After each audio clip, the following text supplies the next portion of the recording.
It's just their absolute patience that is paying off so well. I feel like it's been such a good adaptation into Wildcard play, because they have always been known for pretty last-minute executes. Generally, I would say, oh no way! Oh no way! Oh my god, that is the salt in the wound moment. I can't remember what I was saying anymore, but oh my god. Oh man, that's Diesel. That's the Thermite. I am just like, literally everything is going right, bar Shade dying there. Everything seems to have gone right for Ferox right now. I mean, you couldn't write a script better than this, Raven. No, so that's a big pick, because now the wall pressure that they were getting in previous rounds is going to be a lot tougher. They've only got Vinny on this ace to open either a Kennel's wall or Jacuzzi wall here. At least Pat is still alive, so they'll probably be able to get this Jacuzzi wall open pretty easily. But it's just more so they have to spare this utility somehow.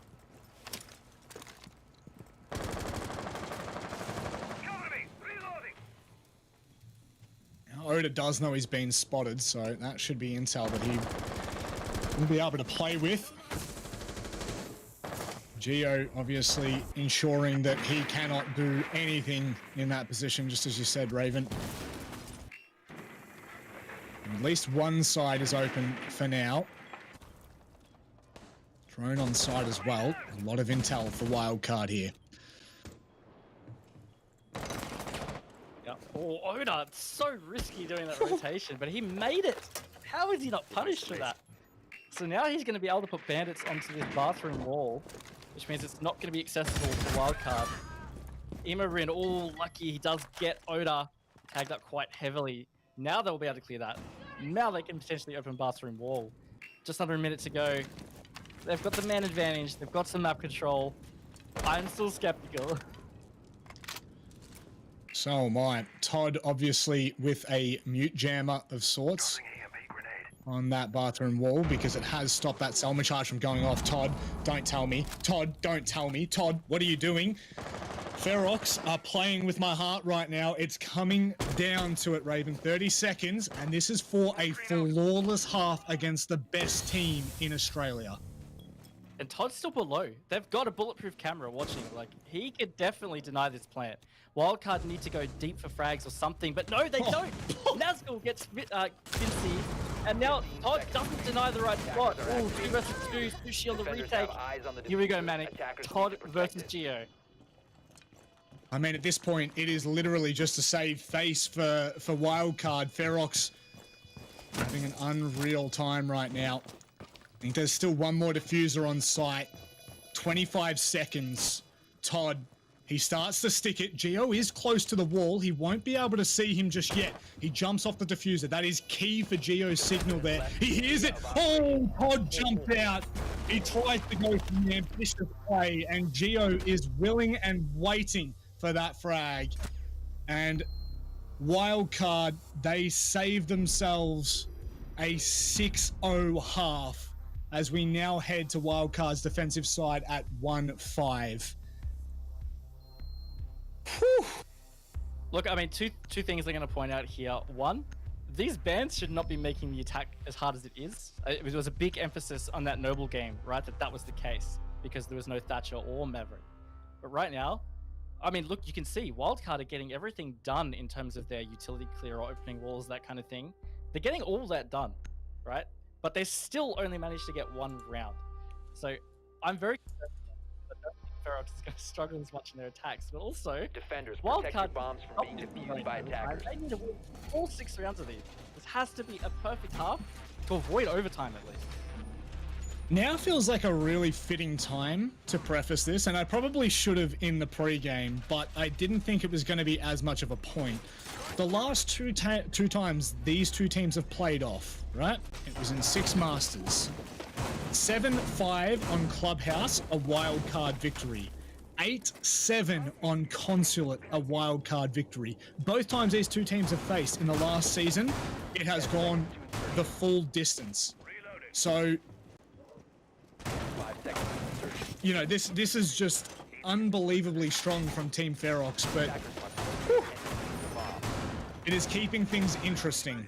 And now Wildcard pretty much have to go flawless on their defensive side, which, to be honest, is not the biggest stretch of the imagination, Raven. Oh yeah, it's definitely possible. But I'm just a little skeptical that it will happen. We'll wait and see. You mentioned that wildcard conflict game from last season. I remember that. Yeah, it was super close, 7-8. And that was the game that it was like the Ethan versus Warden showdown, which both of those guys actually aren't on either of these teams anymore. But they both dropped over 20 kills or something crazy. Man. This is somewhat of a storyline. Now, see how Team Ferox does with their clears and how long it takes them to really initiate some of these openings. Obviously, last match is really nothing to go off in terms of how Clubhouse is played. But this could certainly make for A bomb has been located. a very tight one there. A nice line by Sushi's drone there. And it doesn't look like Wildcard were able to spot that either. Just waiting for potentially a shoulder peek. A little shimmy from Emo to take him down, but he's not going to be given it just yet. I believe that was the drone spotted. Yeah, looks like it. So, here we go. The old dance kitchen. Going to be Oda on the sledge here. He's going to open up some verticals and start to clear utility below.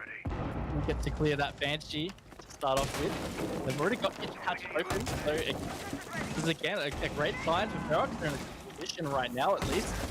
The big difference is going to be what they do with the late rounds, because that's what Wildcard was struggling with, was that end of round closing.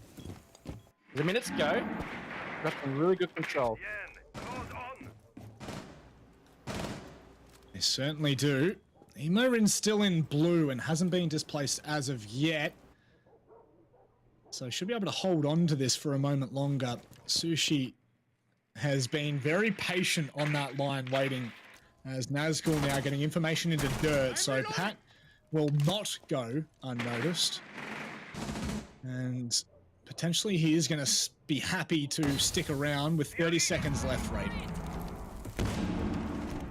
Here we go. Todd is down. He is planting. Looks like he might be able to get away with it. No, that C4 comes through just in the right time. Shade's going to replace. He's going to start trying to plant. Not going to be able to do it. Diesel gets one pick. It's all going down here, Manic. 10 seconds to go. Oh, it's not going to happen. Wildcard close this out. There we go. Well played by Wildcard. Maybe the comeback train is on. Too early to say. Certainly is too early to say, but if anything is a good indication, that round will definitely play an effect.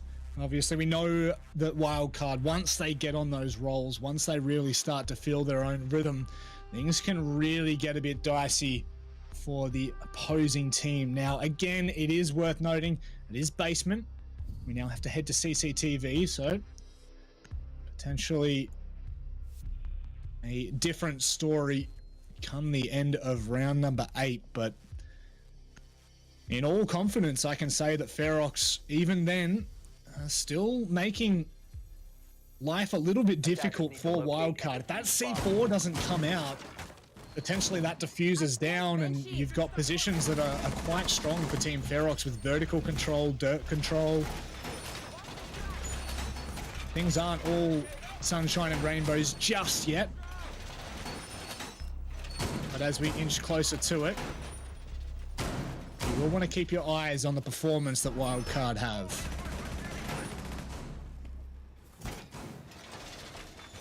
Geo, I see, is 10-3, so he is really holding Wildcard in this. I mean, Emo Ring close behind, but a big, scary stat just there is Vince Dia, 1-6. Normally just such a dominant player for Wildcard. I mean, he's been a bit 50-50 in his first season here, but he has had some big matches, and maybe he will step it up on the defenses, but right now he has seemingly struggled a bit on the map. Was playing a bit of hard breach on the attack though, so maybe that's justifiable.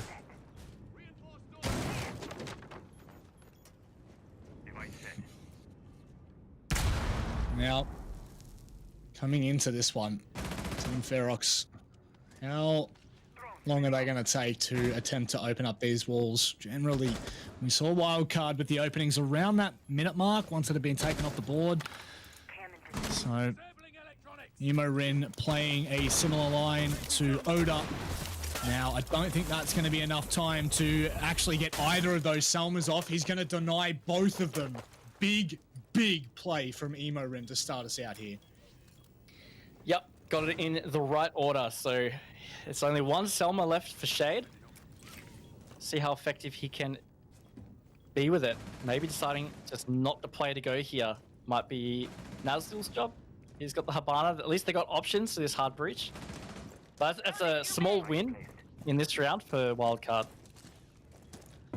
Selmas definitely take a lot longer to obviously pop than the other hard breaching devices, so definitely gave Rin a little bit more to work with in that case. Had it been the thermite charge, potentially a little bit different, but story being story, it is now unopened and uncontested from Team Ferox. Looks like Nazgul will actually go back and ensure that they do eventually open it up. I would say smart from Team Ferox there. Yep. But now, Rin's bandit tricking construction wall, so they're going to have to think about flushing him out to be able to deal with that. Geo and Diesel both playing below right now. Something that Ferox are going to have to be careful of, because if it's a late round to execute, these vertical positions could really be the undoing of them.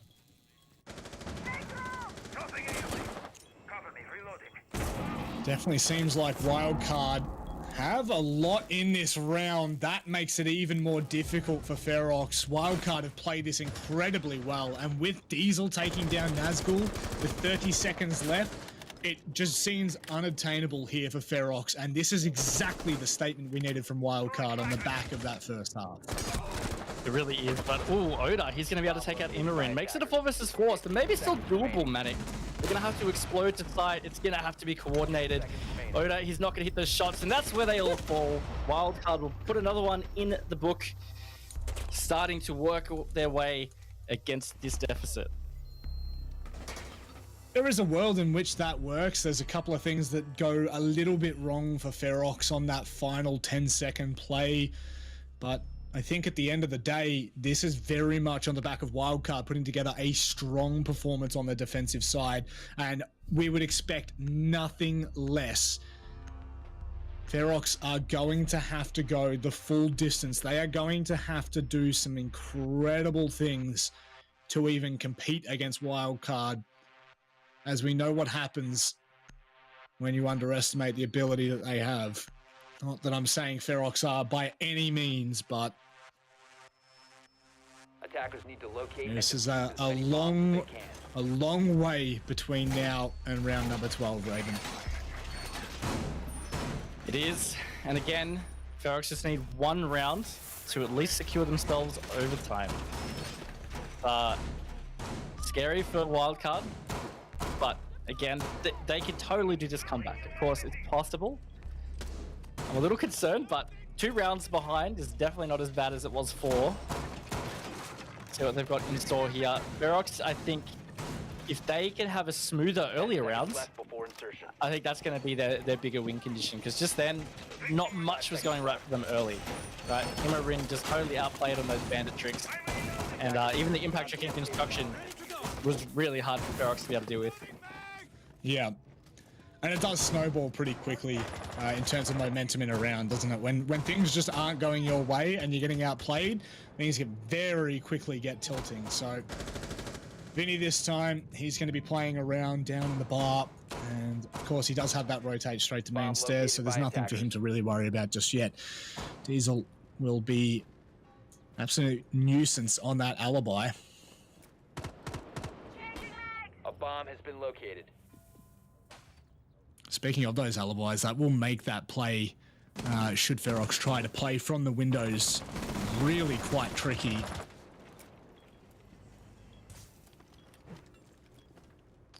Yes, it is. And right now, Ferox are taking their time, being very cautious. They're going to get the jacuzzi wall open pretty freely by the looks of things. no contest here from Wildcard. They're gonna use 2 Stelmers to do so. They're gonna go quick. They're gonna go for a rush. There's an Evil Eye that's been denied, but I think it would have caught it. I don't know. Tunster's going for this plant. They're not reacting. Oh my god, Medic, they're gonna get this plant off. Wildcard are none the wiser for what's just happened. Oda's taken down Pat as well. They're still left scratching their heads trying to figure out how has this possibly happened.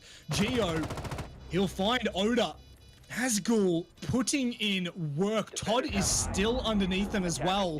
This looks like Ferox has absolutely everything they need here. Shade's holding the tight line of Jacuzzi wall. Sushi's playing from underneath. Surely this is not possible for Wildcard as they will be dismantled one by one as they peak. There is nothing to be done in this round. Ferox, my word, what a call and what a play to go deep in round number 9. Unbelievable. I just fantastically executed, right? The timing of that, with obviously the changes with Thatcher, it's not clearing anything, it's only disabling stuff. Evil Eye was always like that regardless.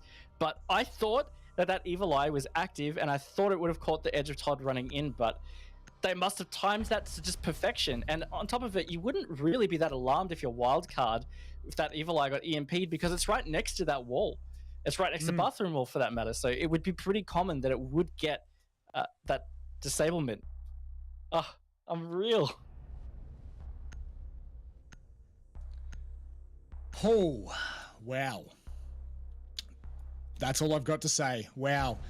A very big call from Ferox, and it pays off so well. There was really nothing left in that round for Wildcard once that plant went down. Literally every line that Wildcard could try and come in from was virtually watched across the board. You had Todd coming from underneath.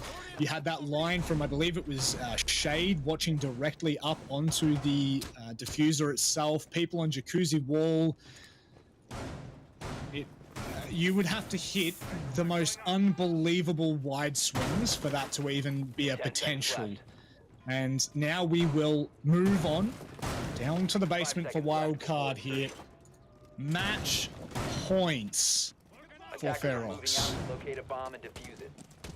That's the thing. Match point. They've got a 3-round buffer. So they only got one of the last 3. That's all they need to be able to get the win here. They were close on this last attack too for Church. I think that's worth pointing out. They got down. They attempted plant. It got denied. But that's close enough where you could say just a couple of adaptations and maybe they could swing that round. Yep, so for sure. Yeah, Wildcard, definitely. They're in the red zone right now. Again, it took a C4 to deny that plant as well. And like we were saying, they had a lot of control, in fact, for where that was planted. Lines being held. Ferox just seemed like they've really got everything together. It is clicking tonight. And now, I've also got to be fair in saying that Wildcard doing a really good job at bouncing back after what would have been a pretty frustrating first half.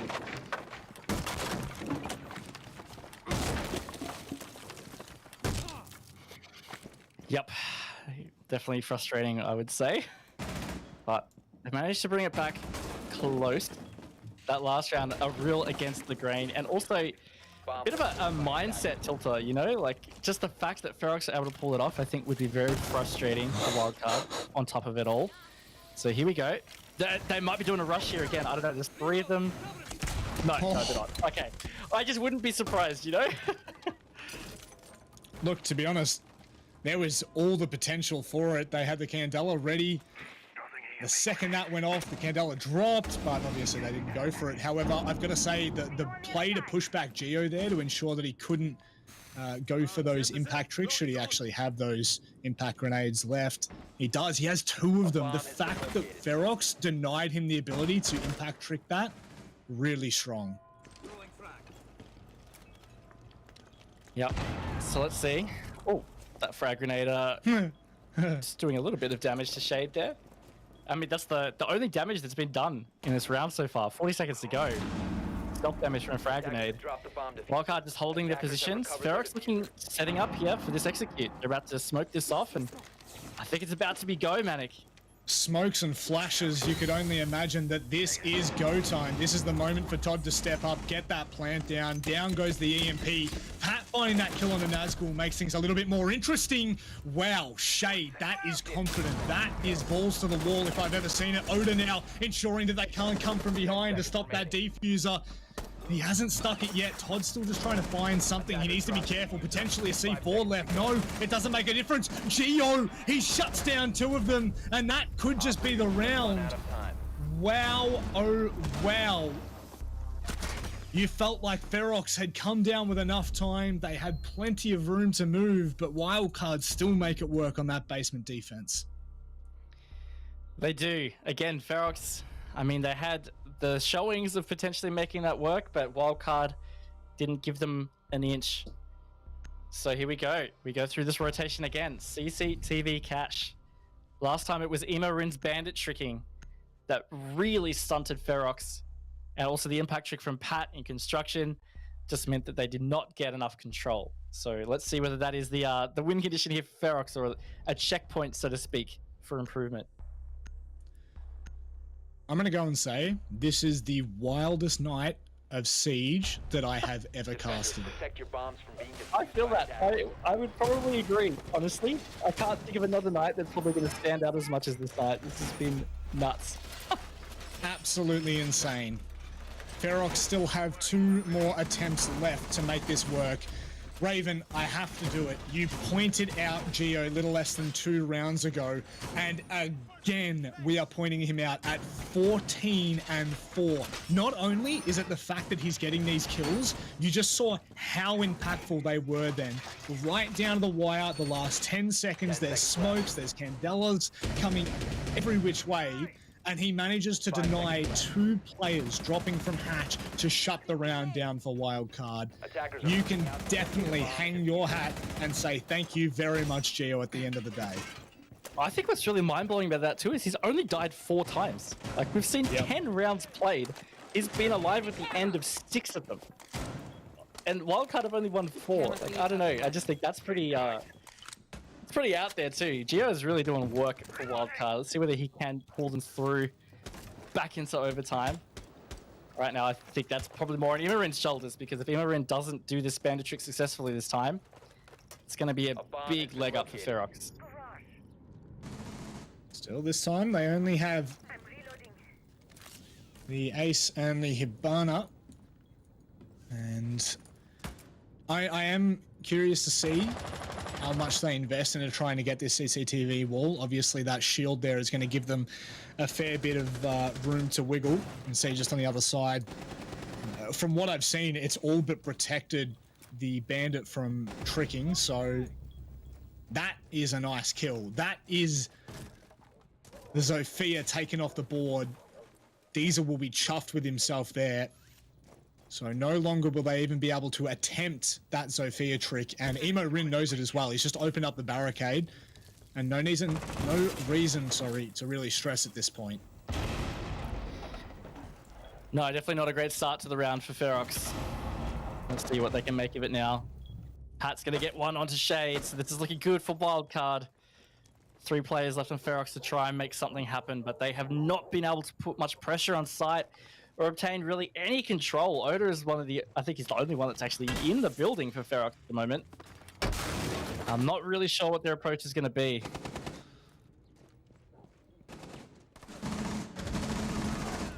Well, it is quickly dwindling, and by quickly, I mean it's all gone. Nazgul, grab yourself some KD, because that is all you are taking from that round. We are headed to the full regulation, where we will be going straight back to the gym defense to decide whether Ferox take this or we head to overtime, Raven. Look, when we saw the community vote, I was seriously joking when I said that definitely means overtime.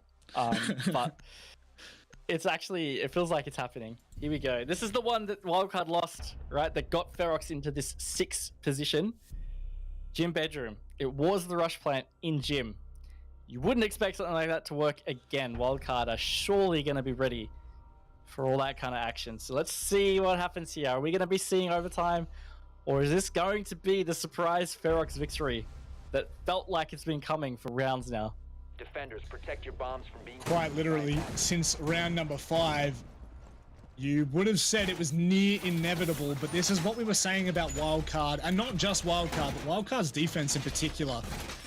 They are extremely strong at picking themselves up and not letting anything phase them too much. You know, we've had a couple of close games for Wildcard. There's an 8-7 against Noble. There is an 8-6 against Rhythm.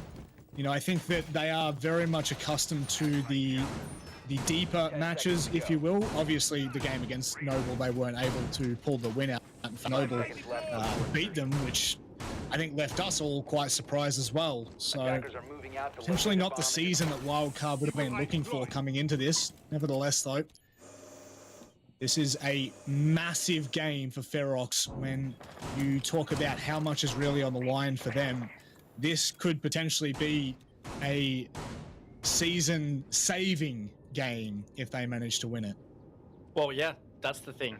Is if they don't win this, we talked about what happens if they win it. If they don't, well, then they play LFO for the playoff spot, basically, on Wednesday next week. So, obviously, they want to save themselves the headache of that. Just get the dub here, they're safe.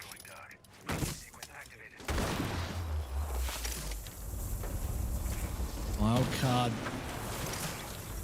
leaving the defense soft across toward the jacuzzi wall. This time, Emo Rin is going to hard anchor in gym, and no doubt that Team Ferox will not be reattempting a similar kind of play. They've obviously been able to spot him out there. They are getting a lot of info across this side, Raven. They are, and there's not a whole lot that's going to stop them from getting bathroom open either. So while they didn't do the rush, they've done pretty well with their map control at the moment. So let's see whether that can continue. They haven't put much pressure on the east side though, which is actually where most of the wildcard players are at the moment. A bomb has been located. Oh, we'll wait and see whether that is decisive and into whose favor, because I guess Wildcard are all offside and Ferox go deep again. They could potentially be in a spot of bother. They have now fully opened up the bathroom, and Emo Rin, instead of proning, he will crouch. Oh, wow, that could have been a huge kill to start Ferox off. Would have meant a lot to get Emo Rin out of that gym position, but not to be. They've still got just under a minute, so there's still quite a bit of time here for Ferox. Vincier just got tagged up heavy. Sounded like a frag grenade in the distance. He's looking to peek towards that gym window. They've got the clearance into bathroom. Very big map control from Shade. He's just in sight. No one's covering him from construction doorway. Not sure what the play was there. They're just going to funnel in. Nazgul gets one Manic. 30 seconds. It's a 4 versus 4.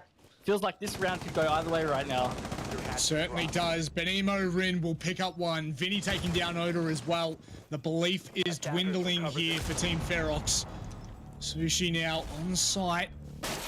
Potentially might be able to plant this, but realistically, a 1 versus 4, it is just not doable at this point. He will have to find some unbelievable kills to even make it a possibility, and Gio will shut him down. We are headed to overtime. Wildcard win 5 on their defense to ensure that they stay alive in this matchup. Here we go. 3rd overtime match of the night, Matic. This is definitely a record. I don't think I've ever done this many overtime games in succession. Woo, it's sweaty. Here we go. On defense is Wildcard too. So, gotta say, that's gotta be favoring them right now. 100% it does. This should be, I mean, look, again, I'm a mathematical man, you know? Yeah, mathematician. The rounds have gone 5-1, 5-1 in favor of the defense. So, you know, if we are just going to make a spitball prediction here, Wildcard will be able to take this, and confidently so. However, we have seen some pretty good things from Ferox there. Should there have been, or had there have been, 2 or 3 players supporting that one player that went deep onto bedroom site there, that might actually be a different story. We may have seen a trade potentially pushing Wildcard out of position, but at the end of the day, decisions have to be made, and it's not a decision that favors Ferox lightly. And with that now, Wildcard are given that opportunity of redemption, which is what this is, after we have seen an incredibly strong showing from Ferox. 10 seconds They to have go. 3 rounds to grab this win and to save their season. 5 seconds left. And Geo has put on 3 kills, 0 deaths since we last talked about the scoreboard. I don't know how Geo is surviving so much, but it's actually pretty nuts. So he's doing a great job for Wildcard. I do want to bring up, you talked about Shade in that play that he went deep in Master. I'm sure he's going to watch it back and think about so many different things he could have done. Go prone and look at Jim. Like, Imarin wasn't shooting at him. He might have been able to kill Imarin first. That could have changed things. Attackers Like you said, if people went in with him, maybe they would have been able to trade it out. Could have been different. I think there's a lot of things that Ferox has done different on that round. But they're going to have to adapt to, yes. CCTV Cash has not been successful in the slightest for them for attacks. No. No, in fact, it's been the exact opposite. And that trend is going to continue there with Pat denying those ex-Kairos. I don't know how many he's been able to do. I don't know whether he's throwing... Okay, so he's throwing both of them, and they've only been able to open up... Oh, no, they've actually opened up 2 there. It's like Easy barely peasy. a prone hole, but they've got that Yeah. angle on the right side. I think that's the more important one that they did get open. Yeah. So I guess that's all right. Sushi just got tagged up very heavily in a little quick pot shot there. Trying to deny this vertical play that was happening last time. But again, Ferox are just something... Oh no, the C4's about to come out. see ya. Geo, it gets shot. No, it doesn't. I thought it got shot. I don't know what I saw, but there goes Sushi. I think that was part of Sushi's util, an ADS potentially on the other side, because I heard the exact same noise. And look at Geo, he's just gone and absolutely left that for dead. He is all the way on the other side of the map right now. 18-4. This man is saving Wildcard with his firepower, and now Ferox are left with 3 players left. I just don't see this happening. The attacker's bomb diffuser Geo has been and Pat, dropped. they will connect down in the basement. Yep, Shade just a bit of a sitting duck here in garage storage. He's trying to bait this peek at the top of Cash stairs. I agree, it's going to be a very tough situation for Ferox. They have struggled so hard on CCTV Cash attacks. It really has not been their best efforts at all. And I right honestly now, Wildcard are thought- just sitting. Sorry, I honestly thought Emo Rim was baiting then for that player who was down in the basement Oh. to go for a peek, but Could have been. Yeah, could have been. it never eventuated. But Nazgul, there we go. He does not expect the player in oil. He's not completely dead yet, but 20 seconds left, and Nazgul and Shade really in all sorts of trouble. And Pat, just an easy haircut to finish off the round, and wowzers, what a comeback from Wildcard. A very, very strong performance from their 7 rounds on defense. Yeah, absolutely. Yeah, here we go. I'm honestly, I don't know whether I'd say shocked, because it was kind of what I expected in the first place. But after seeing Ferox go up 5-1 and even the 6-3, I did not think that we would see Wildcard get to match point here in overtime. No. But that's where it's at. Ferox are going to be holding it down in the basement. That's what they've gone for. They're backing themselves here. This is big. May just be one of the biggest performances they put on in this season of Oceanic Nationals if they're able to convert. Defenders, protect your bombs from being defused by Regardless, attackers. you'd have to be extremely proud of the effort that they've put in, but there is still one final hurdle, that hurdle being these 2 rounds, and it just doesn't, there's not the glimmer of hope that we once had with how well Wildcard have really diminished the hopes of Ferox, almost stamping out that fire early on. Still there is hope. And look, Geo's extended out to 18-4. He still hasn't died. Just when we talking about his scoreline, I'm just like gobsmacked, honestly. 5 seconds remaining. Yeah, unbelievable. Geo has been a solid game for Geo. Probably one of the best I think I've seen Geo play as a total. And also because Wildcard as a team have been struggling. He has really, I don't like to say that players have carried, but I would hate to think how this could have gone if Geo wasn't having the kind of game that he is right now. Yeah. No, I think that's a very fair comment. It's a very fair statement to make because sometimes it does take a moment of brilliance from your players. Sometimes it does take the individuals to step up. And I think that we really can thank Geo for a lot of these rounds that we've seen. Him on the openings, him on the entry, and refragging. He's just been absolutely phenomenal. The fact, Raven, that we are in round 14 and he has lived through 10 of them, 10 rounds, is outrageous.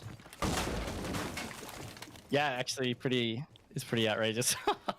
Here we go. Geo, speak of the man. He's starting to get his vertical control. Just waiting to see if somebody running through Moto. Actually, there is a player in Moto right now. I'm willing to say that would be Oda. Yeah, it is, with the electric claws. So looking to trick this hatch. Again, it's going to be about Ferox just stalling out Wildcard enough because so much of that success was all about just stalling Wildcard out to the point where they had to be their last minute executes, and it just constantly was not going well. Not at all. Nice line onto the other side of Church Wall. Once again, Wildcard just do such a great job at deconstructing anyone's defense. The only issue this game has been the finish to their rounds, and because Ferox have been dry in terms of round wins for so long now, this could be everything that Wildcard needed. You can see a minute 15 and they have done so much work, and they will continue to do so as well. As wall of the church wall will now be pretty much taken care of. Yeah, here we go. That Selma is going to put a big line of sight through. It's just putting a lot of pressure on the Ferox. This in particular is not one that they would be as familiar with from the previous defenses that they had. Geo's hard up against this wall. This is all going to come down to these opening picks. Sushi gets it though onto Vincia, who's had a shocker, conversely to Geo. 40 seconds. Oh, trying to get this entry. Imari will find that rotating player. Here we go, Matic, 30 seconds. I think this is about to be the push. It has to be. What is the linchpin though? When do they decide to go? In comes the opening. Geo now knows that there's a player close on the wall. Did it deny? No, it didn't. Geo goes in. Diesel manages to shade out with Sushi, and Shade and Oda, what can they do? Can they deny it for long enough? They have 10 seconds left. Shade and Oda, they hold on for their season here. Geo, he'll be forced off of the angle for now. They've still got line of sight. They might be able to deny this. They have done. Pat can't get anything done, and we're going to round number 15. Ferox are not giving up, not without a fight. Oh my god, Matic, this is just insane. Just so well played from Ferox, even though they were down that man at 2 versus 3 in that final moments, they held their composure as they have all night with their defenses. Honestly, they have impressed me severely, don't know if that's the right word, incredibly, because they've just been so disciplined, and the way that they've been able to close out those rounds has just been great.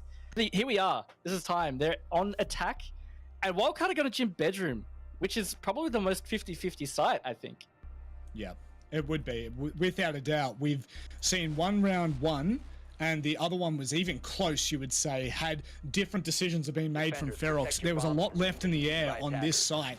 Now, I need to say that for anyone that's viewing at home, we don't have chat open at the moment, so we can't see what anyone's saying, but I think that it would be fair to say, and just to make sure that everyone understands the context here, the reason why we're getting so excited for Team Ferox and we potentially haven't been over the top excited for Wildcard when they've been winning these rounds and forcing it to overtime and things like this, is because there's not as much on the line for Wildcard. Yes, they're playing out of their minds in that second half, and still to an extent, even up until that last round, but the fact of the matter is Ferox have so much on the line, and I mean, the community vote, all of the snowball panel, pretty much, I would say almost everyone at home would never have expected this game to be as close as it is.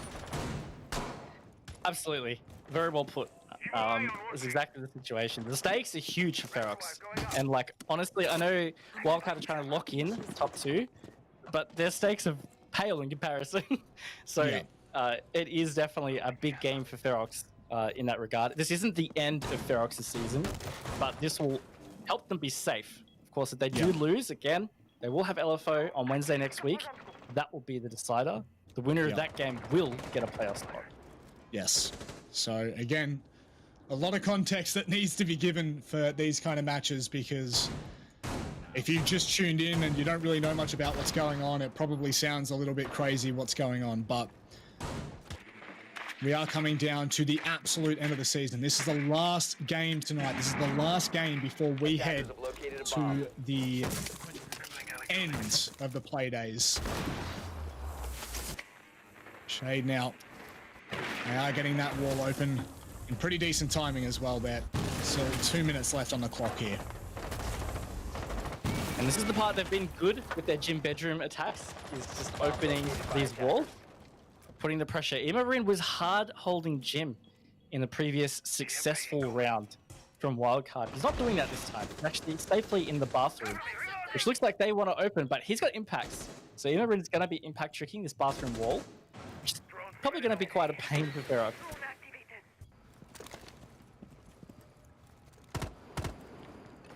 It's all about timing at this point.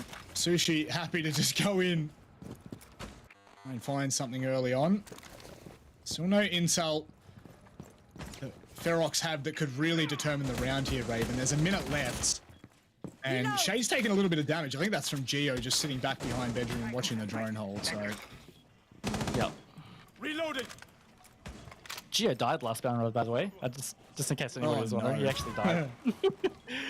But here we go. 50 seconds left of this entire matchup, Rob. It's just Ferox are close right now.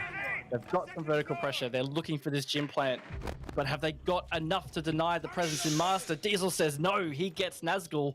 30 seconds. They have to try and get more pressure or get this plant down. And Geo getting baited out there. Diesel going down makes things a little bit more interesting now. Geo forced off the angle.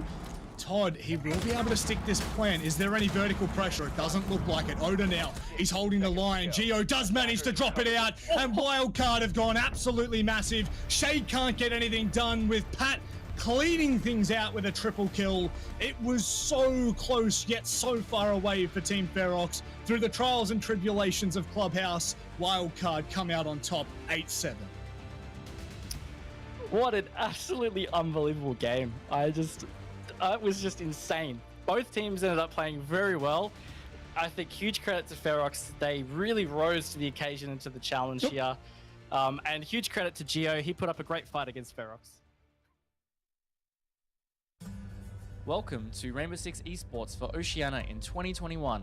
We're proud to share with you the timeline for our 2021 season and the format of our Oceanic Leagues throughout the year. Through a sustainable approach to the region, we now have 2 clearly defined tiers and a proper flow through from our newly created Oceanic Challenger League to our returning Oceanic Nationals. Both leagues will meet for 3 stages in the year-long season, with participating teams accumulating points based on results from each stage. So how exactly will each stage be played out? We have 8 teams per league, playing single round robin best of ones with overtime. A regular win is rewarded with 3 points, while a loss gives 0. When the 2 teams fight up into overtime, the winner gets 2 points, while the loser gets 1. At the end of each stage, the top 5 teams will qualify into our new Gauntlet format playoffs, while the remainder of the teams will have their placements and points locked in. Playoffs for both OCN and OCL will be best of 3s, with best of 5 grand finals. At the conclusion of each stage, teams will be allocated points based on their final standings. For OCN teams, the conclusion of Stage 3 will show us which teams have earned enough points to enter a promotion relegation tournament and fight for a chance to enter the Asia Pacific Regional League, whereas OCL teams that accumulated enough points will have their promotion opportunity into the Nationals, OCN. For both OCN and OCL, the top teams from each league will compete in seasonal finals to be held on LAN, where we will crown a champion in each league. This will be a great opportunity to celebrate Rainbow Six Esports in Oceania and come together as a community. We will have more information on these events later this year. Ubisoft's commitment to the growth and sustainability of esports in the Oceanic region is higher than ever. With 2 exciting leagues of 8 teams, broadcasting over 9 months of the year, and direct pathways through to the coveted APAC League and ultimately the 6th Invitational, opportunities are abundant for players in Oceania. You won't want to miss this exhilarating year of R6 Esports, so follow us at R6 Esports OCE to stay up to date with our season, support your favorite teams, and catch exciting content from the best players in Oceania.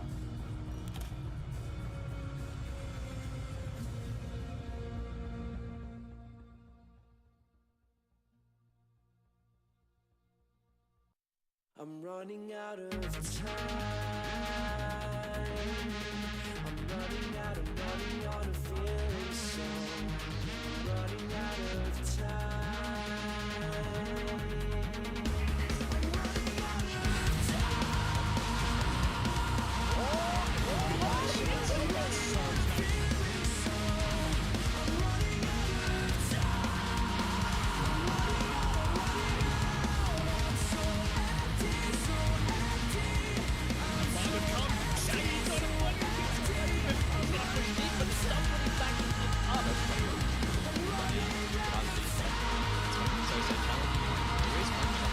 This could be huge. Manages to find them.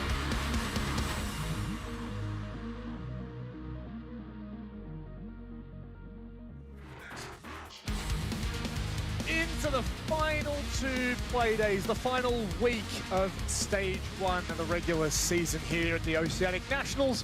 And of course, it's Manic and Dev to kick off this night and, well, to end it, I guess, if you want to put it like that. But Dev, it is coming down to the pointy end of the season, and it's just been one of the most insane clusters of I'm not going to go into your one, but definitely it's just been such a crazy season all round. 2020 has been like you put all the OCE teams into a giant blender and you crank it up onto the top setting. It is insane. The upsets that we have seen this season, the way that the standings have shaped up so far with, a perceivingly bottom 4 team currently sitting in first place and our top teams struggling to catch up. It has been a crazy time so far in OCN.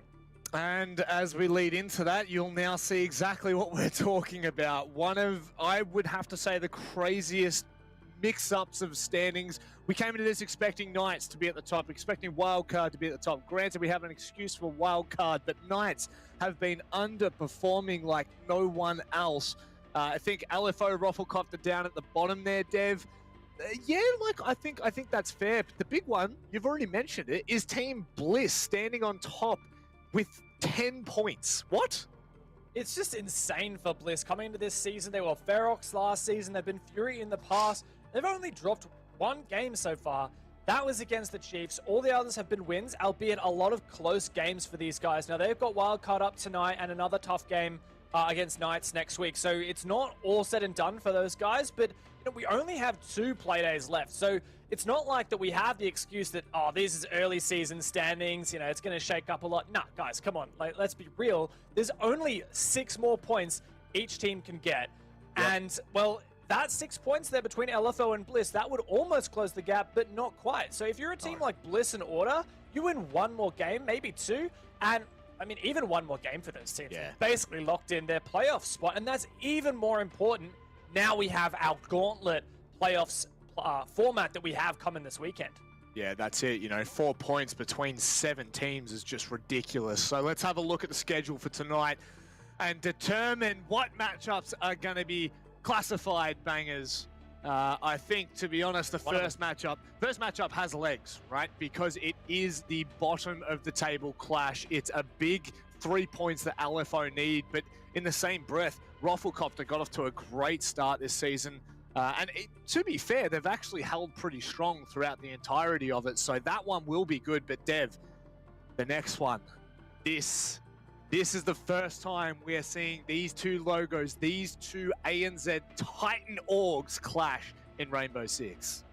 Australia's biggest esports clubs in Rainbow Six, finally, the Chiefs Esports Club versus Order Army. It is going to be such an auspicious moment for Rainbow Six fans, in history. This is a real moment in history, Rob. and I'm so excited to be a part of it. What's more, it's not just the labels that these teams have and the brands they're representing that have merit, but these two teams sitting in second and third place. If Order wins, they'll take first, and if Chiefs win, they'll take second. There is a serious chance that that game may lead to the eventual champions or first place coming out of this regular season. There's so many opportunities here. There's so many chances for just insane standings by the end. You know, we're talking about only 5 teams can push through to the playoffs, and here it lies, as per usual.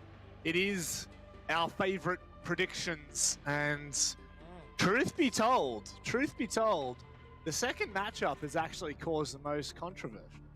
Yeah, doesn't surprise me, honestly. Chiefs and Order, like, we've been hyping it up to be a big game between two big orgs, but like, let's remember, these teams have a storied history. They've constantly, like, if you look back at their head-to-head results last year in OCN, Chiefs beat Order, but a bit further back in Six Masters, Order beat Chiefs. You look further back and Chiefs won, and there was a draw back in Pro League, so that could definitely go both ways.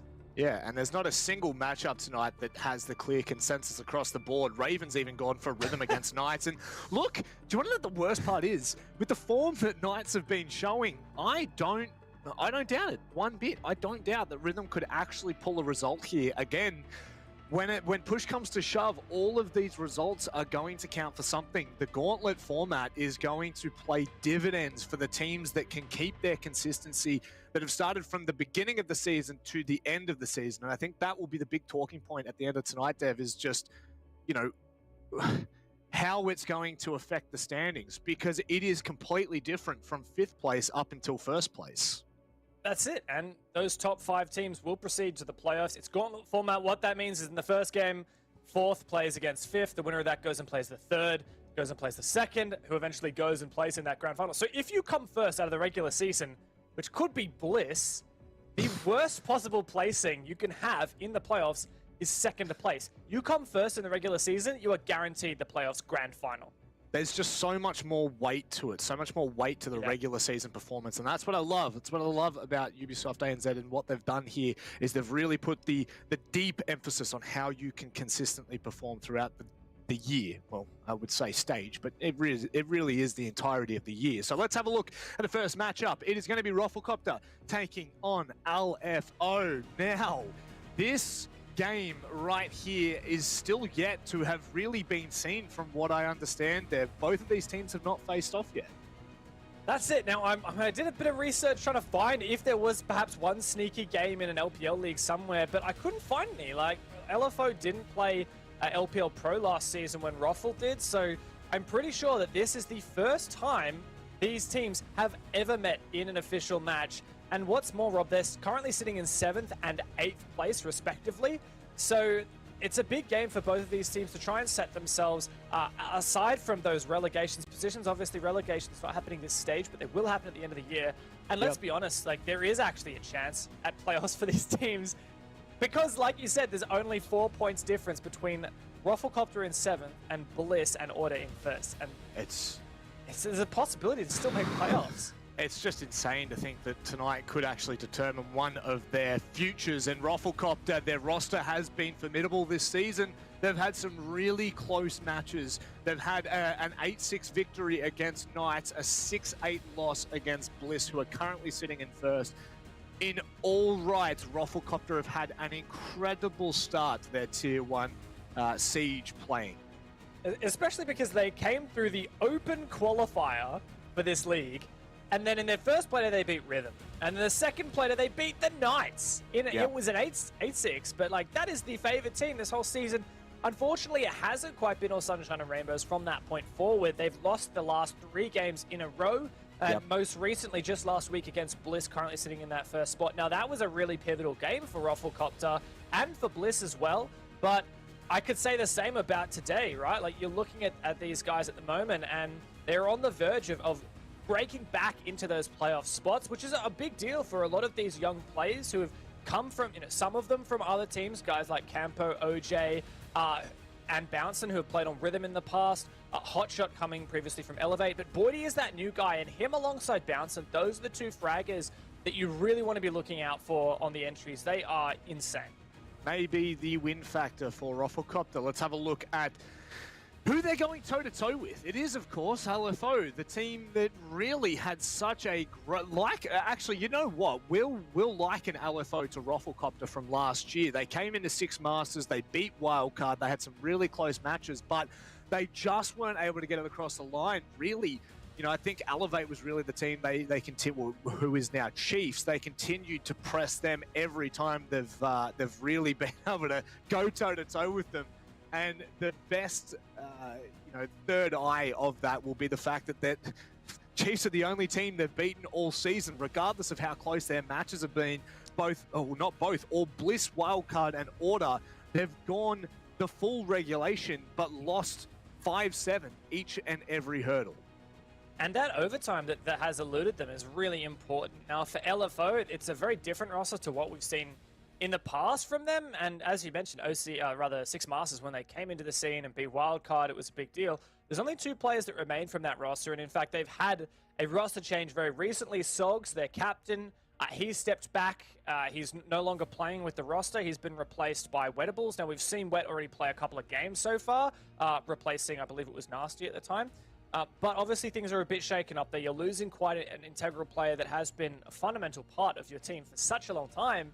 Yeah. And you're bringing in a different player. They're changing the roles around a little bit. Wet's taking Nasty's roles. Nasty's moving on to Sogs' roles. So it's definitely, I think, a big challenge for LFO. But I think that they're keen for it. And honestly, if there's a team that LFO could finally get some points against, it could be this ROFLCOPTER that we've seen in a spat of bad luck for the last 3 weeks. It is certainly a challenge that they're up to. Now, of course, one big determining factor is going to be the veto. Let's have a look at what map we're going to be headed to. Surely Cafe, Clubhouse, yeah. I mean, both of these teams, I think, have seen Clubhouse, Oregon, and Cafe. ROFLCOPTER have played Coastline, but really, this is the bread and butter is Clubhouse of OCN. We see it so often, time and time again.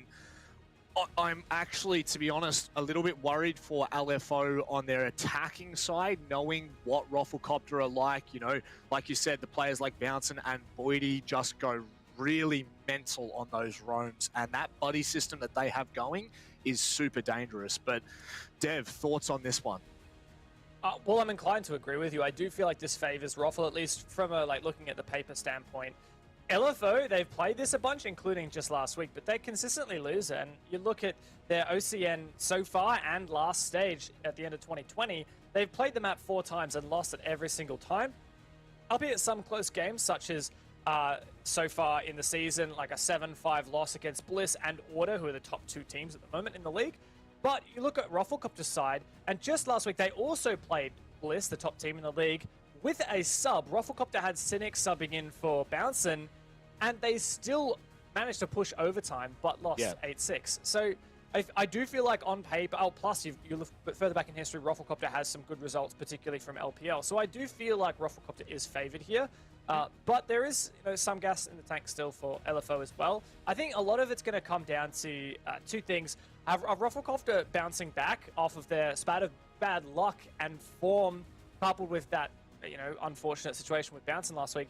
And will LFO have integrated Wet and done with Sogs leaving the team? Is that made enough progress yet for them to really take a chance? Yeah, it's a really tough bow to tie for LFO, just with their current issues and how they're kind of getting around this now.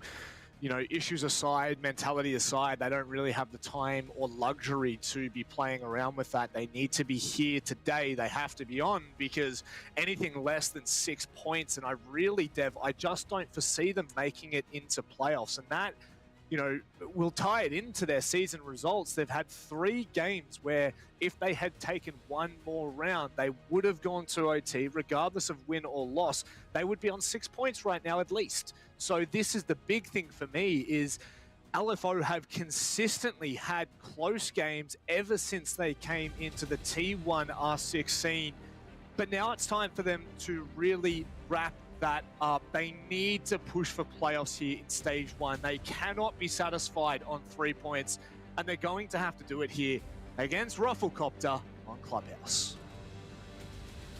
That's it. 2 games left in OCN for the stage for each of these teams. The last chance to grab at some points. Both of these teams at the bottom of the standings, but with a shot at making playoffs. Still, that glimmer of hope is on the horizon.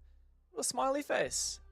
Jigsaw in the chat. We didn't get to talk about him on LFO, but he has been a massive player so far, right? Like, what was that insane game where he copped, I think, 20 kills or something like that on Oregon? Yeah. It was just nuts. He has been definitely Rookie of the Year so far for me within OCN. You know what? There's only one person I think that's been able to hold a candle to him, and that has been Repix as well. I think both of those players, Jigsaw and Repix, or Repix, god damn it, Repix, I'm really going to... It's Repix, not Repix. Yeah, I know. You just like, you know, everyone's saying it's Repix, but we have actually asked the man, and it is Repix, so bugger you all. I think that both of them have done phenomenally on their first season inside of this kind of a pressure pot, if you will. And, you know, highlighting Jigsaw in particular, he has had some very big performances when it's counted as well. That's the other side of things, is it's all about when you're on. And Boydie, what on God's green earth is that name? That is a disgusting name. I feel like I want ROFLCOPTER to lose just on the back of that name. QP Boydie 3Z39. You know what? Your name is Pew Pew for the rest of this night. I'm sorry. I don't care. Your name is Pew Pew, Boydie. You've lost the privilege there. Very quickly, the bans, Dev. I don't think there's too much to talk about. They all look like super stock standard bans on Clubhouse. Yeah, but you always dive into a little bit. Like, for example, firstly, that Hibana ban, just get out of the way. Since the new season came out, Neon Dawn, Hibana's had a buff. You can change how many pellets you fire, and that just means that when you're attacking that kitchen hatch on the downstairs bomb site, you don't really have to worry about the impact trick. You just do 2 pellets at a time. You can do that 9 times. There's no way that the enemy team's going to impact trick you. So you ban the Hibana so that you can bring impact tricking back into the game. So that's what LFO wants to do on their basement. They're going to look to deny hatches with impact tricking, right? And you know why? Because they can't deny impact, or rather they can't deny hatches with the Kaid, because was their defensive ban. On the other side of that, Ruffle banning out the Thatcher, not going to have a massive impact, I think, here. Like, obviously, Kaid being banned by the other side means that Thatcher isn't as big of a deal, especially because you look at LFO right now, they're not actually bringing any wall denial. Yeah. So that CCTV wall is just going to be free for the taking for OJ here. See how long they wait as well. You wouldn't imagine that they'd spend too long on it. And in fact, it's actually going to be the Maverick that's just going to go ahead and trick it. So, yeah. Thoughts? It takes a bit longer than doing the Thermite, but I mean, I feel like Maverick is one of the things where Mavericking CCTV will, it works no matter what operators are in or banned. Like, there's no, it's not like, oh no, they're bandit tricking, we can't do that now. Nice gas there. I feel like this should get done. The only problem is, like you mentioned, he kind of whiffed a little bit with the torch, and it means he's in a bit of an exposed position. He has to clean up this mess that he's created for himself. Oh no, this is a Maverick's worst nightmare. Finally gets it done, thank goodness. I don't mind that from LFO, just show a bit of presence there, obviously using one of the smoke babes. I can, you know, kind of free up a little bit of time toward the end of the round, you know, 10 seconds or so, but don't know whether that will have a massive impact. It at least delayed them 15 seconds on Mavericking that wall back open, so, you know, I think it's take with one, give with the other, and now OJ will be opening up con wall, and doesn't look like anyone's going to go to contest that. Jigsaw nowhere near the fight with his impact, so that will be all good and well for now, but still the time has really gone in the favor of ROFLCOPTER here. Yeah, I think this has been really good time management. That Thermite charge makes a massive hole. Campo cleans up the kill. I love this triple hard breach setup. There's just so much on the cards here for Roffle. And with so much time, as you alluded to, they can really just keep working this wall. It looks like they're using the ace to actually flush out that top red position. I really like that. Wettables is forced to play on the stairs, leaving him much more vulnerable to a player in lounge. But Sushi's found the lead-off kill. It's really the onus on ROFLCOPTER now. They have time. They have every ingredient set up. They just need to start finding some picks. and starting to set up for an execute.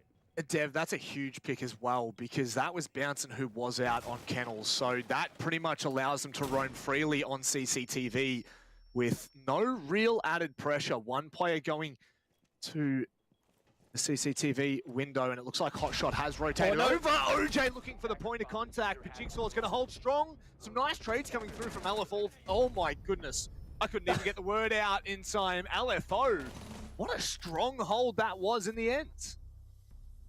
It's a great example of a round where the attack does everything right in terms of their utility and their setup for the execute, and they have all the walls open, all the walls breached, and then they just fall flat on their faces because the defenders find a couple of really essential picks.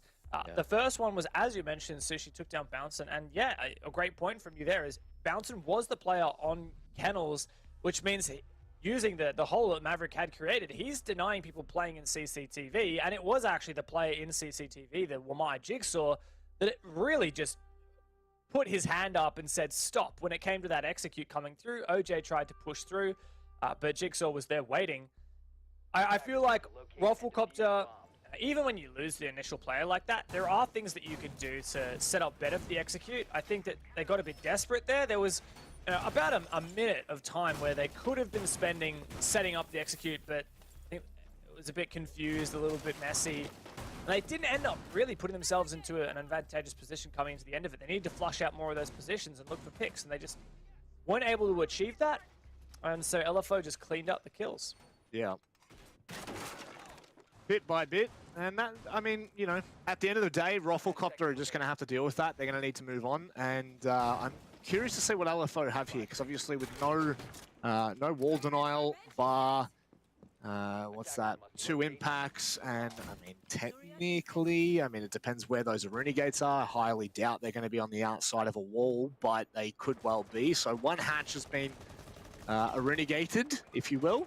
Apart from that though, Dev, very curious to see what LFO go for here. The other day, I believe it was Apex South, we saw a very intriguing hold with the Aruni in Kitchen with both gates out on the single doors, and whether that was the reason or not, it certainly caused a lot of confusion for the attacking side. Right now, Hills playing very aggressive, and Bouncin's waiting for this. Hills is known to play quite aggressive. That is the most annoying spot that he could be playing. Just very close up. Jigsaw in storage. He backs off. Hills there to support. Bouncin takes that control with a drone ahead of him as well. This is really just step 1 though for ROFLCOPTER, and like you were talking about in that early action phase, it is going to come down to when the hatches are starting to get breached, and when ROFLCOPTER starts to take some map control and start to encroach upon the site. It looks like they're going to go for this kitchen take, which is actually quite difficult to do because Hibana is banned, meaning that impact tricking is back in the game. You already mentioned that there are a couple sets of impacts here. Just 2 left though for LFO, plus the Renegade on the kitchen hatch. I take it that was for one of Jigsaw's Banshees there. So OJ, really nice. That's actually very early on opened up that wall. No, Jigsaw gets it, and there's only 1 more charge left, but that's really smart. I love that from ROFLCOPTER. Instead of OJ, unless OJ actually doesn't have another charge in the pocket, sounds like it might have just gone off, Dev, but is that opened enough? Yes, it is. And now Roffle have some pretty dangerous lines into Church. A good lead-off pick as well. This is looking very good for ROFLCOPTER. Just goes to show why bringing that triple set of hard breacher is so good for them. They always have some spare, even when they run out on some players, but the engagements are incessant here, Rob. 2v2 now, make that a 2v1, as it's all on Mr. Pew Pew Boydie himself to clutch up, but so much time. The young gun has a lot to do here. He knows where the first player is, swings onto Nasty, but he manages to maneuver around Blue in time. A very close round in the end, but LFO once again walk away with their defense. It's so funny, isn't it, Rob? That's the 2nd round in a row where there's no doubt about it. ROFLCOPTER just had such a good setup position. And a lot of it's coming down to this hard breach. ROFLCOPTER are making hard breach look easy, despite the fact that we did see that good impact trick from Jigsaw destroy one thermite charge and half an ace Selma. It doesn't matter because ROFLCOPTER has so much gas left in the tank with more thermite charges to come, more ace Selmas to come, plus the Maverick's been helping out with the hatches and such. So there's always more hard breach available for ROFLCOPTER, but it doesn't matter. I mean, LFO, I don't know exactly what's happening in some of these engagements, but they're just winning their ones and trading out their deficits, putting ROFLCOPTER into such a terrible position in the execute.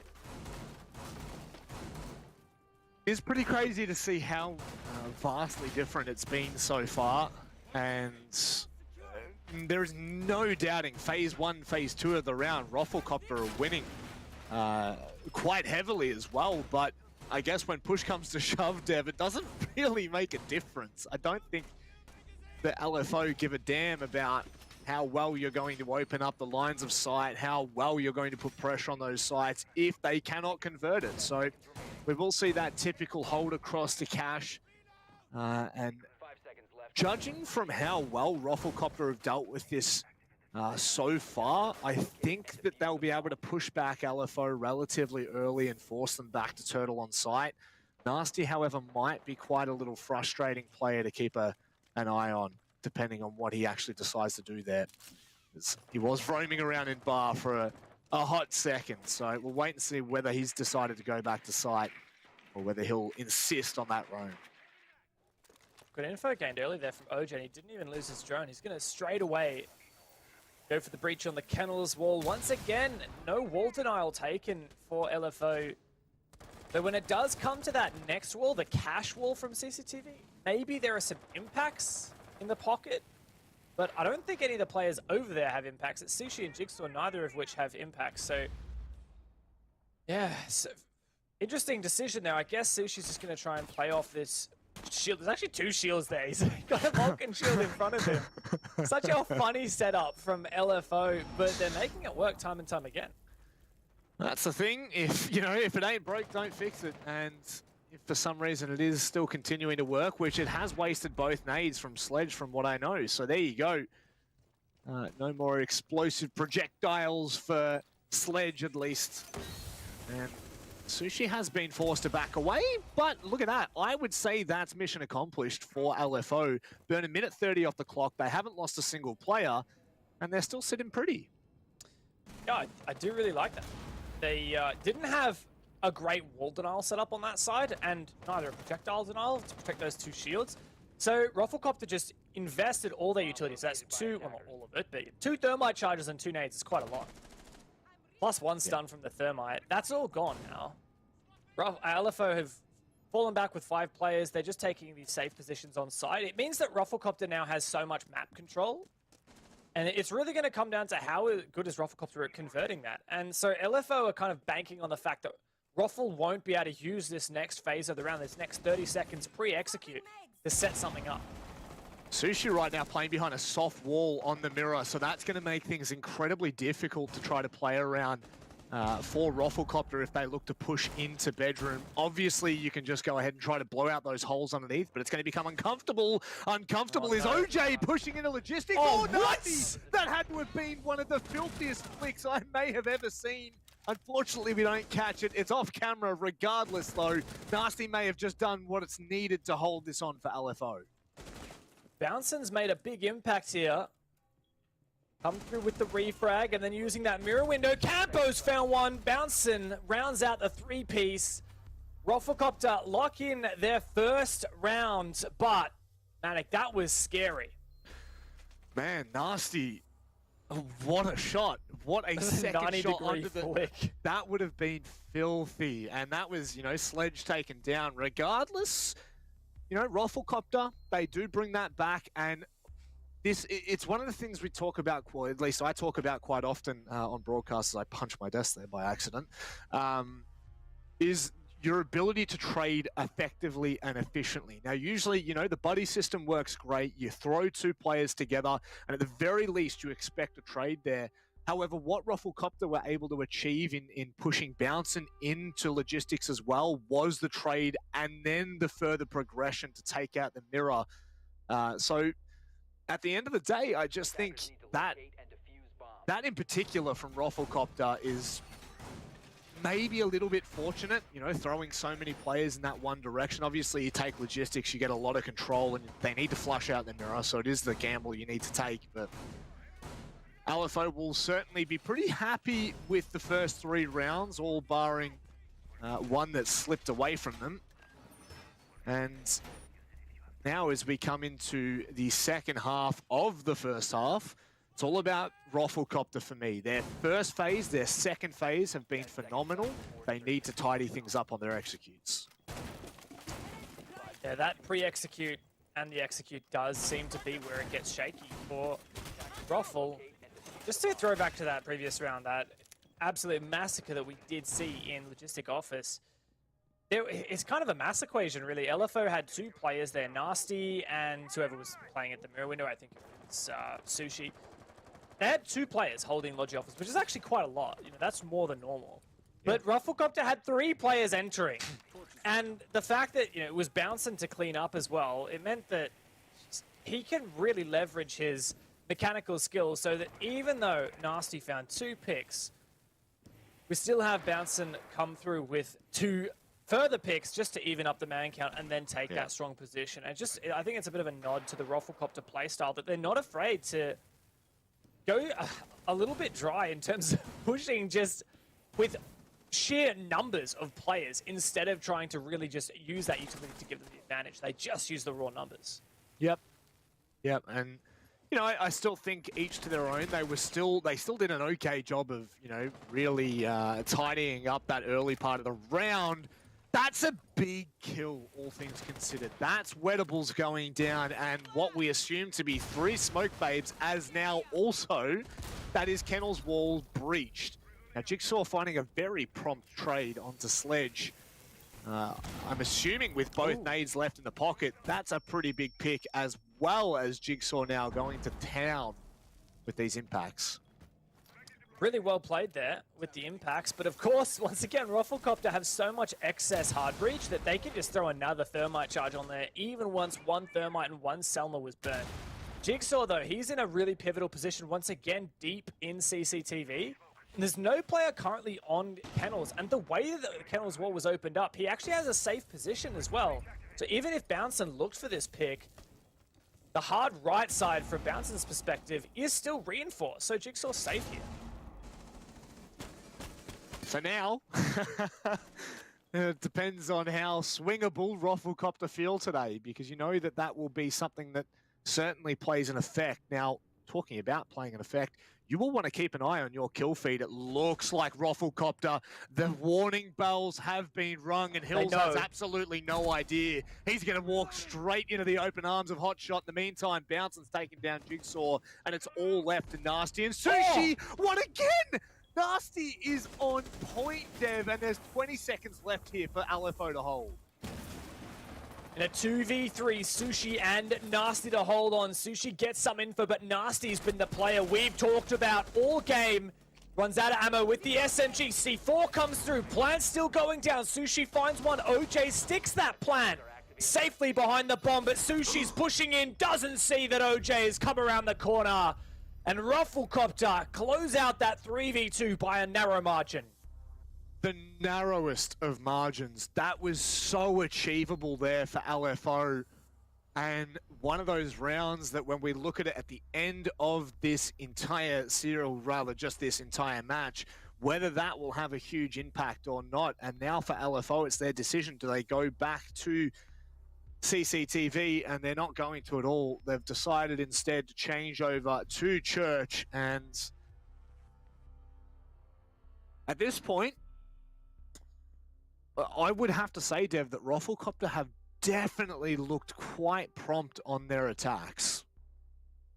Even from round 1, I thought ROFLCOPTER looked really good on their attacks. We were constantly praising them for their hard breach, their utility, and their time management. It was just that late part of the round that was a big struggle for ROFLCOPTER, and it's not gotten significantly better. LFO is still making these rounds very, very close, but ROFLCOPTER has just had that slight little difference, just bringing themselves over the edge. when it comes to those executes, and part of it is just being a bit more thorough.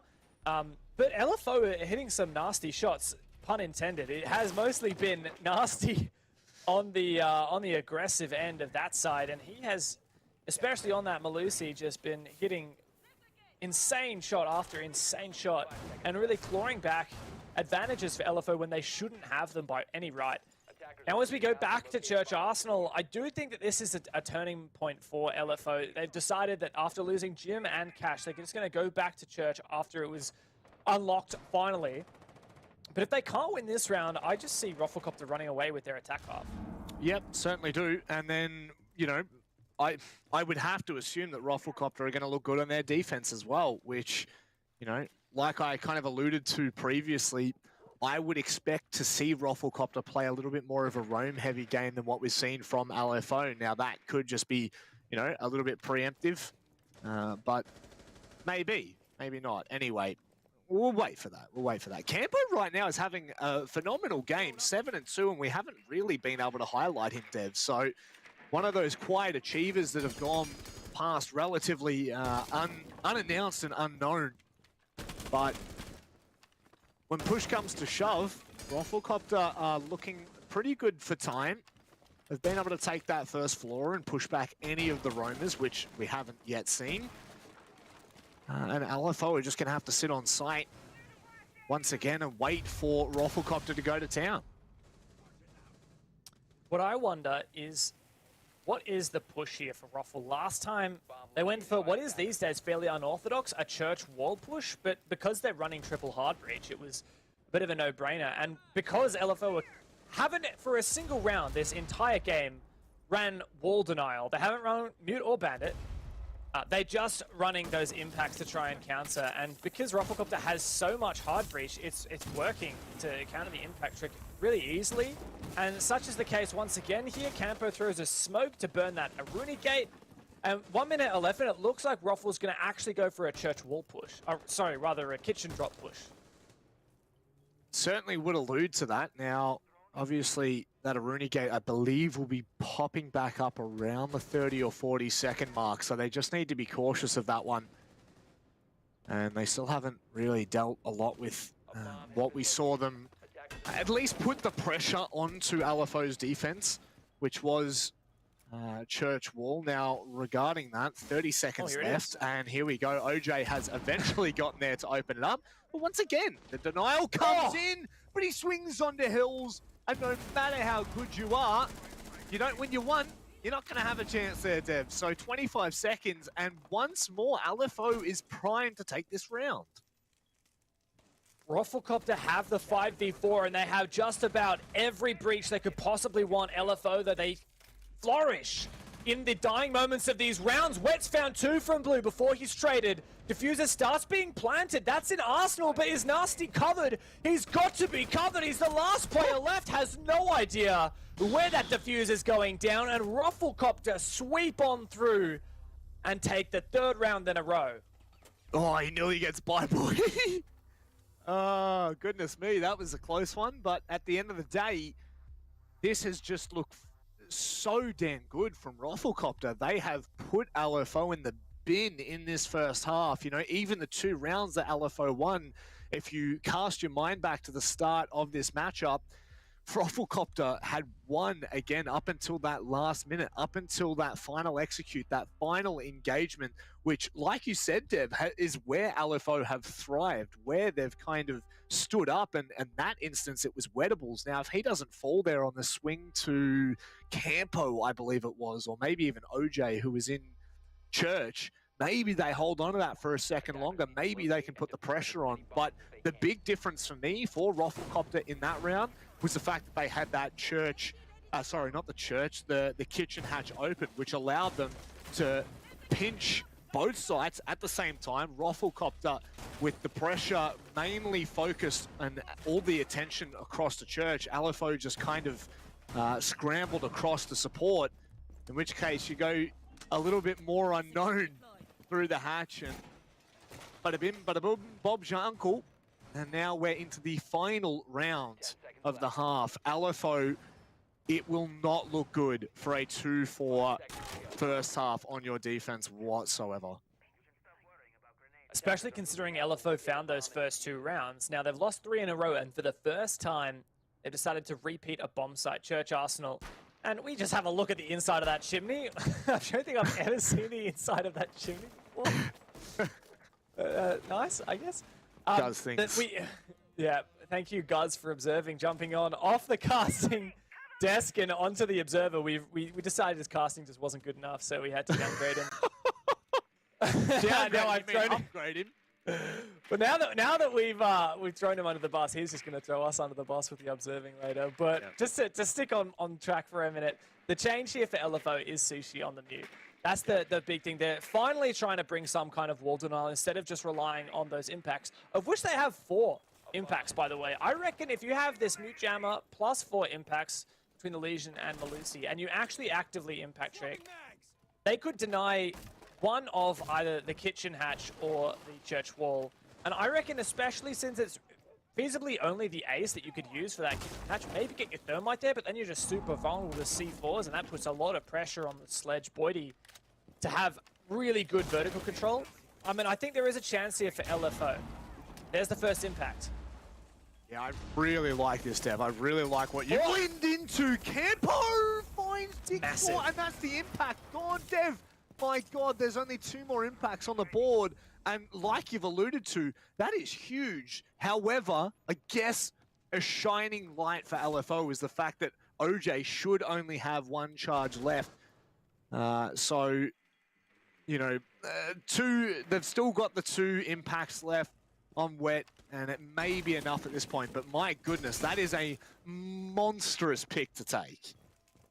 And LFO just getting back to work in their mid-round, destroying that bulletproof camera once again. They're looking for dirt control now. Oh, things are leaning really in favor for ROFLCOPTER. Even if LFO can deny Churchwell, I don't think that really matters at this point. This is just huge. 3 rounds ROFLCOPTER have attacked this basement site, and 3 times they have completely changed it up. Sushi may not even understand. Oh my God, the flick timing. And look at this from ROFLCOPTER. Now they're coming down from blue. They're pushing in from dirt. LFO are left absolutely bamboozled. And Nasty is completely offside, but you don't want to give him a chance. And that Boydie does not. That's the round. That is the half. 4-2. ROFLCOPTER are flying.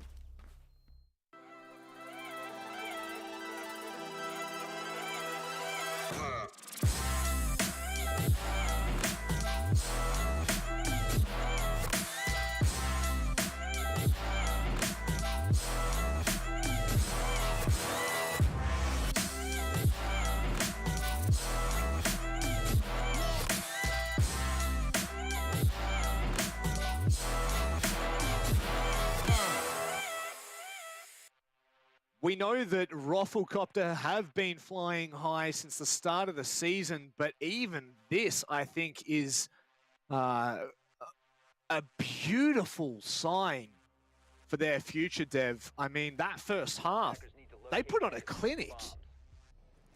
They certainly did. It's just been non-stop for these guys. And yeah, while those first 2 rounds didn't quite have as much to give as we'd hoped out of ROFLCOPTER, they still looked like really strong rounds, Rob. ROFLCOPTER, for every second of their attack, looked like they had everything sorted out. They had so much hard breach every round, bringing triple hard breach. They always had enough utility to get whatever it was going that they wanted to plan out. And the only thing that wasn't working at the start was just the fact that LFO really punished ROFLCOPTER's sloppy executes and hit some really gnarly shots. And that made the difference in the first 2 rounds, but that's not a consistent strategy. And so as soon as ROFLCOPTER tightened things up, they just came back for 4 in a row. They very much have the advantage on their side now, Rob. And as we switch to their defense, they're in the driver's seat. They certainly are, and just like I had alluded to early on with ROFLCOPTER, you will most likely see them play a much more roam-heavy game. I think they may have fallen back for now. Nevertheless, it's going to take LFO a little bit of time to fully clear this out and ensure that there is, in fact, no one up there.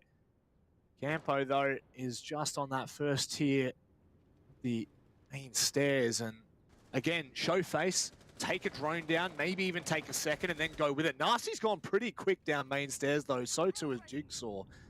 No, never mind, he backed away. I got baited so hard. Yeah, for now, LFO is just doing their due diligence, roam clearing the entire map, and up in bedroom, there are some nice angles the Sledge can get, and perfect timing, guys. He checks the angle. Nasty looking all the way down. That's like the 0.5 main stairs position, all the way going down to the bottom. So this is through the floor, through the wall, and then looking all the way down. It's a fantastic angle that we see a lot of attacks use to cut off that aggression from the basement. And as we can see, as LFO are just about to find out, there is nobody roaming from ROFLCOPTER, and they have full map control. Again, though, minute 30 off the clock. I mean, ROFLCOPTER would be pretty happy with that. Generally, you know, we were... Oh, no, okay. At least Sushi's not wasting any more time. Thought potentially they were going to be hanging back for a second, but instead he's going to go straight for that hatch. Force Campo completely back onto the site as well. Speaking of... Speak of the devil, and he shall appear. Where was that from? Who did he just find? Surely that was Blue. Yeah, it was. The Blue player. And now on the back of it as well, Bouncing's taken the position quite aggressive in storage. Always something that LFO is going to have to worry about. They'll probably sit Hills on a flank watch drone. Hills hasn't found a kill yet, Rob. Oh, 0-6, and he's their entry fragger. That's a pretty tough pill to swallow, but is this an early execute or is this just a spout of util being breached out? That's all three Selmas. No impacts on the defensive side, and that is the church wall absolutely melted to a crisp as LFO opens up the round with 2 picks of their own. Once again, ROFLCOPTER, the phase 1, phase 2 of this round was looking so good, but it's crumbled. LFO have absolutely exploded, but Boydie could go massive here. That's 2 kills in the pocket. He's now going to isolate himself, but it's Nasty to step up, and LFO, that is a convincing round on their first attacking round. I was a bit scared there, though, for LFO when it looked like Boydie was going to find the 1v4 clutch. Fortunately for LFO, they still had Nasty, and he has accepted the task of filling those roles that Sulks previously had with open arms. He is absolutely stepping into it, and he's stepped up in a lot of these mechanical duels that have really brought the favor back into LFO's camp, and it was a good round overall. I thought ROFLCOPTER started pretty strong. Both teams, I think, in that early round were pretty good. You can't pick too much against the roam game from Roffle and the forfeit back, and the roam clear from LFO was also very nice.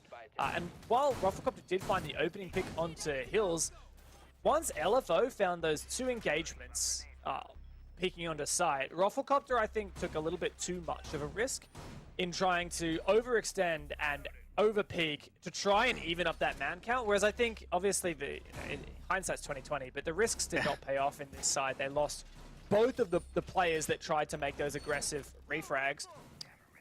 From our position, it's easy to say that ROFLCOPTER shouldn't have taken those risks. They should have just played from the 3v4, but clearly they thought for whatever reason that it was better to go for those aggressive plays. The thing you can't argue is that it did not work out, so ROFLCOPTER is going to have to keep that in mind if they're going to look to make aggressive plays later on. LFO is ready to punish.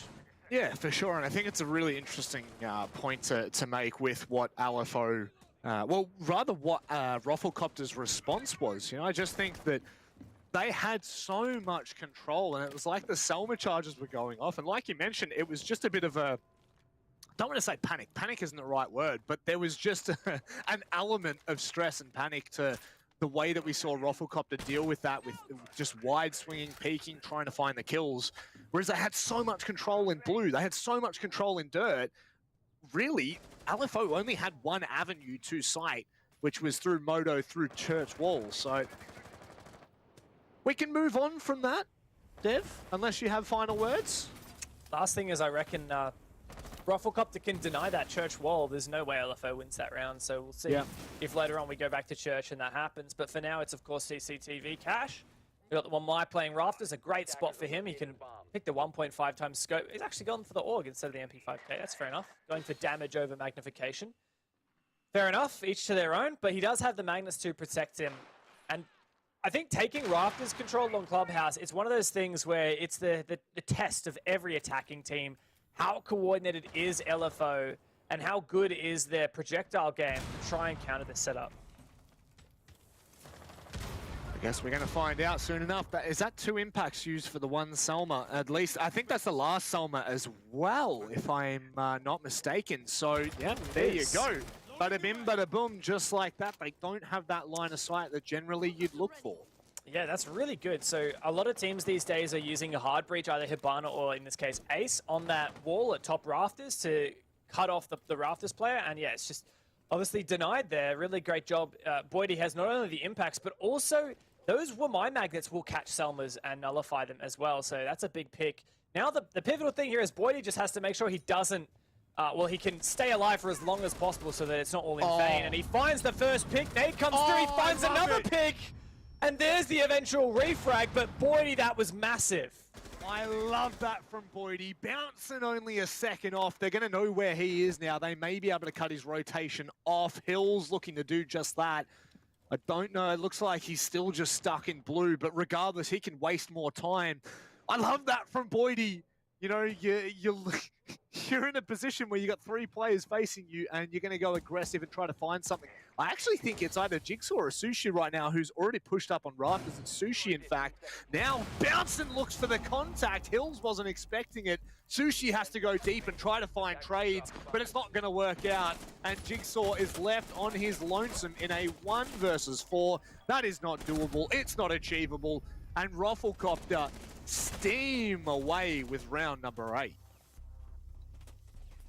Excellent job there from ROFLCOPTER. LFO left in the dust, and it all started with that rafters hold from Boydie. And there are a lot of different elements of that, Rob, that played into his success. Firstly, LFO tried to go for what I would call a pretty smart way of attacking that rafters position, which is you don't want to give him a favorable gunfire, right? You don't just want to walk in through the garage door because he's favored in that position. He's got good cover. You don't.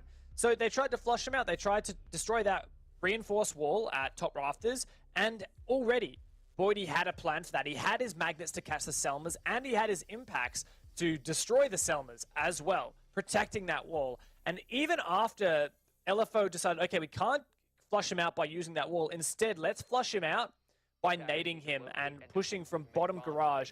That's a good strategy, but the thing is, you have to be ever vigilant about that rafters player. As soon as he hears the nade getting pulled, as soon as he knows that you're trying to go for that kind of a flush, he's going to start peeking. He's going to start swinging. He's going to start moving around so he's not vulnerable to the nades. That's exactly what happened, and Boydie knew he was a dead man. It was just a matter of time and a matter of the exchange.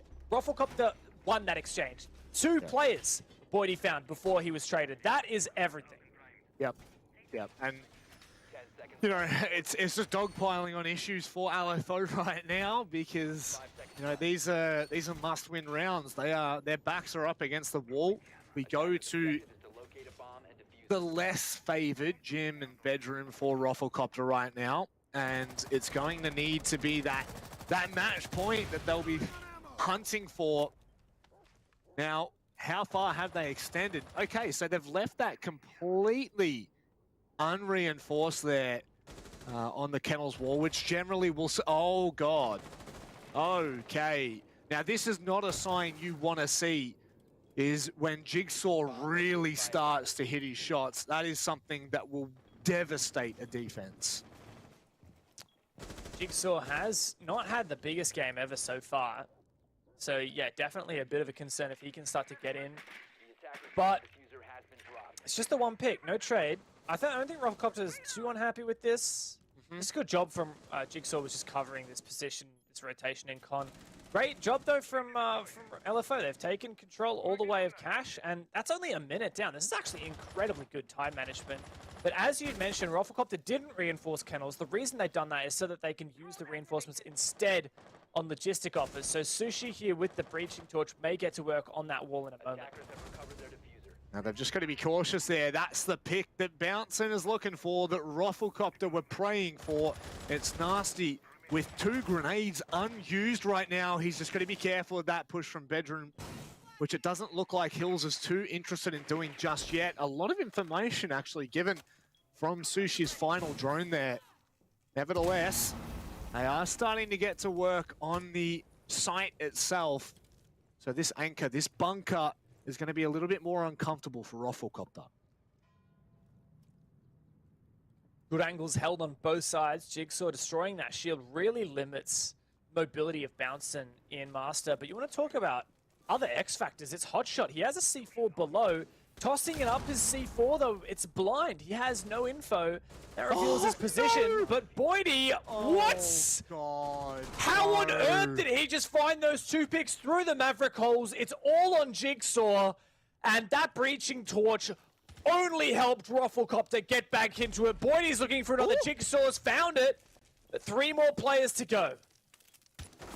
Oh, you know that he might actually be given an opportunity here. He's going to see the feet of Campos. Don't give this man an opportunity backing it around, because he'll take it. And right now, it's a 1 versus 2. Jigsaw Could be the ace. Nuclear right now. Bouncing backs even further down main stairs. The diffuser is currently not with Jigsaw. In fact, where on God's green earth is it? There it is. He's picked it up. He's going to make his way back to site. He will start to stick this. And oh, Bouncing!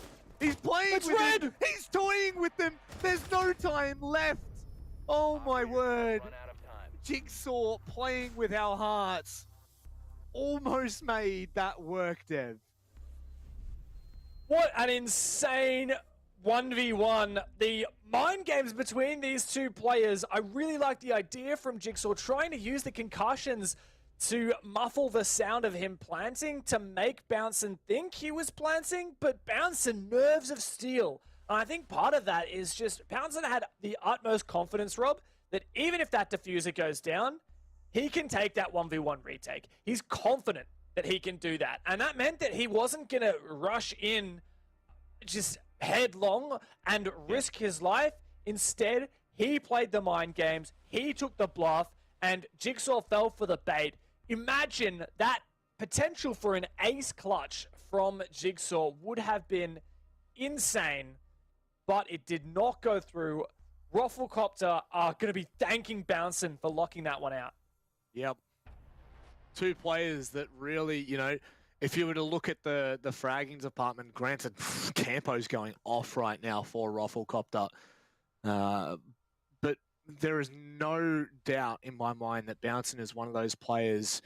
We saw it last season, and now we're seeing it again this season, that can just have such an incredible impact. Such a smart yet mechanically gifted player.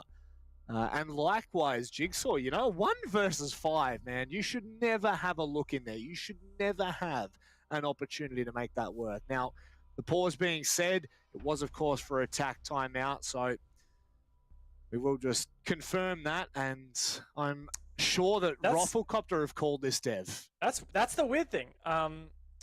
You know when what? production told me ROFLCOPTER timeout, I thought, oh, surely that was a mistake. So I asked again, and yeah, it is ROFLCOPTER who called that timeout.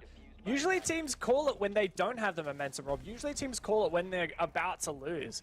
But ROFLCOPTER have doubled down here. They've called the tactical timeout because they know that they have the freedom, or rather they have the ability to go back to Church Arsenal now.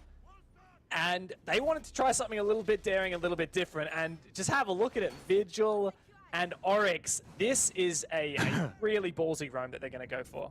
It certainly is. In fact, this is a similar strat to what we saw last year in OCN.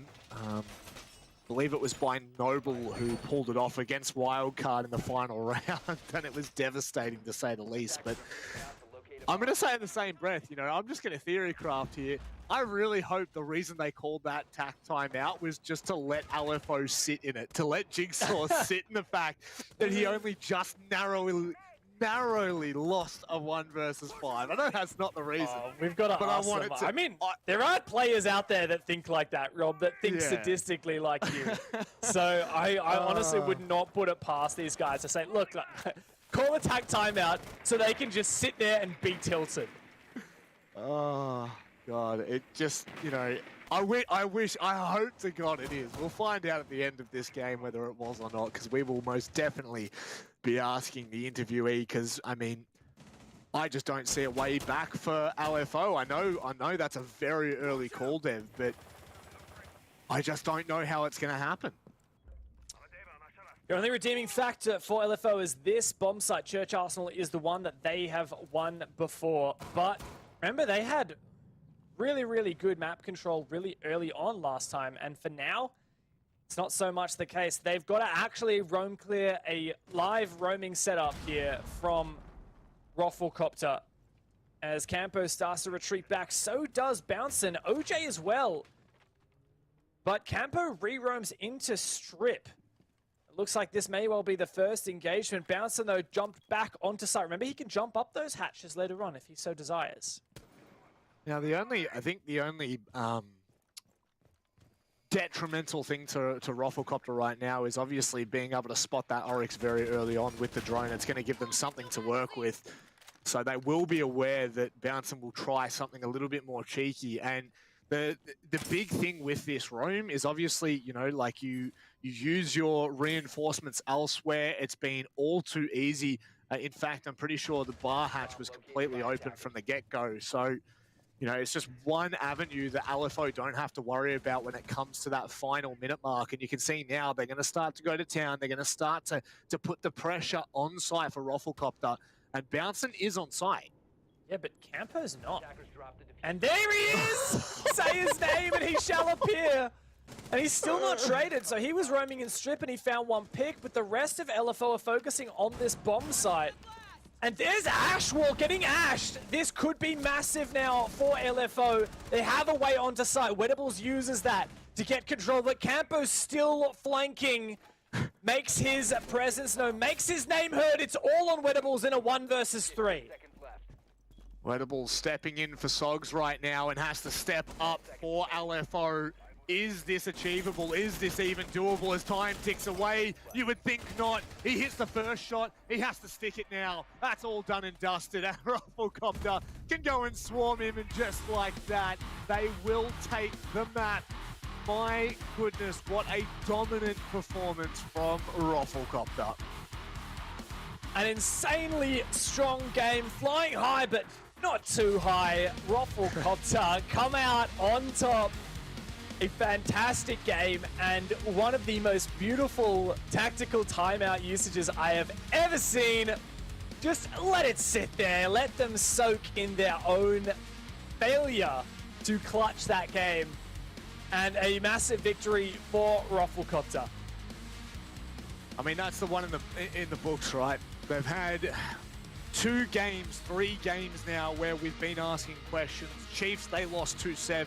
Wildcard, and that's a wounded Wildcard they lost to. And then finally, Bliss were, you know, kind of beat them in overtime. But to come back this dominantly 7-3 against LFO, really, really good signs as we head into that final Playday tomorrow for them. It's also really exciting for ROFLCOPTER because on the back of that, they are currently now in 4th place with 9 points. Whether they're 4th or 3rd will just depend on the round win-loss differential compared to Chiefs, who's currently in 3rd with 9 points. We'll wait till the end of the day and show you guys the updated standings after that. But of course, ROFLCOPTER might not stay there for long. We have 3 more games tonight, and that's a lot of chances for ROFLCOPTER to then get pushed back down the standings. But what's really important, Rob, is for now, ROFLCOPTER are in a playoffs position. Yeah, the 3 points, 100% what's needed in that scenario. You can't let that go OT and drop points, especially when you've put on such a clinic so early on. From the get-go, there was never any questions. You know, we were talking the first round, Dev, of how incredibly well-timed ROFLCOPTER's pushes were. You know, by the minute mark, they had absolutely everything they needed open, and maybe it comes down to decision-making, maybe it comes down to this, that, or the other. You know, I'm not even going to put a tag on it. But at the end of the day, they do the job. They get the job done, and I'm thoroughly impressed. As I was looking to ROFLCOPTER this season and asking the question, you know, how good were they going to be? You know, they were sharp gamers. They were really good in the open qualifiers and then into relegation promotions of OCN last year. But I do think that this kind of bats home the potential that this roster has. However, for LFO, it's a little bit of a different story, I think. For LFO, it's a big struggle position now because the only game they have won all season was that game against Chiefs, which is historically a team that they've matched up really well against. It's funny because Chiefs have been looking like a top team, but they fell to the bottom team. But that's the only points that LFO have all season. They haven't been able to force any of their losses to overtime. They haven't held a candle to any other team. So it puts them in a really, really tough position. Sitting on 3 points at the moment and going into your final Playday tomorrow, I just don't think it's good enough. And going into Rhythm for their final Playday, maybe there is a chance there. LFO have had a good head-to-head against Rhythm in the past, but I just don't think that there's enough gas in the tank to keep the playoff stream alive for LFO. No, I would agree with that. And looking forward now, ROFLCOPTER on 9 points, like you mentioned, Dev. They're looking pretty comfortable. And someone who had a good performance today was Boydie. Let's get him in to have a yarn and figure out what on earth you guys just absolutely dismantled LFO from the get-go. You looked incredibly comfortable. Is something on tonight, or was LFO just not up to the task? Look, it's a lot easier to play the game when your fifth isn't getting DDoSed. I will say that. But yeah, we were also playing a lot better this week, I'd say. One of the things I wanted to ask you about is, in that final round, you guys are 6-3 up, and you call a tactical timeout. Usually teams call a tactical timeout when they're losing and when they need to switch the momentum. You guys already had momentum and you had match point. Why did you call a tactical timeout when you're already in an advantageous position? I'll be honest, I have no idea. OJ called it. Yeah. Well, no, he just wanted to talk about what we're going to do and just close it out. So we had two theories. We had two theories. Yeah, we had, I think James's theory was probably... James, would you like to explain your theory, and then I'll explain my theory, and we'll hear from Boydie who he thinks is right. Well, my theory was that you guys wanted to change your strat a little bit, because you've already done a basement defense. One time you did a full anchor, and you wanted to discuss like a different roam strat with Oryx and stuff. But Rob had a little bit more of a cheeky theory. My theory is that you were trying to tilt them after Jigsaw lost the 1v5. Please, for the love of God, Boydie, tell me that you called the tactical timeout to let that sink in. I wish. We had brief discussions of calling a tactical timeout 15 seconds into the first round, like before the first round even started. Bit of a power move, but yeah, sadly we didn't do that. I love that. I do love that. Well, Boydie, congratulations on the victory. I believe you guys have Order coming up tomorrow, so we wish you the best of luck, and we'll see you in playoffs by the looks of it. Yep, thank you very much. Crazy. Yep. What a ride this has been this season so far, and it's kicked off well with Playday 6 as well, Dev. Exciting prospect for ROFLCOPTER. Securing the 3 points there is really pivotal, as you've said already. Currently sitting in 4th place, a shot at 3rd potentially. A big deal for them. And coming into their final Playday, there is definitely a solid chance of locking in their relegation, or rather their top 5 position. But as they sit right now, great game from Boydie, great final round from Campo, and that roam game really was amazing. And early on his attack half as well, you mentioned it, right? Like, he just found so many picks. He was a quiet achiever. And in terms of the opening kills, he was in there almost every single round, opening up the game for his team.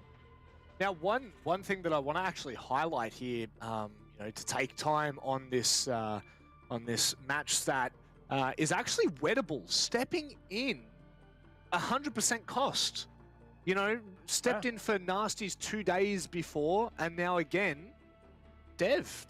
I mean, that's the performance that you're looking for, right? That's the person that we're looking for to replace Sogs at this point. So, incredibly happy to see a player of that stature step up and step in just so confidently. But Hills on the big donut after 10 rounds, that's unheard of. 0% cost and 0% kills, so it's not even like he got traded when he died. Not even once. So wait, there was 0% cost? Pretty sure I saw a 0% cost there, yeah. So He didn't get any kills, and he didn't ever get traded, and he didn't ever survive a round either. So, and he didn't ever plant or defuse the bomb. So, really, really shocking performance from Hills. I don't want to rag on him too much, but No. Sometimes you have a really, really terrible game, and Yep. that sucks. And I like Hills is also a big player that we always talk about as a really strong fragger, a really good roamer, and he's looked really good overall this season. So it's a bit disappointing, really, really.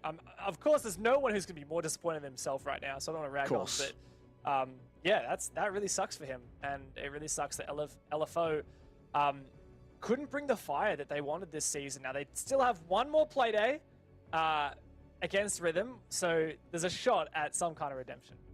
Is there? I mean, we'll theorycraft in the break and get back, but I think that that's LFO's season done. They cannot get out of 8th place, so that is a devastating. It is actually. It's confirmed. It's true, actually, they cannot get out. Yep. They are sucks. stuck in 8th place. That is a no bueno, my friends. But, ladies and gentlemen, we're going to go to a break, but please strap yourselves in. We've got Order and Chiefs coming right up after this little interview.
Living started in 2013 after we lost a very good man in the name of Dwayne Lally to a mental illness. They say death by suicide affects 115 people, but you can't even put a number on it. The ripple effect that the loss of one life had on thousands of people far outweighed what I've ever experienced in my entire life.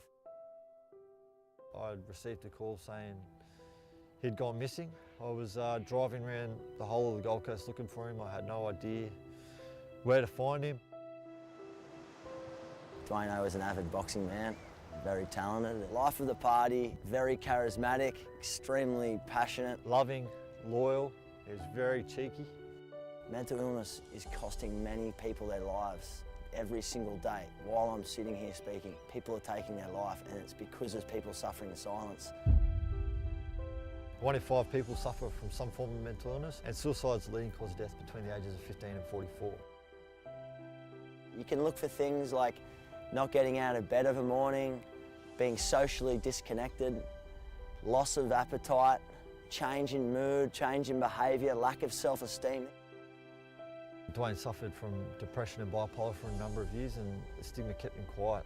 So we wanted to turn that negative into a positive, and if the shoe was on the other foot, I'm sure Dwayne would have done the same. We're just doing what he would have done.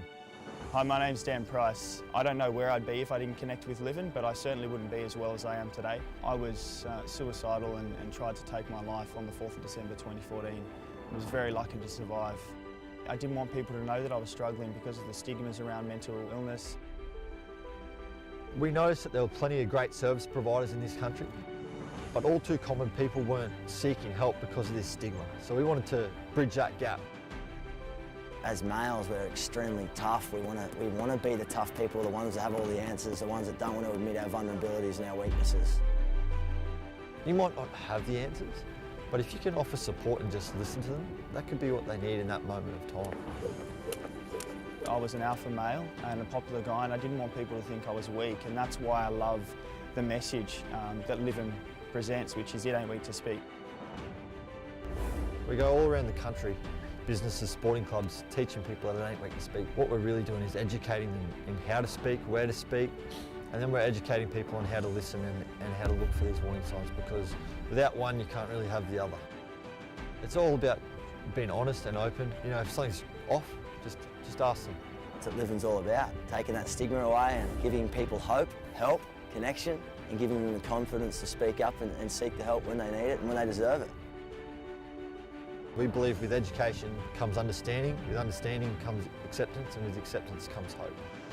I want to change the way the world understands, perceives and interprets mental health. Let's change the dynamics in which this is looked at. For far too long it's been a stigma. We're going to make this a dinner table conversation, the same way that we'd put our hand up and run for help if we had a broken leg.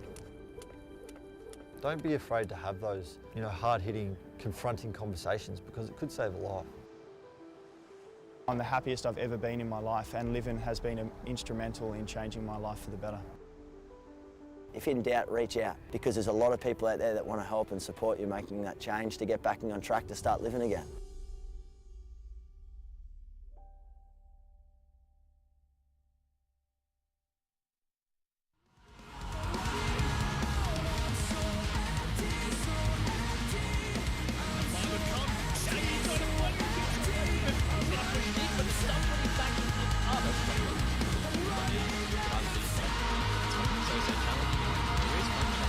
This could be huge. Manages to find them.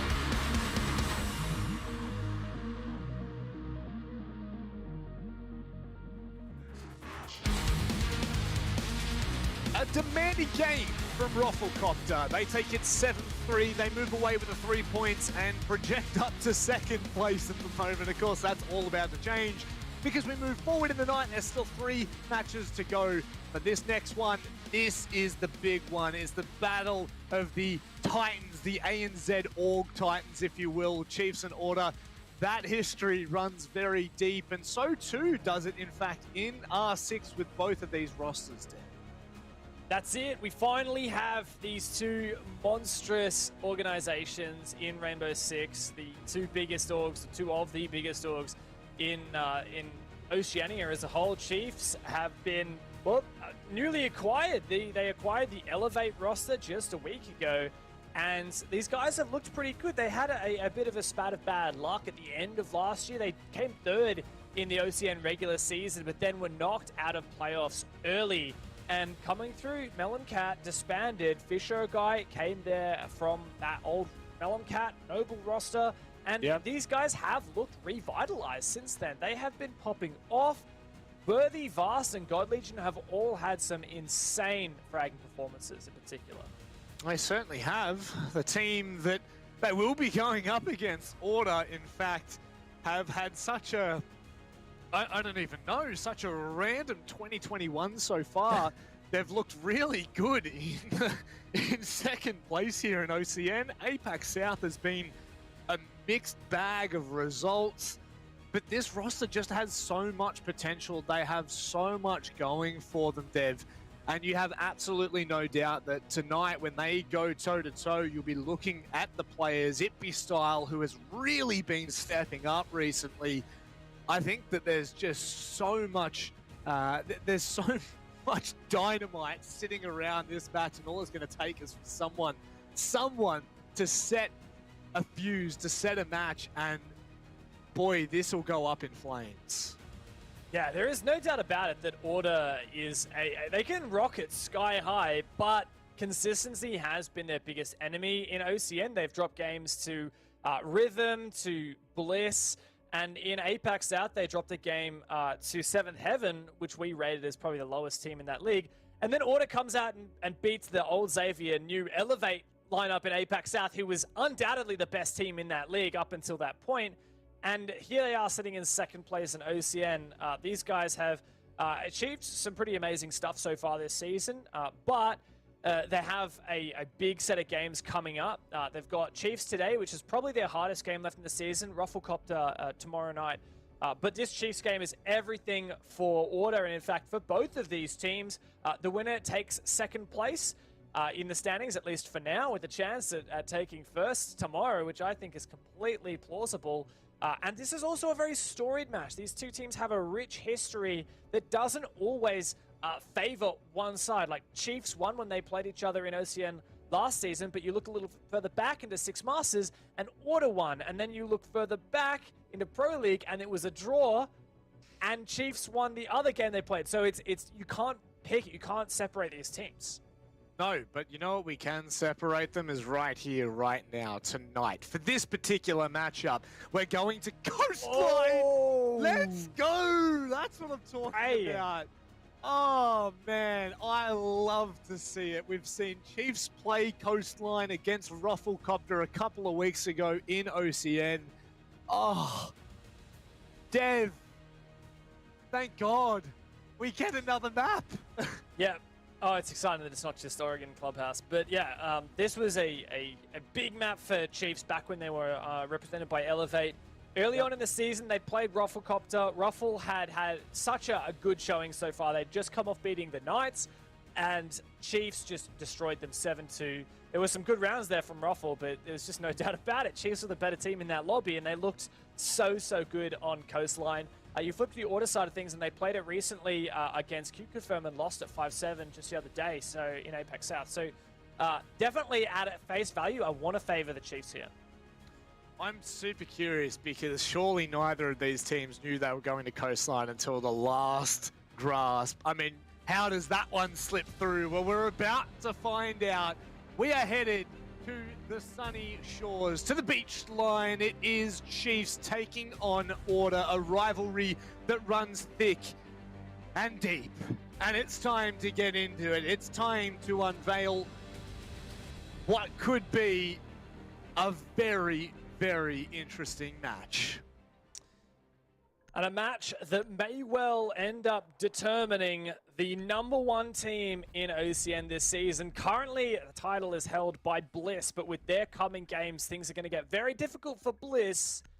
And Chiefs and Order are within touching distance of grasping that #1 spot in OCN.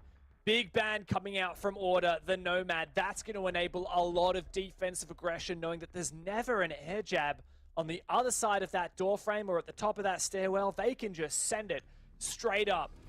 Also, the Ace ban is a big one from Chiefs. They want to deny Order from breaching that drinks wall, but yeah, Arun is a bit of an uncommon one. Finally brought into this season, and yeah, not getting a look in there. Valkyrie, a very typical ban on Coastline, can cause absolute havoc with that intel gathering, and just, I mean, there's so much potential when you play an operator like Valk. It's never going to end well for the attacking side, so I do enjoy the fact that that has been banned out. Now, both of these teams, okay, I want to preface this before we even get into the matchup. Last time I spoke to Chiefs, I believe it was Digital, and it was right after the ROFLCOPTER matchup. They were saying how they are so much more happy to be aggressive this season. They are happy to take the fight, two teams. And in a game like this against Order, a team who is known for their loose play style, it really is going to be one to remember. And I mean, first off, showing a cheeky little money pick, I rate that. And if I'm not mistaken, it actually forced Digital onto that lesion just in case. I like that. Sometimes, you know, that is a bit underutilized, a 6-pick, and it can sometimes scare away those players. But having a look at the Snap Fitness community vote, my God, 52% Order, 48% Chiefs. This is incredibly tight, Rob. And I think it just goes to show that splitting these teams is incredibly difficult. But as you said, that's what our job is here, right now. We will determine which team is on top, which team take second place on the standings and which will lay down. Only 1 point currently separating these teams. Order just barely above on 10 points, Chiefs on 9. And in fact, if Chiefs just win this outright, they will even take first place on the standings above Bliss, sitting at 12 points. And likewise for Order, they will take number 1. Jeez, it is a big match. There's no doubt about it. With only 2 play days left, every single point matters. You saw it in that matchup before. LFO drop all 3 points, and they are now out of the running. They are 100% coming in last. There is no doubt about it. All they can do is sit back, wait, and try to deny points from Rhythm when they play up tomorrow. So it does come down to the wire. And speaking of wires, Jack Daddy just dropping off of his for a hot second to ensure that he does not get run out on. Vertical play starting to be engaged here by Order. Looking to push out the kitchen side of the map, keeping in mind Bar Gaming, not Bar Gaming, Bar, Blue Bar Sunrise Bar is the bomb site here. Yeah. Dev.exe has stopped working. Occasionally it happens. So Order's pretty ambitious here with their map control. They're looking to basically take the entire map all the way from Master across. It's a good strategy, but it's one that can start to leak time, and you really need to make sure that you find some picks alongside this map control. Well, so far, there's been none. Oh, God, I thought for a second Digital was going to remain unnoticed, undetected, but there we go. He drops down, Ippy style. Mentioned him in the pre-game. He is a player on fire recently, and Digital is not up to the task. That's a big opening pick. Only 4 drones remain here for Order in the final minute of round 1. Oh, that's a very cheeky position there from God Legion. No idea why Specker thought that was clear, but it certainly wasn't. God Legion is a very big player. Lion concussion comes through. Joker finds fast. God Legion, low HP, but looking for this refrag. Finds another. Almost gets the third, but Order light up the scoreboard as it's all on Fisho in a 1 versus 2. Oh, he's got the Banshee on cool vibes as well, so he's going to be sitting pretty comfortable. He'll know that information well before it hits his point. Just needs to worry about Cutie right now in the courtyard. 25 seconds, only 1 drone between them. Ace, rather Zero still with 1 cheeky little piece of intel gathering left, and Fisho decides to move out of position here.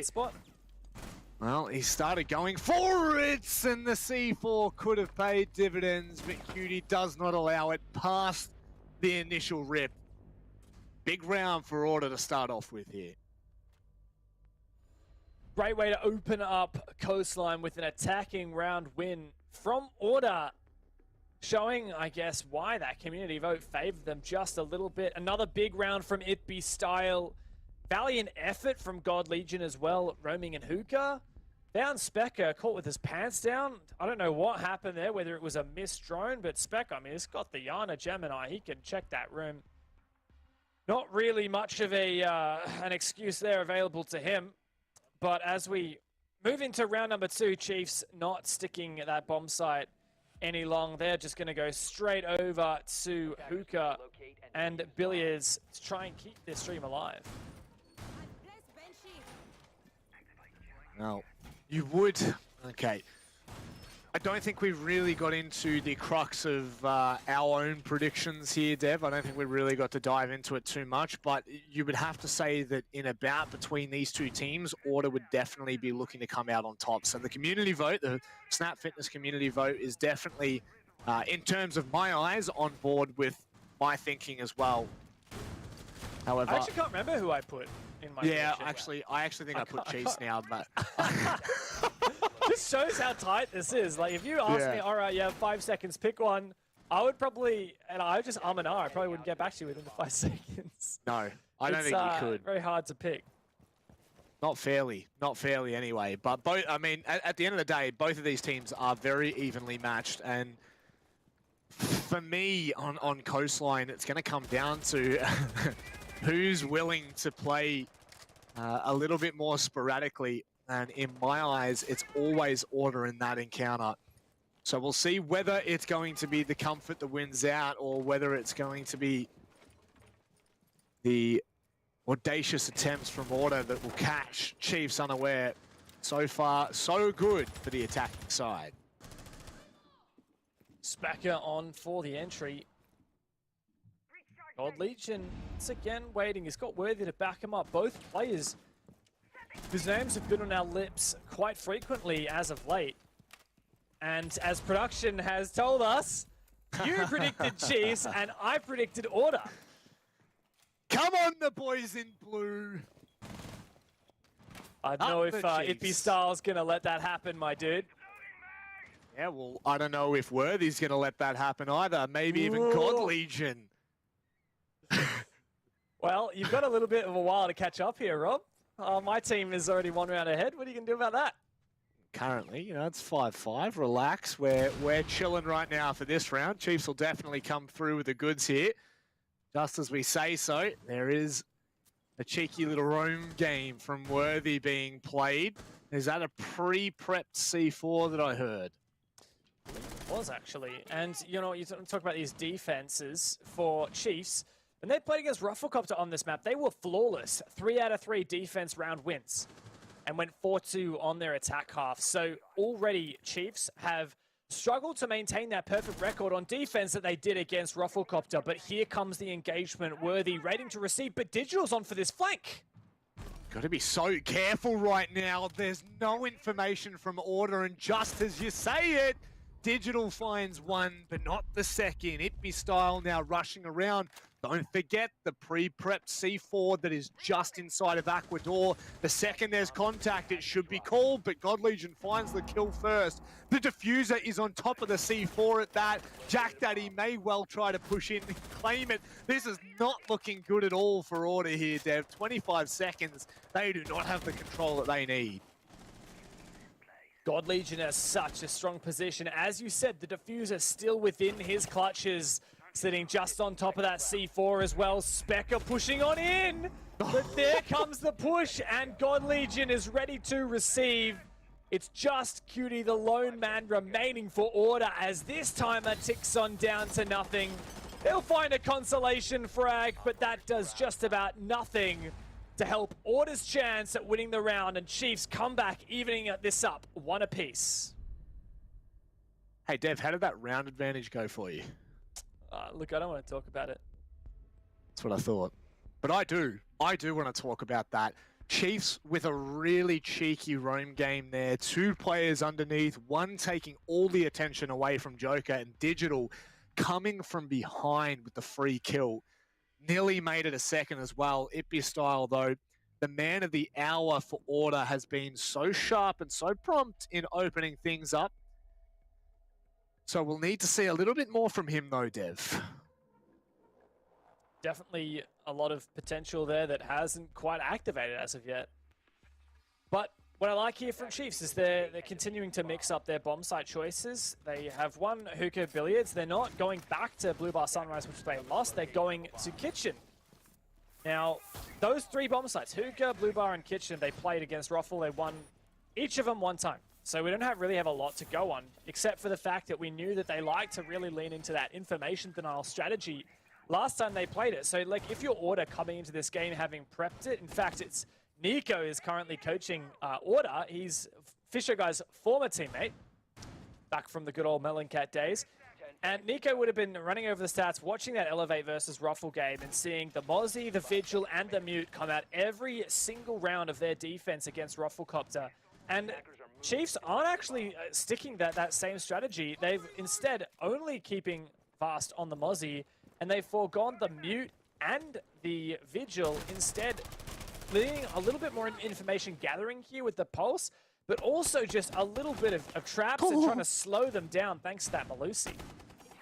Surprised Digital's so happy to be engaging really early on here. Obviously wants to put a little bit of attention, but currently he hasn't had the best track record at the start of these rounds. Fortunately enough, he finds that early kill, but the player wasn't even looking at him. So does need to ensure that he stays alive for quite some time here. Being who he is, he will become vital at the end of the round. But talk about the end of the round. God. They're not going to let him get past the minute mark there.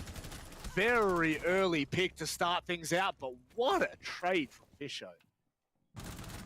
An important one as well, and Vast just retakes Sunrise. Ippy style, the man of the hour goes down, and the diffuser also sitting outside of Sunrise. Specker looks to push in.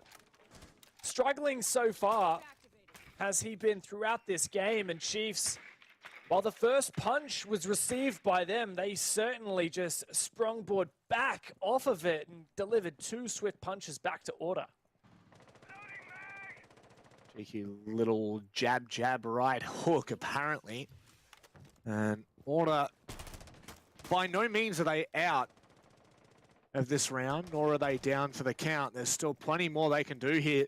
They look like they know exactly where God Legion is, and that's a big kill from Specker. That's God Legion down. That's the player who was holding a lot of that control up toward Theatre, and VIP gone. And Chiefs look like they have bunkered in on site now, which means that it's going to come down to the push and shove. Order need to get rid of the Banshees, the smokes. There's still quite a bit the Order need to do in this round. The Lion roars, and that gives a chance here for Order. Push on the back of it. The Gon 6 comes through, breaks the hatch. Vast underneath it, about to feel the pressure from above and from the Cool Vibe stairs, but Order may well tunnel vision a little bit on this player as they start to breach above him. Vast can keep moving.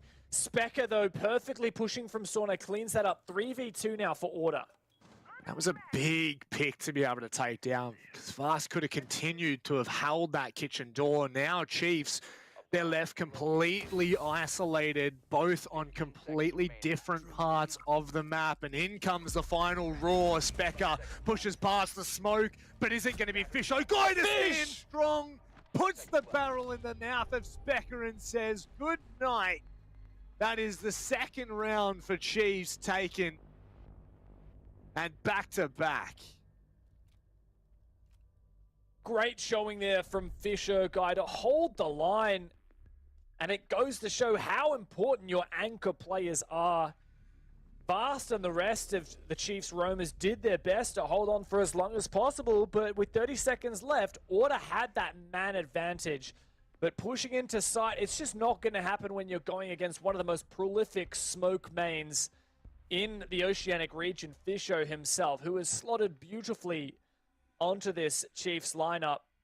As finally Chiefs take the plunge, they retry Blue Bar and Sunrise as a defense. But this time with a little bit of a twist, they've brought the castle and there is no mirror window to be seen on this lineup. Intriguing, he says as he strokes the hairs of his chinny chin chin. Very curious at this point, because by no means have any of these rounds really been a runaway. Look, considering how close we're saying this tie is going to be, it is really going to come down to what we call the tale of two halves. And you alluded to the fact that the Chiefs' defense has been quite kind to them in the past in their last matchup against ROFLCOPTER, and so it will have to be 2 here, because Order, if they're able to, you know, really put the pressure on them, walk away with a 4-2, even a 3-3, I'm not really sure about the 3-3 as much, but definitely a 4-2 half would spell disaster. Ippy style captures Vast, and that is the only player, as far as I'm concerned, toward Hookah and Billiards. Such an early pick as well, not even 30 seconds into the round. And that castle setup really didn't impede Order at all. All it did was lead Chiefs into a false sense of security on that top floor. 2 out of 3 of those castle barricades are down, and there's no presence upstairs from Chiefs, aside from the lone roamer God Legion in Master. He's about to find an engagement though. Joker lands the first shots. The pre-fire comes through. God Legion standing his ground, not backing away. There's 2 players ready to find. And that's a great C4 from Digital. My goodness, I thought for a second that Jack Daddy was in Hall of Fame as well, because that would have been good night. But in fact, he's actually out by the DJ decks, having a boogie by himself. There's only 2 drones that remain in the hands of live and active players. 3 more, whether they're out or not. No, in fact, they're not out. Or are they? I can't remember. You know what? I'm not even going to theory craft here, Dev. It's a lot of information that Order are not going to be able to gain here in these final parts of the round. But Chiefs have set themselves up somewhat nicely, taking out Specker and Joker. Good information on the bomb sites as well. Thanks to the Zero placing those cameras on the floor, they can then actually be transferred through the floor and peeked down onto the ceiling below. Teasing the idea of a flank is worthy up the white stairs, but decides not to go for it for now. I don't know, it's even worse. He's going to be able to hold that long line straight through to office, and Order have to be prepared for this. They have to check him here. There is no way that he can go undetected, because he could completely be the linchpin in this round. It's already crossed. Looks like they've got somewhat of an idea. The Claymore has been set, but he's still going to be able to fight from that door, so they need to be very cautious here. They're going to go for the push on him. Worthy now stuck in between a rock and a hard place. Both of them coming from the same direction. He lines them up and swamps to the secondary. Ippy Styles' position is now known, and they have to go deep here, Dev. But is there enough time? Ippy Style on the verge of this ace, Rob. 1v1 against Digital, low HP. He has the util to breach this wall. As he pushes on in, he's got to go for this kill. Digital holds down, and Chiefs complete 3 defenses in a row. Oh, my goodness. This show would have been completely sweating. My word, these rounds are coming down to push and shove. What a play from Worthy, I believe it was. Absolutely ridiculous from security there, securing that double kill. Monstrous, Dev. Yeah, huge round there from Worthy. The fact that he was unable to get both of those kills. If this had just been a one and done for him, that's still a really strong position for Order. And with how well Ippy Styles been playing, I honestly think they would have taken that, but not so. Even using the pistol at the end. What's more, Ippy Style nearly found him straight away on that refrag. Didn't quite do so. Took him a little bit longer, and just to put Digital in a 1 versus 1 position against Ippy Style, who's on the verge of an ace, that's a scary prospect. Digital's a great player, but he's also been one that we've thrown a little bit of shade towards this season. He's struggled at times to really get on the scoreboard. And sometimes it's been these tiny little missed opportunities for him, a little failed flick of a failed gunfight, and that means the difference in a round. And if that had happened there, Chiefs would surely be in all kinds of a mess. But thankfully, Digital holds down, and credit to him, he retained himself under pressure. Now he's on the Oryx, not a commonly picked operator, but one that definitely has some potential jumping up those hatches in the late round. The impact that he's going to have, because I'm sure that he'll be looking for those sneaky little cheeky plays. Now, I think we do need to kind of highlight is how often Digital has been a part of these opening engagements. He's currently going 1 for 2. Really 1 for 3, I should say. 1 successful attempt in 3 tries. There we go. We got there in the end. So very early on, Digital's been really the one trying to find an engagement. And this time it's Vast who's on the receiving end of it. And just like that, there's pretty much there is so much for Order to work with here with 2 minutes left. Certainly is in this 5v4, looking to take control downstairs. Specker pushing on 4th. Still trying to find this player. I believe it's Worthy here in blue bar, but Jack Daddy punishes him. 5v3 now for Chiefs. This is a massive position. If God Legion can't secure this kill, this is going to be a very tough slog for Chiefs to get back into this. Oh, he gets away. Okay. Actually manages to get completely back to security. It doesn't make a difference. It doesn't matter. Order putting in work, God's work at that. And with only God Legion and Fisho left. Oh, see you later, buddy. No, it wasn't cooked, but it doesn't matter because Ipustyl's there with open arms. And God Legion, if you even find one kill in this round, that's mission accomplished for you there, surely. There we go.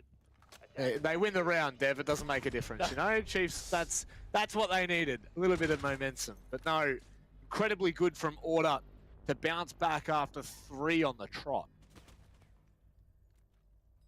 And then in a 5v1, a massive motivation booster there for Order after, as you said, Chiefs finding 3 back-to-back. Order gets back into this, and considering Coastline is definitely a map that you would consider the attacking team favors. Now, we've seen some anomalies to that recently at various points in Rainbow Six Comp across the world, but at least recently here in OCN, when Coastline was played, for example, when Chiefs played against ROFLCOPTER, they won 4 of their attacks and then 3 of their defenses. If Order can end the half 3-3 here, I'd say that's pretty par for the course. Like, if they can't do so, then Chiefs are going to be such a strong position to take this game 7-3 or 7-4, maybe 7-5 when it switches onto their attacking side, where in theory they should be even more favored. Yep. Big times. It's trials now for Order. And with that being really kept in the back of the mind, this is quite a crucial round. And there will be a small bit of attention being placed on the upper sides. Once again, the Mozzie will enable, at least for a short time, that roam to remain undetected, quote unquote. Order will most likely be taking their sweet time in approaching that. They cannot allow Chiefs to really do what they did to them in the previous attempts. Regardless of the quick trades or not, they are looking to take front here and spearhead into a 3-3 half. It's not just that that's what Order is aiming to do here. I really feel like if they can't do that, their chances of winning this game are quite slim, honestly. Finished. Yeah, Chiefs, if they manage a 4-2 split on defense, that is just really, really, really good. Yep. On Coastline, a very attacker-centric map, typically. We do have some really strong attackers banned out. Nomad and the Ace, super, super potent on the attacking side. But I don't think they're necessary by any stretch of the imagination. Order here, been on for this roam clear. It's been a bit hit and miss. Remember, Kitchen is the bomb site to attack here, and typically teams will want to get this control upstairs, Master, VIP, etc., and start getting that vertical play going on downstairs, but you've got to be careful of these roamers, and for now, Order's playing very patiently. In stark contrast, Rob, we've seen at least 2 rounds so far this game where the opening pick has been before 2 minutes has been remaining on the clock, and here we are halfway through the round and not a single engagement. Certainly an interesting tale as finally we come to the end of the first half. It's curious and quite magical that Chiefs have been able to walk away from that regarding how many players they had. I mean, they had Worthy, they also had God Legion who was sitting around being a nuisance, and Order still not completely having cleared that top floor. They're still kind of droning out bedroom in this instance, and that C4 is going to make matters a little bit worse here. I think Chiefs have definitely won the first half of this round. Definitely a pivotal pick there. Jack Daddy going down, and any more Argus cameras that he had remaining. Joker doing his best to clear out Theater, but you can see how little information he has. He has to face check everything. I love this extended setup from Chiefs. A Banshee down in lobby near Lamborghini door. That is massive, and so is that pick from Fisho guy. Order, this is slipping through their fingers, Rob. 30 seconds left, and it looks like Chiefs are going to take a dominant 4-2 half. Do you expect anything less from the boys in blue, Dev? That's the real question. A 3 versus 5. Order are going to have to force their way in here. The possibility is extremely unlikely, regardless of the pick. Hitby style has to go deep. Oh, no. He's still alive. No, in fact, he falls at the final hurdle, and Chiefs manage a 4-2 first half on their defense. Insane.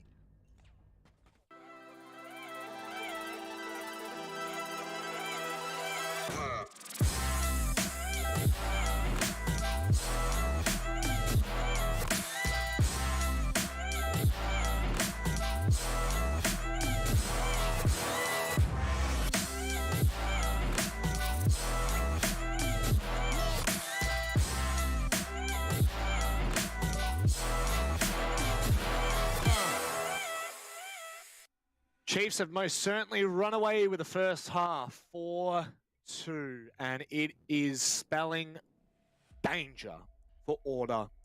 Dev, you mentioned that if they weren't able to convert at the very least a 3-3 first half, that their chances were going to be so vastly diminished. And, well, they have such a huge effort ahead of them here.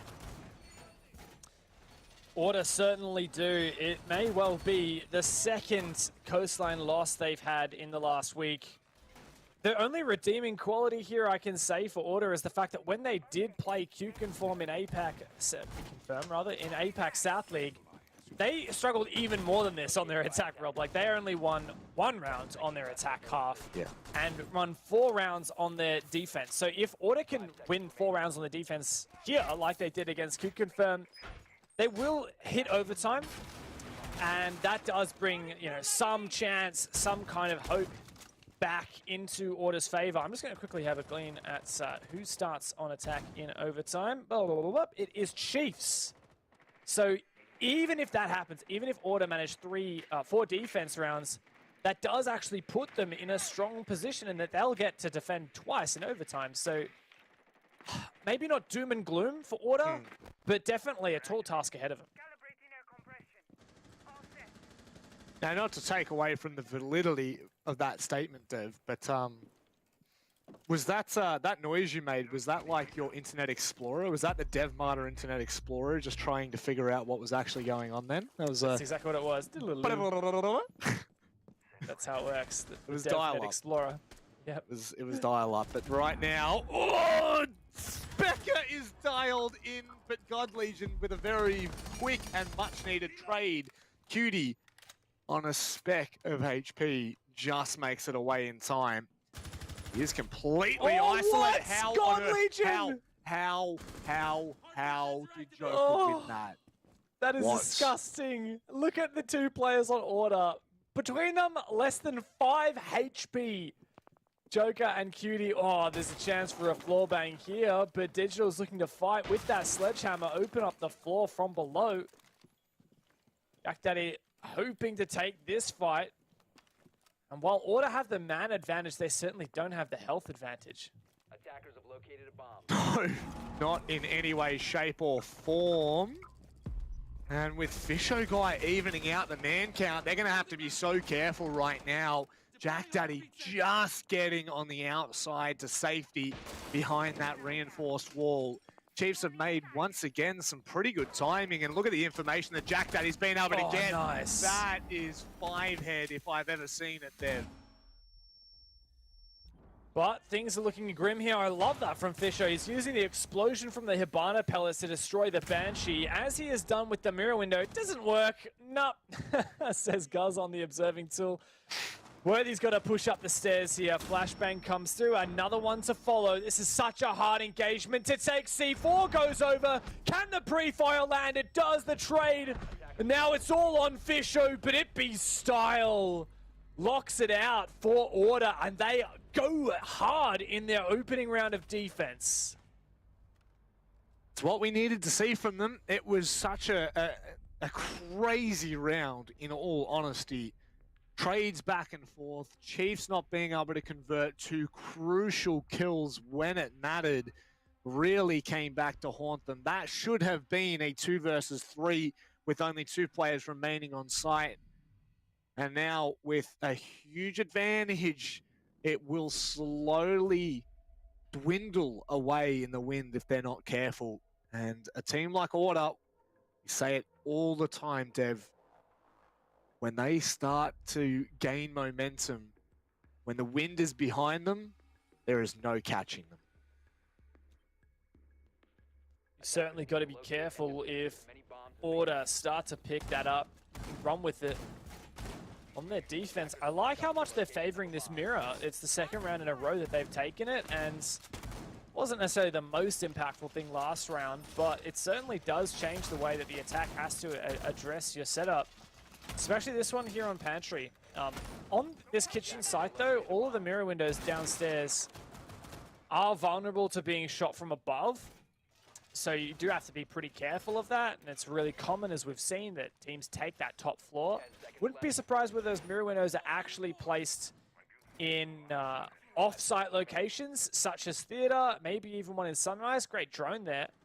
Already spotted that information and that setup, and they'll know that Sunrise is clear. In fact, Chiefs could get this control for free right now if someone stays on that drone. May well just do that. Well, I mean, really, the only thing standing between them and taking that early control would be the Banshee, and very quickly could that be dismissed. And at the point right now, Digital looking for a nice long line. It looks like Vast is going to be live droning in toward that area. God Legion just needs to be careful. There is one in... Okay, so Specker has gone ahead and re-aggressed into Sunrise, so it's no longer uncontested. But God Legion looking to take that contest, in fact. Specker in a very dangerous position from both ends. Seen God Legion whiff shots from that position just last round. He missed a pivotal kill on the Joker. He can't let that happen again. Specker holding, waiting as the pressure starts to mount. Order have this control above. Cutie might make some vertical lines to try and support Specker. As Specker continues to take down these drones, Chiefs, they've got almost everything set up. The Lion roars, but Specker rotates out. Surely there's a kill here to come through. Vast, you've got to land it, but he doesn't. That's a massive missed opportunity. Fortunately for Chiefs, they found the first kill elsewhere. Yeah, and that's the pulse as well. And mind you, Jack Daddy was able to hand over so much information in the late part of the round, and Hookah in that previous defense. This could be extremely dangerous. Ippy style at the moment, sitting with Specker up in VIP. So there's 2 players they're going to be putting that vertical pressure on. And the second that Chiefs look to do something here, they're going to have to contest not only with those horizontal, but also vertical lines. Until now, Digital will try to flush them out. Spray to come through surely in just a moment. Worthy as well looking upstairs. Chiefs might have this man advantage, but this isn't actually a great position. Oh, they know where Cutie is. There's the flash. There's the E1D, but Digital loses the fight in VIP, and Order start to come to life. Cutie gets flicked on. Suddenly, it's only on Ippy style upstairs as 25 seconds tick away. Chiefs have everything they need unless Ippy style can clutch up big. What on earth has just happened? Ippy style nearly denies the plan. I mean, what on earth has just happened in the last 20 seconds of that round? How did Ippy style get that free kill first? But secondly, where did all those kills come from? The Chiefs explode and Order can't handle the heat. It is really cooking here on Coastline. And now it looks like Order are going to try to reattempt this. Maybe they know what went wrong. Maybe they know where they can right their wrongs. Regardless, this is a massive round as it will enable Chiefs to map point. That lead starts to stretch away. As you said, the Chiefs are really cooking here on Coastline. Coastline is certainly cooked, I can say that for sure. This game has been, I mean, you look at that ridiculous back and forth where both teams found, what, 2, and then Chiefs found another kill, put it into that 3v1. That is Coastline for you. That is just this incredibly cooked map that we know and love. Things change in an instant here on Coast. It's so small. There are so many angles to watch. It can become a bit of a slogfest, a bit of a frag fest when push comes to shove. And Chiefs, they, as you said in the pre-show, have started to really embrace that play style and embrace that thrive in the chaos more so than they have in the past. Usually that's a descriptor that we would give to Order, but not to Chiefs. But now Chiefs, as you said, 1 round away from that map point, and at least that first round on the board that would actually tie them on the standings with Order and Bliss in first place. Insane to think that they are pretty much there in arm's reach. And I mean, it has to be said right now, Ipistyle continuing to put Order on his own back and carry them through some of these matches. He's been, once again, not just a phenomenal, but a standout player, and could give Order some signs of life, but it's got to come, and it's got to come now, Dev. Still, this half has just been a trade so far. Order won their first defense on Hookah, and Chiefs won their first attack. But Order can't go back to Hookah yet. They've got to stick this kitchen out. For now, Chiefs are taking this top floor control. More pellets in the tank here to clear off that mirror window. Ipistyle doesn't have a mute jam or anything to deny it. There are the pellets.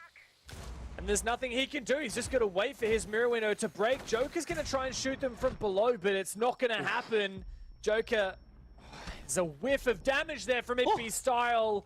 Perfectly capitalized on by Worthy. And Chiefs have taken down that dangerous player. Yeah, I think they were hoping for Specker to have saved him there, but it's not to be. Worthy managed to catch him before that line of sight was even a possibility.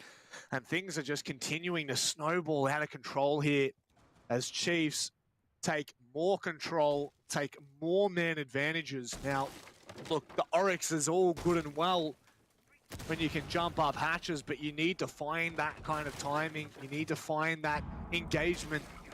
And right now he is up in Hookah, so he could cause some distress to this attacking side, but he needs to find the timing first. Oh, that was the timing right there, but God Legion, ever vigilant, rechecks the angle. Jack Daddy taken down. That's the X Factor gone. Chiefs investing so much time and manpower into preventing these flanks. The Nomad's banned by Order. Chiefs have to do this manually, and it's working for them. 30 seconds on match point. They win this round. They go to tied first on the standings. Joker waiting. The open arms, that's the diffuser down. Okay, it's game on right now. Joker just needs to stay alive as Cutie's doing his job. Joker can just sit and wait. Oh, this is not good for Chiefs. They need to find the picks, and it's not working out. Cutie goes nuclear, but God Legion, can he find him at the last second? My word, there literally was half a second in it, but Cutie is the savior of round number 9 there. That was an unspeakable mountain for Order to climb, and a margin for them to crawl back from and take that round win, keep their head above water. No match point for Chiefs just yet, and Order are just that cheeky 1 round away from tying this up. This is seriously possible, Rob. Order could make this comeback. They could take the full 3 points. Keep in mind here, Order 10 points on the standings right now, tied with Bliss, who have a better round difference and so are on top right now. But Order, they win the 3 points here, and they're going to be watching our next game, Bliss versus Wildcard, very closely, hoping that Wildcard can take Bliss at least to overtime. If Order win this game, they're doing their best to lock in that #1 spot come end of OCN. Stage 1. The Chiefs, they're in the same boat, really. They take the 3 points here. They take first place on the standings. And then they'll just hope that Bliss fall to Wildcard and can't catch them up again. Well, that's the thing, right? It's going to come down to other teams' performances, but at the end of the day, just to reiterate, the gauntlet format that we've talked about time and time again is going to play a huge effect in this season and these last 2 play days. Previously, you know, you come first, second, third, fourth, doesn't really make too much of a difference. Granted, you know, you get a little bit better seeding, but with the gauntlet format, it matters incredibly so. If you come first, guess what? You don't play until the grand final, until the last possible game in the playoffs. That's when you play. That's when you come alive. So, and you know what? That's also super important for Chiefs, right? Last OCN season, they were 3rd during the regular season. They went into playoffs, which was top 6, and they came 5th. They were knocked out by LFO. Chiefs didn't get to play. They didn't even get top 3 through the playoffs. They managed to drop their position between regular season and playoffs. This time, if they take number 1, they're guaranteed for that grand final. Yeah. So it's not as clear cut. It's not as simple or as easy as win or lose a game. And also, you know, when we're talking about now the new system, the new format with the points, it's so crucial that you take it in regular time and you do not allow it to go to OT. You will lose so many points. And right now, once again, they're putting really great pressure into theater there. However, Order, there's a slight change. Cutie is playing from 90 alongside Ippy Style, and that is a really dangerous line. Oh, that is such a cheeky angle. Not one you see every day of the week. Digital may fall if he's not careful, and they line up. Digital loses his head to Ippy Style, who immediately falls off the angle. Fisho guy now a bit wary. Wondering what is happening, but Worthy starts to come through. Cutie upstairs. God Legion finds one. Worthy on for another. And 4v3 now for Chiefs. They've taken down so much map control and that massive big impact player of Cutie along with it. Do they know that Ippy Style, rather Jack Daddy, is up there right now because he could find himself another. He's going to give his position away. Can't get away from the grasp of Vast. And now it's 2 players left here for Order. Dev, it looked so damn good. Don't tell me this is going to happen again. Chiefs were primed in a 4 versus 2. And a misplay has given Order a way back into it. We could see history repeat itself. 35 seconds left. Chiefs start to shape up for this Aqua push. Good usage of the Hibana pellets to flush out that position. Still Joker waiting patiently. C4 still in hand. Specker also has an impact. This could make a difference as God Legion sends out his last concussion. Specker unaffected. There's the impact to come through and enable that long angle. Joker's flashed. He goes for the peak. He loses it. It's all on Specker. And Chiefs take match points. It's a double-edged sword when you open a line like that. I mean, in all rights, the Lion in that case did not really have the ability to take that engagement onto Specker inside of Hookah. Although Fisho was completely open, it was the 2 players from Billiards, or rather from Aquarium, that pushed in to find that first engagement. And once more, the Chiefs have come out on top, albeit in a very dangerous round for them. I think it was Vast who, you know, went on that aggressive peek through luggage and was caught with a nice little haircut, a buzz cut from Joker. But it all comes down to push and shove. And so far, Chiefs seem to be bullying Order out of the server. Part of it came down to that control of Theater and Master, which Chiefs have been so good at pushing out. Now, Order found the opening engagement on that, and this time they've actually changed up their strategy a little bit as well. Continually, Chiefs are dealing with that mirror window in Theater, really effectively using their Hibana. And so Joker, who's putting those mirror down, now has Jack Daddy's mute jammer, as you can see right there in Theater, going to be protecting that mirror window. And that was revealed in the reveal phase. Order brought that instead of the Oryx this time. Chiefs saw it, and guess what?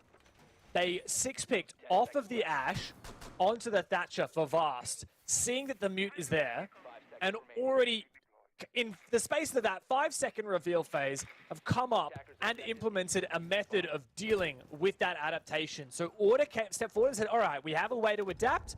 And as soon as that was shown in the reveal phase, Chief says, all right, we have a reply. Yep. It's most people are out here playing checkers while they're out here playing chess. So it's a reply to a reply to a reply. And on the back of this now, Chiefs, you would say that they are feeling pretty damn confident. Specker, who is someone that has really been struggling as I try to struggle my words out of my own mouth. He drops to just the tiniest lick of HP, Dev. 20 HP on him, and it's really only going to take one stray bullet to sub him for the rest of this game. A lot of control downstairs here for Chiefs. Thought they would have focused more so on Master, but they are really just focusing on taking down Specker. He's boxed up inside kitchen, but the thing is, more time is spent on him, the more he has a chance to take this 1v1 gunfight. And the more value he has, he gets the fight he's looking for, but Worthy takes him down, looking for another. There's the refrag from Cutie. Chiefs haven't taken control of Master as of yet, so Order punish them. And Worthy has definitely been a pivotal player for the Chiefs so far.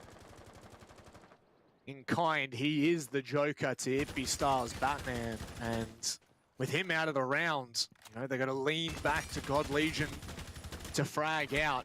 And on this occasion, God Legion just gets a tickle through the, I believe that was through the ceiling of Joker. And it's taking them some time here to crack this nut, Ned. Time is ticking away, and strangely, Chiefs decided not to go for that theater push whatsoever. Digital downstairs, tried to get something going on this vertical play. This nade could be the perfect read, but perfectly counterplayed from Joker. Standing on top of that couch, he was seemingly protected from the grenade. 40 seconds left, and Order have everything they need here. Man advantage and a strong position to hold off against this onslaught to keep this game going. Now, if God Legion can hold both these players at bar, it'll allow Fisher to do exactly what he's just done there. He needs to be careful. The player at bars, is Cutie going to be able to swing in time? Oh, Fisher guy just gets off it, but he can't win the fight. And now it's on to God Legion. He's got 2 players to find. 10 seconds left, and the second he makes his way through up of the rappel, Ippy Style will welcome him with a flurry of bullets. And with that, Order take us to the full time of regulation here, round 12, in hopes of pushing us to overtime. Keeping in mind, if Order push overtime, they get defense. And this has certainly been a defensive-sided game, or at least Order would like to prove if they win this, it will definitely be a defensive-sided game. 8 defense rounds to just 4 attack. This is why it's really on the Chiefs. Going back to kitchen service, though, for Order, this is a big moment for them. Vast considers switching back to the Ash, but then realizes, no, Jack Daddy still has that mute. So we're going to keep the Thatcher. What I want to see from Chiefs is to just address that master bedroom VIP theater hold that Order have been doing. The reason why I presume Vast brought that Thatcher was so that they could just do their normal strat of using Hibana to open that mirror in theater. But instead, Chiefs decided to tunnel vision on Specker, countering that roam game. And from that point forward, never went and took theater control.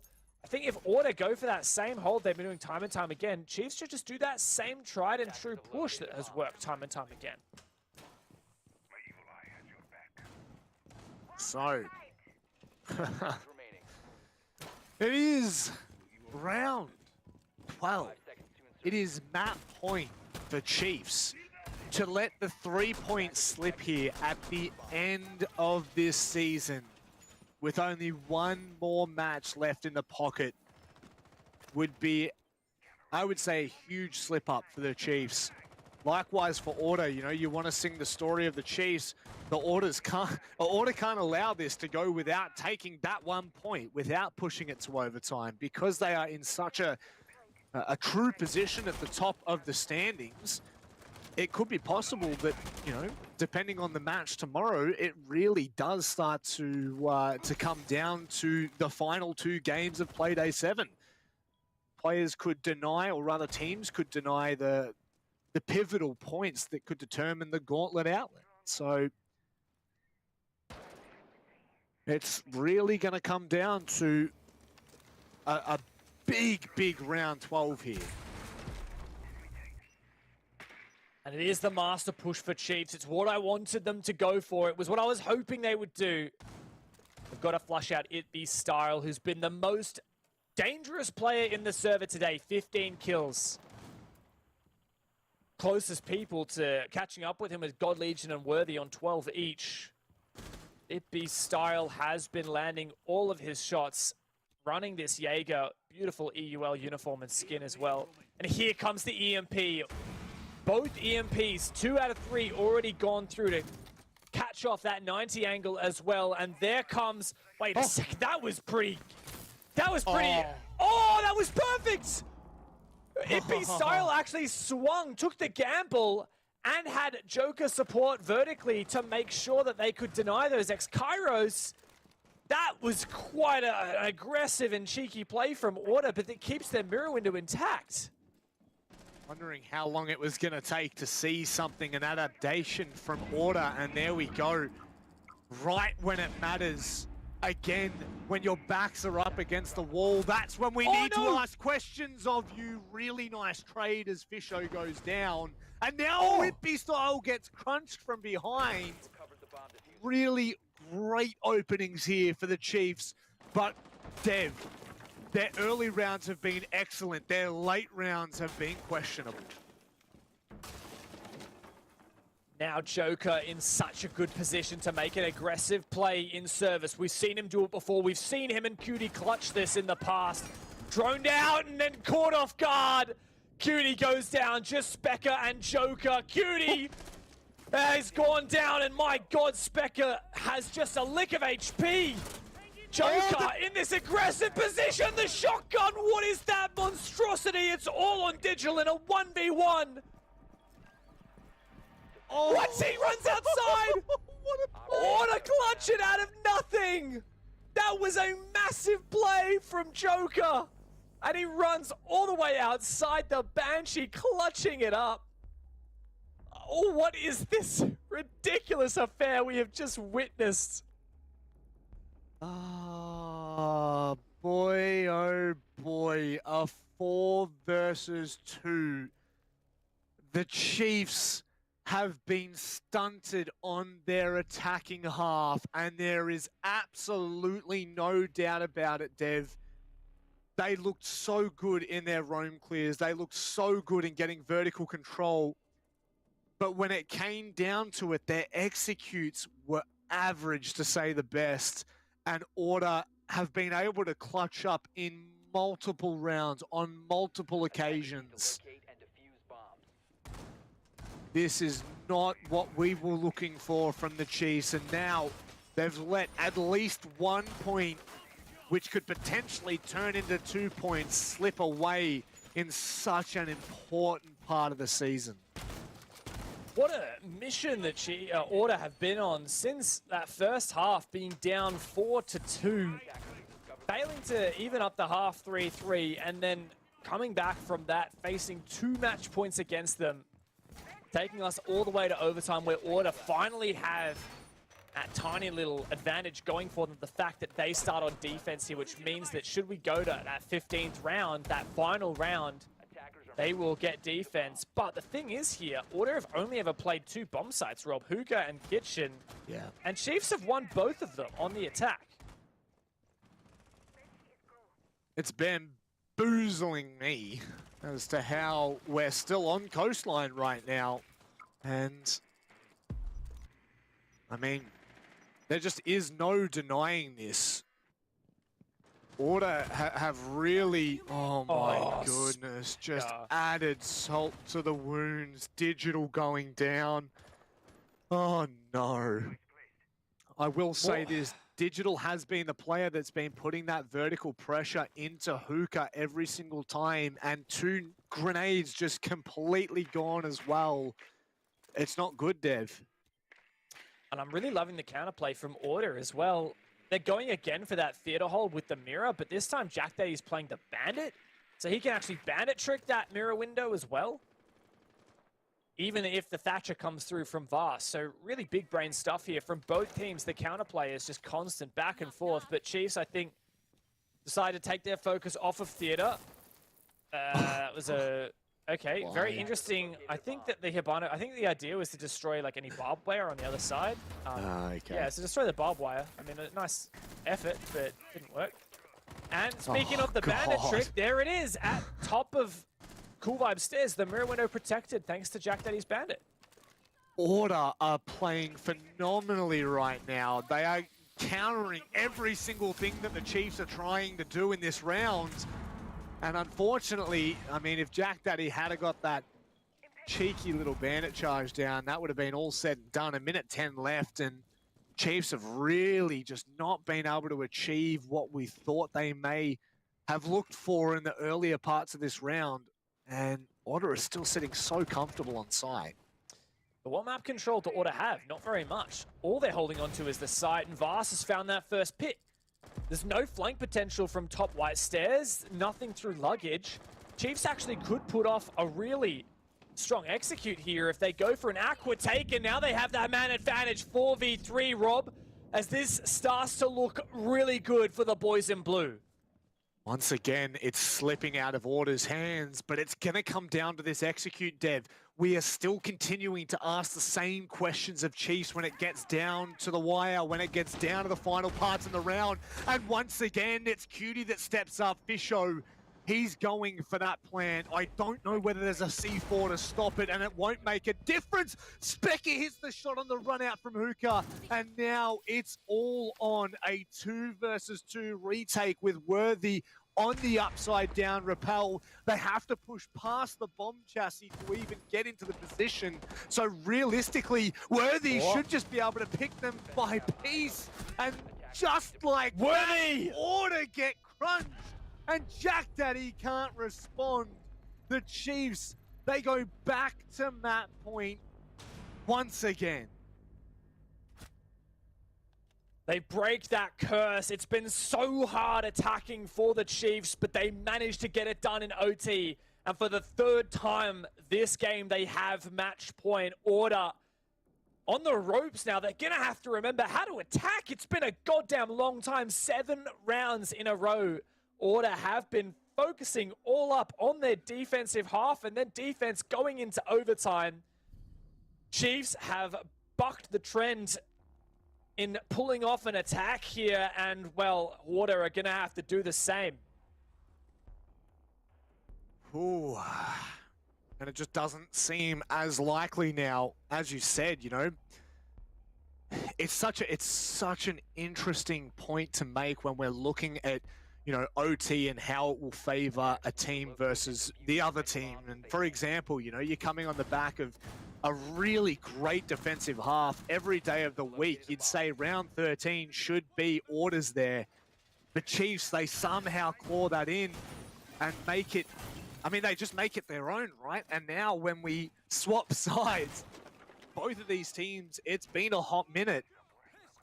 And they're going to, they really need to back this up, because if Order are able to push this to round 15, I'm going to say, on the way that these players hype each other up, I'm probably going to call it early that Order will take round 15, but that's the big if. That is the big if for me.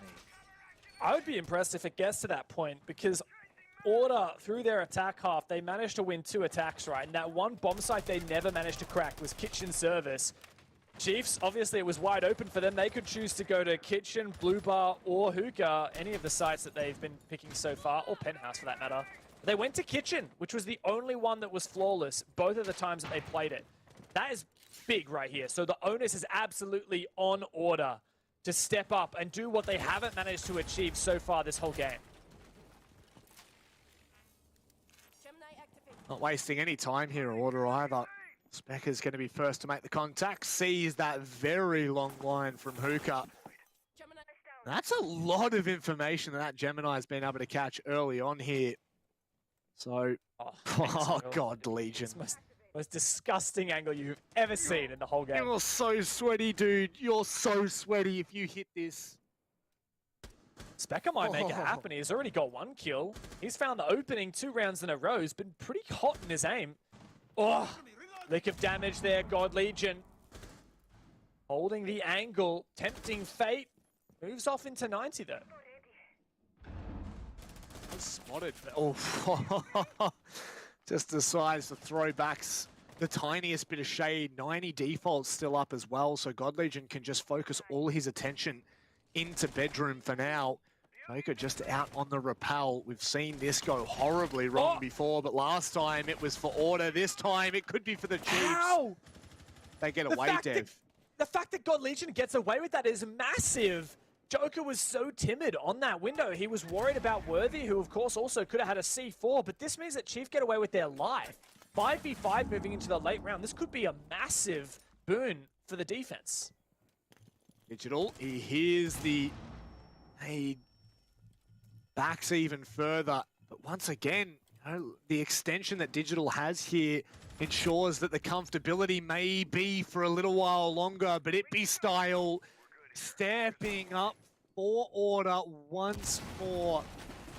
And that is, oh no, my goodness, this is massive from Order, Dev. The Lion roars to lock these players in place. God Legion low HP, Digital's out of it, and Order have done it. A flawless round to take us all the way to round number 15. Both of these teams stepped into overtime, ready to buck the trends, and then all will be settled in the final round. Well, I made the call early, Dev. If Order took round 14, they would secure the win. And right now, after a flawless round, it has to be done. There is no doubt about it. Chiefs go back to their attacking side, and we sit comfortable in hookah and billiards for Order. Dev, I need to ask you this question. The Order need to extend. Do they need to roam to ensure that that map control is not so easily taken for the Chiefs? It's hard to say. I feel like on that final defense round from Order, they had such a good strategy. They kept making those adaptations, and then into that first round of overtime, like they actually brought the bandit instead of the mute to actively trick. But I feel like, for the most part, Order were really well set up. Their theater hold was excellent. They even found the opening pick on their previous time defending this bomb site. They're retrying hookah billiards. Remember, this was where Chiefs managed to rotate for that aqua plant late. Do they need to roam? Do Order need to roam to prevent this? Hard to say, but they've got to have some kind of pressure in aqua. I feel like if they're not going to do that, they at least have to retake below to keep some kind of vertical pressure up. I think that the key here for Order is just don't give up aqua for free if that's what Chiefs are going for. But the thing is that Order have to deal with is that they have to also play the whole map as well as taking aqua. You can't just give up master control because Chiefs are going to lap that up.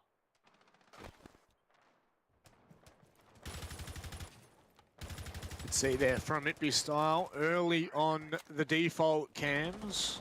Something that we don't get to see a hell of a lot of, but we know how important that can actually be. But it looks like it will be quite similar to what we've seen in the past here, Dev. It is. And it's exactly what we're looking for, is that push from Master once again for Chiefs. And once again, we Styles behind this mirror window, but keeping in mind, this isn't Kitchen last time. When we saw the support vertically, that was mostly from a player in Kitchen. I think that was actually an impact from Specker downstairs, so he's going to rotate into Bathroom to try to help clear off any X-Kairos from that shield. There's the EMP and the X-Kairos. And like I said, there is no player from Order ready to play that position and clear off the X-Kairos. Itby Style forced off the position, but still eager to take a gunfight, but put under the pump. He's gonna fall back. The Lion roars again. Still no kill secured. Oh, there we go, Vast on a double window from bedroom. We'll be able to find him through that pre-prepped hole. And now they still know that Itbystyle is in position, but what they don't know, or what they may not know, is that Jack Daddy still waits underneath, and Fisho can't win that engagement. That's diffuser down. It's going to waste so much more time for the Chiefs to have to claw this back and put the pressure back on Itbystyle. He's just not losing his ones today as he takes another drone. His mirror is down, but he's still playing this position so aggressively. Worthy finds Specker. Is Itbystyle good for another kill? Jack Daddy supports from below, takes down Worthy, and both of the players run away. They scuttle back to the bomb site, leaving Chiefs this map control, but not much to do with it. Well, that concussion's going to enable Chiefs the free 90 control that they may be looking for. They can now start to push into luggage and extend back into Aqua, where we've seen them be successful little less than 2 rounds ago. But Dev, the time continues to dwindle away here. Jack in, he's actually downstairs in Blue Bar, and he still has his C4 in pocket as well, as does Joker. There's so much plant denial possible. Chiefs are going to have to go deep. That's the only way they can play this. And if they do so, they're also going to be playing against a lit-up Itbystyle all the way in the back. That's so much info, Chiefs. They've got to go now. 15 seconds for the map. Oh, Godleaf, it goes in deep. So does Vast. They've seen it, but can they find it? Itby's gone huge as well, and this is over. Oh, Jack Daddy, the shotgun. They've got to play for it now. He's got to get it. God Legion finds it, but Jack Daddy secures the points. They take away the win from the hands of Chiefs. What has just happened? Hard-fought victory is understatement of the year. Order come out massively, an incredible performance, and that comeback, staring down 3 match points, they overcome an insane game from Itbystyle. 18 kills, but well and truly a team effort, back and forth. Counter against counter, adaptation on the fly, incessant from these teams, and Order caught the victory. Absolutely insane, Dev. I mean, the fact that that even went to overtime after a 4-2 first half from the Chiefs, everything just looked so much in favor of Chiefs, and they couldn't get it done. They had 6 rounds to be able to convert it. I believe, I don't even know how long they had overtime for, maybe 2 or 3 rounds there. So this is a huge misstep from Chiefs in their campaign in stage 1. Yeah, definitely a real bummer if you're Chiefs there. There were so many chances to lock in, even the 3 points, like you said. They could have won that 7-4. They could have won that 7-5. It was not to be. And so Order made that massive comeback. I thought that Chiefs winning that first attack round in overtime was exactly what they needed. They bucked that defensive favored trend that we'd seen so far in the game, but Order replied with a flawless attack of their own. That was really where things started to slip. In that final round, anyone could have taken it, but Order in the 1v1 no less. One of the funnest games of Rainbow I've watched in an incredibly long time. Yep, it certainly was, and I think that that just highlights, you know, one, the rivalry between these two teams, but just how close it has always been between these two rosters. And, you know, I'm sure in the interview we're going to get to hear a little bit more about that. I'm just completely bamboozled right now on how Order has been able to back that up and just continue that ongoing pressure. I mean, this is phenomenal from Order to really be able to, I would say, snatch the 2 points. Yeah, and what's fantastic for Order is this also puts them in first place on the standings, 2 points above Team Bliss. Order currently leading the OCN with Chiefs and Bliss tied in second place. Of course, Bliss have a chance to get some more points against Wildcard in just a minute, but to stay on this game, my God, what a performance that has been. Insane game across the board. I know we would love to talk about those highlight players like Itbystyle, but I don't want to discredit across the board these Order guys. Players like Jack Dad might have been at the bottom of the scoreboard, but on attack, he was instrumental in getting information with the zero cams. On defense, he was that X factor, constantly switching operators, Oryx to mute to try and counter, and that's the same for Vast as well, switching between the Ash and the Thatcher, and it was the countering back and forth that was just as impactful as the big plays from Ippy, Style, and Worthy. Yeah, and I mean, when you look at the rounds there in between the two teams, back and forth in that, you know, really from round 5 all the way until the very end, there is no doubt that may well be one of the closest contested match that I've seen in terms of not really having a good indication on who was going to be taking those rounds. So many times there we saw Chiefs with the early start, Order just claiming it back. I just can't, I'm still bamboozled, you know. I really do think that Ippy Style, I mean, you know, Ippy Style is well and truly an absolute animal there, but Cutie in the second half just stood up massively.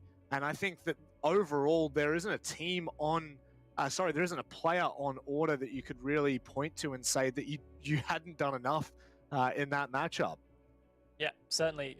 A lot of rounds where it came down to individuals stepping up massively. And it wasn't always multi-kills. Like, yeah, there were rounds like Cutie, for example. I think it was Cutie and Joker managed that 2v4. I think Order managed another 2v4 with Joker getting a massive play in service once again.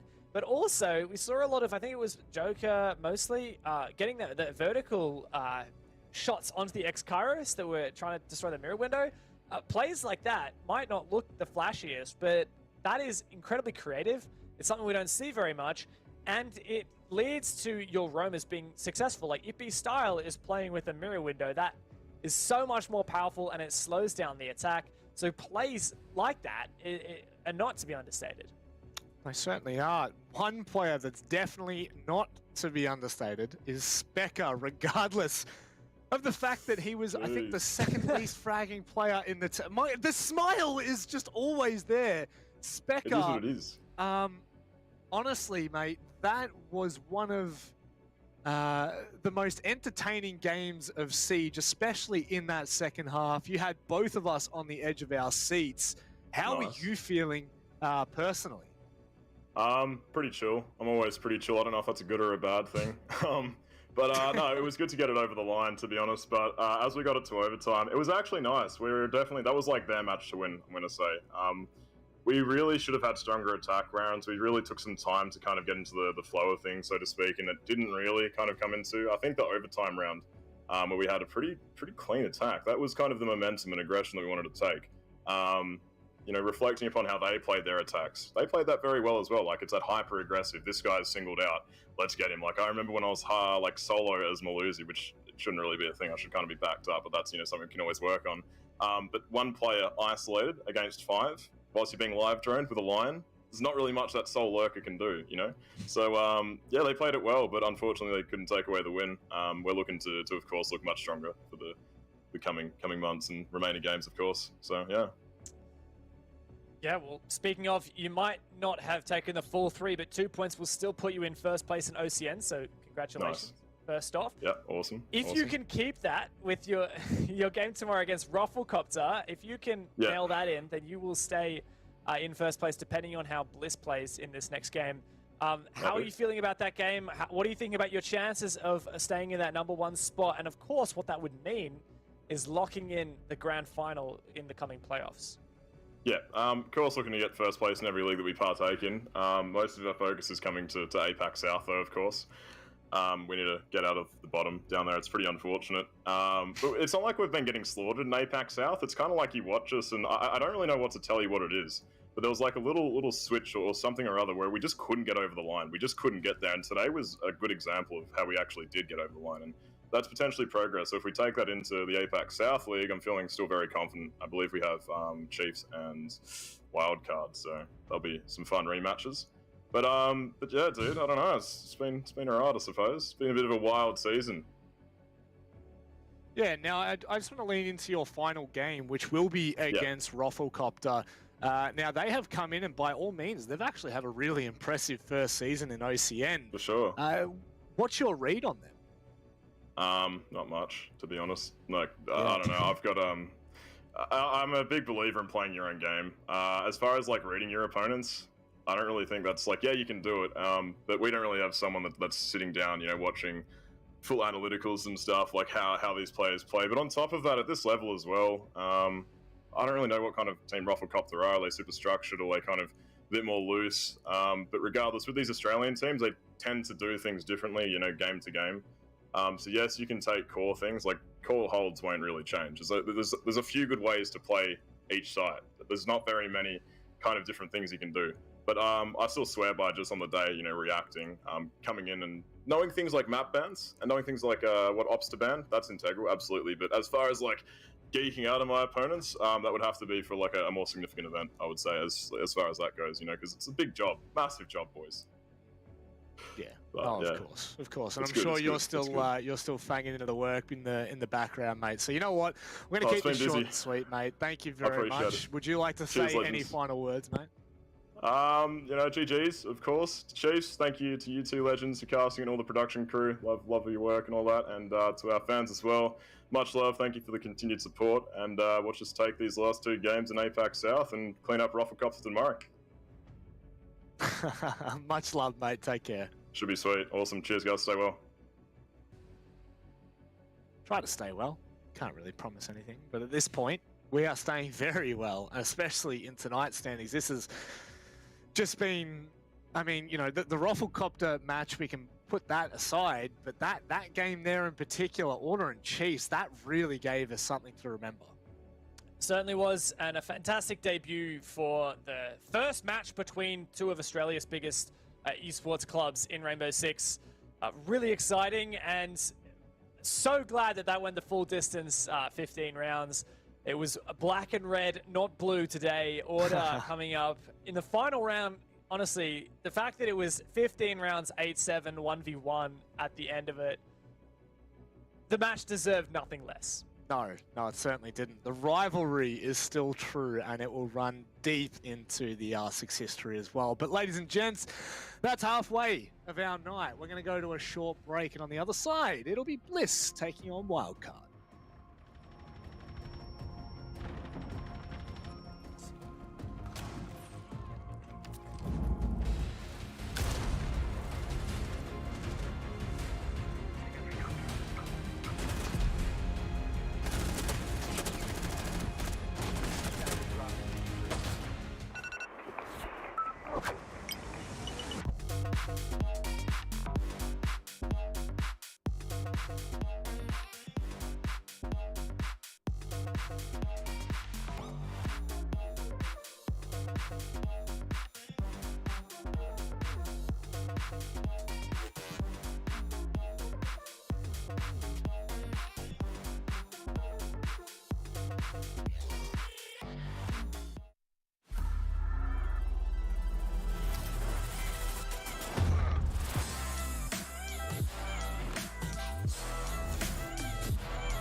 How many are there? 6? 6.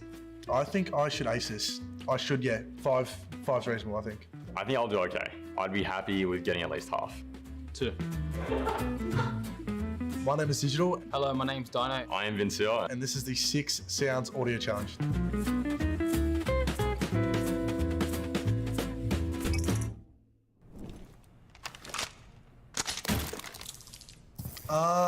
Yeah, okay. Sounds like a Rooney's Gate, I think. What the hell? Okay, so it's reloading. That's an Aruni gate going up, I think. I think it's Zero. Zero's gadget. The one he shoots into the wall. Yeah, that's definitely her placing it on the door frame and then that's it activating for sure.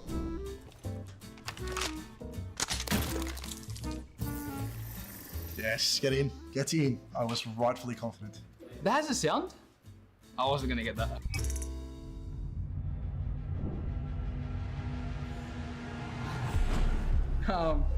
This is one of 3 sounds. It's either operator pick, you just lost the round, or you just won the round. That is the sound of the map starting just before ban phase. The intro noise? Yeah. Wait. Oh, wait, no, that's a... You're loading into just a map. You're loading into the map. Which map? Just a map. I don't know a map. I don't know. I feel like it's definitely a map I've played a lot. I think Clubhouse. I'm gonna say Clubhouse. I don't think it's right, but I'm gonna say Clubhouse. Consulate. Consulate, I'm just gonna guess it. Locking in Consulate. Hereford base. I should have got that. Did you say correct? Yes. Okay, good. So there's different sounds for different maps. Interesting. I normally alt tab out when we're loading into a It's a gun shooting. I think the gun sounds sound different on different sound profiles. Okay, so it's a gun. Duh. And Oh, yeah. Wait, like, maybe the reload sound will give it off. I think it's Thatcher's AR. I think it's called AR-13 or AR-33 or something. It's a new attack. I feel like it's a new attacker. That's like a lever pulling back, so maybe Buck. Gonna have to say Buck, but I don't think that's right. I'm gonna go Gridlock's gun.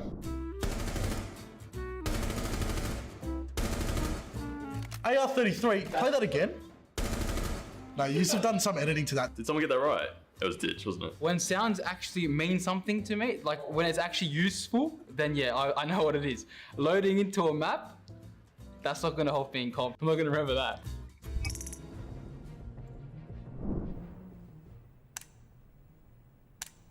That is ridiculous, man. That's just changing the gun firing mode. Wait. One. That's easy. That's when you're changing a gun from single burst in order, changing fire mode. It's like three modes. You hear it. I'm gonna go lock in bullet rate of fire mode.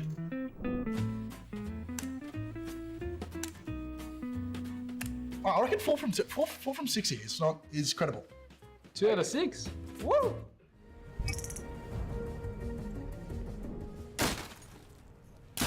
You're punching something. Oh, you're punching Castle's barricade. Castle's barricade, don't know the name of them, but the castle barricade being, yeah, destroyed by meleeing. Punching a castle barricade till it opens, I think.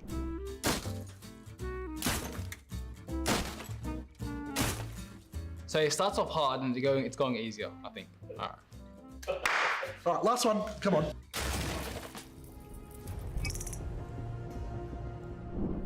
Okay, what's this? It's not in game. Oh, it's an alpha pack. Opening an alpha pack. Opening an alpha pack, that's, yeah. Come on, mates, come on. That's alpha pack.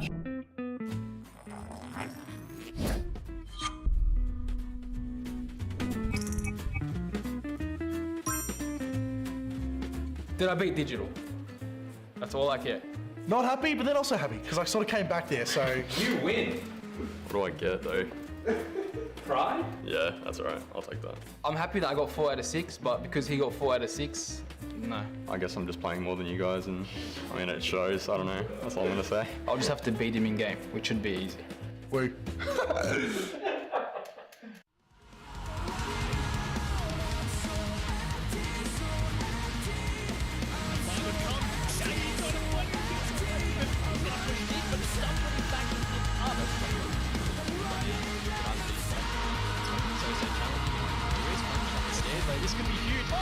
to find them.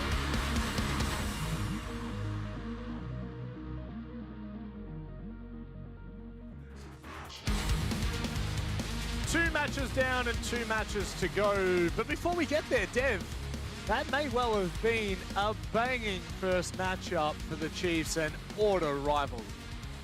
Certainly is. The rivalry was there back when they were under different organizations, and it has continued, but it's gotten spicier because it is 2 of the biggest organizations here in Oceanic Esports. So fantastic, and big ups to Order. I saw on their Twitter a very good meme offering a bit of a trade. We get +2 overtime win, we get +1 overtime loss. I guess Chiefs accepted it. What? What are they doing? They're sleeping on that. They're sleeping on that. They stole all the points away from them. I love that from Order. Good banter. But what's even better than good banter is getting fit. Dev, show us your arms. But Okay. I will once I have gone to Snap Fitness, which I actually signed up for today. That's it. And what you can do is actually sign up today and get the first 4 weeks, well, first 4 weeks, but weekly payments for $4. It's absolutely ridiculous. It's a bargain. And someone like Dev, I wish he'd show us out his arms, because I tell you what, he's going to become an absolute animal by the end of this season. Mark my words. We'll do a comparison, or maybe not the end of this season. We'll do a comparison with him when he starts bulking up. But if you'd like to know more information, !SNAP, S-N-A-P in the Twitch chat. And that's how you get exactly what you need. But what we need is to move on, Dev, and we need to move on into Bliss and Wildcard. This is... I don't even know what to say. I feel like both of these teams have swapped. It's Freaky Friday. Yeah, Bliss is currently, well, aside from that Order result, right? Started today, Bliss #1 in the standings. And a chance to get back there if they can take down Wildcard. Previously the #1 team. Now, while Bliss may have shot up out of nowhere, this roster has been around for such a long time, and they actually have a storied history with Wildcard. Bliss, in the past, you look at their head-to-head wins, and they have seriously taken it to Wildcard. Last time these guys played in OCN 2020, Wildcard only just won 8-7, coming back from an 0-5 reverse sweep. Now, if you were here before we started our game today, you would have seen that was the historical match being shown on stream. And even when you go further back in the past, Bliss does have some good results. Way back in Pro League a year ago, Bliss actually beat and drew Wildcard in their matchup together. So these guys are no pushovers. No, they certainly are, and, you know, Repix can't kick a ball to save his life. Moving on to Wildcard now, a team that we have known and loved and praised for so long in the Oceanic scene, and they are now coming back into some good form after some untimely issues for one of the biggest members on their lineup. Silix has now stepped in and stepped up to the role that was Diesel's. And to be honest, he's done a pretty good job when we look at the past couple of results that they have been having. But not only that, I think just overall, it looks like the team's getting a lot more comfortable, Dev. Definitely. Of course, the first couple games in APAC South and OCN this year, Wildcard looked really, really rough. They had some tough games, but they got back into the swing of things, and they've had some really big victories. In fact, they took down Knights in the APAC South League. Massive upset. Massive upset. And now going against Bliss, well, in potentially a much less formidable opponent. So Wildcard are certainly back into the swing of things. They might not be the Wildcard of old, but I think they're well on the way. Well, we'll wait and see how we unfold this one as we go to the storytelling, the veto process. We're going to Consulate! Why would you take Wildcard to Consulate? Why? Why would you take them there? I mean, these days, no one wants to go to Consulate at all. It's like that, the bullied kid in the map pool at the moment. Sadly, Consulate does not get much play. But if you're going against Wildcard, I can see why you would ban it. These guys are so damn good on the map. Since October last year, they have played it 4 times, and they have won it every single time. Most recently, we saw 7th Heaven take a crack at putting Wildcard's test on Consulate to shame, and no, it did not work. Wildcard won a very, very dominant 7-4. The time before Wildcard played it, they beat Order 7-1 in the November Major. The time before that, they beat Knights 7-1. But before that, they beat Chiefs 7-2. Like, this is arguably Wildcard's best map, and they've proven that even since subbing out Diesel and for Silex, it's clear that they still can play well on this. And it's funny, because back in the day, when we used to get the loser interviews, we also used to ask them, why did you take them to Consulate? And each and every time, they were like, I don't know why. They're too good on Consulate. And now Bliss, the team in fine form in OCN, have decided to tempt fate. To Consulate we go. If Order proclaimed that they were the best on Oregon in Oceania, Wildcard have well and truly deserved the title of best on Consulate, but it may be contested today. Team Bliss, do they have what it takes? Big gusto from Bliss to go to Consulate. Of course, they're no chumps on the map, but they even lost it in the OCN relegations to PC 419, arguably one of the weakest teams in that tournament. We haven't seen much from Bliss outside of LPL and the relegations. They won it once and lost it, as I already mentioned. So, big gamble here for Bliss. By all rights, this should be a wild card game, but as we get into the ban phase, a ban that you don't see every day. Two bans you don't see every day here. The IQ ban. So let's couple aspects here of the IQ ban, right? So Valkyrie is really powerful. So is Echo on this map. Banning IQ basically forces the Valk ban, even if it wasn't going to happen already. Wildcard gets rid of it. But the other thing is that Vinny from Wildcard is a comfort IQ player, really, really good with the G8. So I like that ban from Bliss, just trying to throw Vinny off his guard. And it's the same case as well with Wildcard banning out Zofia. Repix is an insane Zofia player. Good on Wildcard for trying to counter-ban him. We'll see if he can still land some shots. And I love this. Okay, we've... the ban phase has been kind to us, Dev, and we get to turn our tune a little bit deeper as... Will it have the impact that we're hoping for, that they're hoping for? Will it impact the gameplay? We'll find out down in cafeteria first. In the basement is where we begin this story. Nazgul bringing that wall denial of Bandit. And was it 7th Heaven, that matchup against Wildcard, where they weren't bringing the wall denial? I don't actually think either team were, and there you go, surely. There we go. 6 pick off. I guess there's too many ways that you can counter the wall denial on this map, especially because Thatcher is in, right? IQ and Zofia banned out. That leaves you the big hitter Thatcher in the cards, so yeah, definitely not going to try and lean too much, rely on wall denial. Instead, Bliss is going to favor a strategy that prevents teams from entering, such as these at Rooney Gates. You can see Shade's already placed 2 on that main garage wall, meaning that Wildcard's going to have to burn through those before entering. And we didn't really touch on it, but I like that mute ban. A lot of people are going to be like, what? That is so strange. That's equally strange as this Zafir and IQ ban. But if you've watched a bit of Bliss, you'll actually notice out of their last 5 games, they have banned Mute 4 times. They hate Mute. They always ban him. And we've spoken to a couple people in the post-match interviews, and they just say, yeah, we like droning and we don't like getting muted. It speeds up our attacks so much when we don't have to deal with mute. So fair play to them. I wouldn't be surprised if we see some Mozzie taken though later. Yep. That will have to wait until the second half if we want to see the impact of what that would be like for Team Bliss's attack. Hello? And no. How did he actually get an injure on that run out? Like, that is ridiculous from Shade.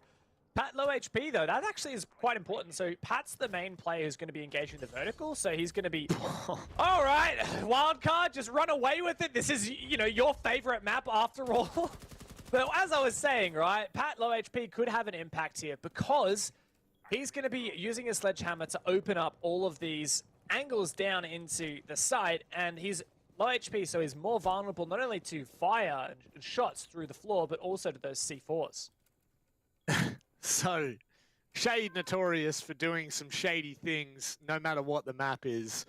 That doesn't surprise me that he's tried to go for something, but just doubling down with Nazgul getting caught out, believe that was at Visa Stairs. Just not not what the doctor ordered here for Team Bliss early on. And Wildcard, as we have been touching on, have been coming into their own recently, have been looking so damn good. And it's terrifying to think that Diesel or no Diesel, sub or no sub, they can be this this dangerous. And Oda looking for the cheeky peek. Unfortunately not going to be given anything for it, but a 5 versus 3. I mean, generally you'd see most teams convert this, but a team that's so methodical like Wildcard, surely that has to happen. 2 players, though, for Wildcard, really low HP. Even though Oda's taken a lot of damage, so have Geo and Pat. Wildcard can engage the vertical play. Ooh, I like that from Vinny. Getting some info there on Oda. Because he scanned the blue footprint, not the red one. He only gets the 1 tag. If he'd scanned one of those red footprints, he would have actually gotten a couple more tags. Just a little thing. Probably not going to have a huge impact. Repix finally takes down Pat. Finishes off what was left of him. 40 seconds remaining. And Bliss eager to contest these vertical lines. Wildcard really need to make some progress here. They've definitely been stunted out, haven't they? That's Vinny opening it up, though, and Repix going down. Now they've spotted Geo, but they've got 2 players to deal with, both in security right now. I just don't know if they've got enough wind on this. Silex is going to have to go for this plant, and they may just have to go for cafeteria here. Geo, can he cause any sort of nuisance? This is huge. No. Team Bliss have played this magically, but what? How has Oda been able to down one and find another? It's Emo Rin. He can't find the kill. And Team Bliss walk away with it. How? Why? What has happened? A lot of questions after that round. 3v5 win for Bliss. The timer eventually being Wildcard's demise, as we have seen being the case for them recently. The clock ticks away and they just do not know what to do. Big thing that round is the fact that Silex didn't actually really get a good breach off on the garage wall. It was just 2 lines of sight, and the wall itself there wasn't an entry hole for him. And I didn't actually catch what happened, why that happened. I'm actually going to go and watch on the replays right now, see if I can figure it out. But I don't know whether it was an impact trick. I'm looking at the util. There was 2 impacts up early on. Fast forwarding. Yeah, I don't know. I really don't understand what happened. These impacts weren't used to counter the breach. So I have absolutely no idea why Silex didn't just make a walkable hole. Attackers have discovered the location of a bomb. It's definitely an issue, Dev. That is without a doubt. So on the back of this, I mean, it's not, you know, obviously in a 5 versus 3 situation, you definitely want to be converting it, but I guess the promising thing is it's so early on that it shouldn't really be impacting Wildcard that much. They should just be able to brush that off and move on. And we've heard Vinny say a couple of times that they really haven't been scrimming a lot recently, and so OCN and APAC South is where they're getting a lot of their gameplay from, which I think makes them even more dangerous than they've ever been. I personally think that the fact that they have not been scrimming means that they are just going off the seat of their own pants, and it's, I mean, by all means, it's definitely caused a lot of teams some serious trouble. So with that round in the books for Team Bliss, we'll definitely keeping our eyes peeled on how Wildcard really approach this, but I do enjoy a cheeky vigil being shown. Yep. Like the vigil pick from Naz. He's been a good player in Bliss's hands so far. Bit of a mixed bag, though. He was MVP of the relegations tournament, which Bliss, you know, think about that, actually. Put it into perspective. Bliss is currently sitting at the top of OCN, or at least they will be if they win this game. And they came from relegations. They almost were sent out of the league.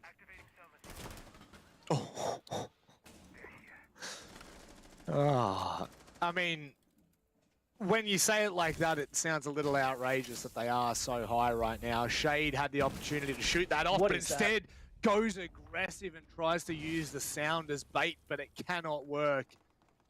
And now, once more, Wildcard have found the opening pick.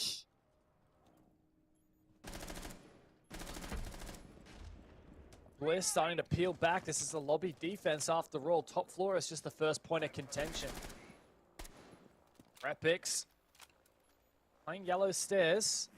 Yokai's from Oda to support. I like that. But as of yet, Repix yet to find a pickup here. Wildcard have made some good map control, but this is really where they've suffered, Rob. This mid to late round, they're pre-execute. It's just been so bad. They've really struggled with their time management and setting themselves up for an execute. Oh, a nice little peek from Todd there to catch Emo in unaware. I don't know how many air jabs have been placed either, so we'll now move forward with it. Appreciate it, Guzzle, but no need. Need. Only 30 seconds left. Emorin's gone down. He's been one of the best players for Wildcard as of late, but Geo steps up, takes down Repix. 3 players left for Bliss, 4 left for Wildcard, leaves them in the favor, but they've got to make this execute work, and things can get sloppy in the dire moments. 15 seconds. Here comes the Yokai. Here comes Nazgul walking through the smoke. Oh, where is the execute for Wildcard? You guys have got to go right now, and Todd is making this a mess that Nazgul cleans up. Unbelievable. I mean, you said it, Dev. You said it best. They look so good in the first 30 seconds, minute. They've found the opening pick twice now. And then all of a sudden, they crumble in the mid-round. They start to get into the latter parts, and on both occasions, Team Bliss have had their numbers picked in a man or a 2-man disadvantage. I mean, this is not what we would be looking for, not what we would be hoping for from Wildcard so far, and it's kind of echoing what we saw from the Chiefs in the previous match on Coastline.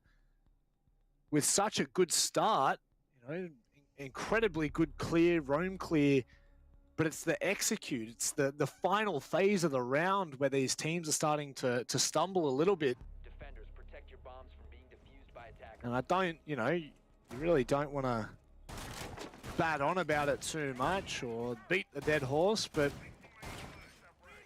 we are definitely looking for more from Wildcard.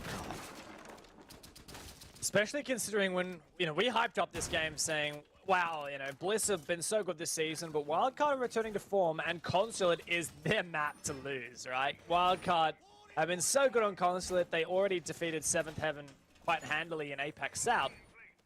If you have a look at that game, Wildcard won 4 out of the 7 rounds that they won were attack rounds. And so far, Wildcard have looked hopeless here on attack. Like, if you will give them something, like the start of their first round looked great.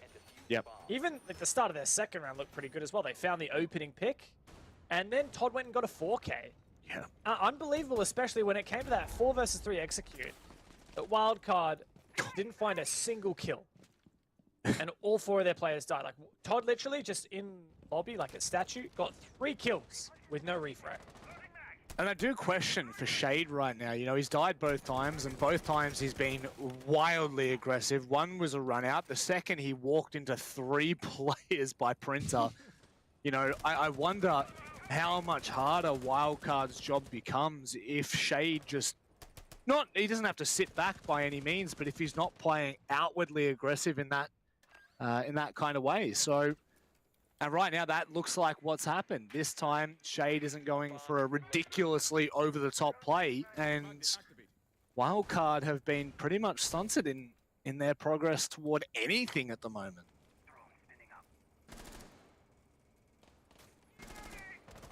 Minute down, Wildcard attacking the top floor. This has been a sight that's gone down the toilet for the defense as of late. Especially these Jaeger where my nerfs have made it so it's so hard to hold yellow stairs, and that's a great showing from Wildcard. Demonstration of excellence, abusing Nazgul. Doesn't matter if you're playing Wamai and you have ADSs, Wildcard will burn through it all. And now the old Wildcard would have already droned Todd, and Todd would have been forced back, but right now, he just sits and remains all the way down in the basement.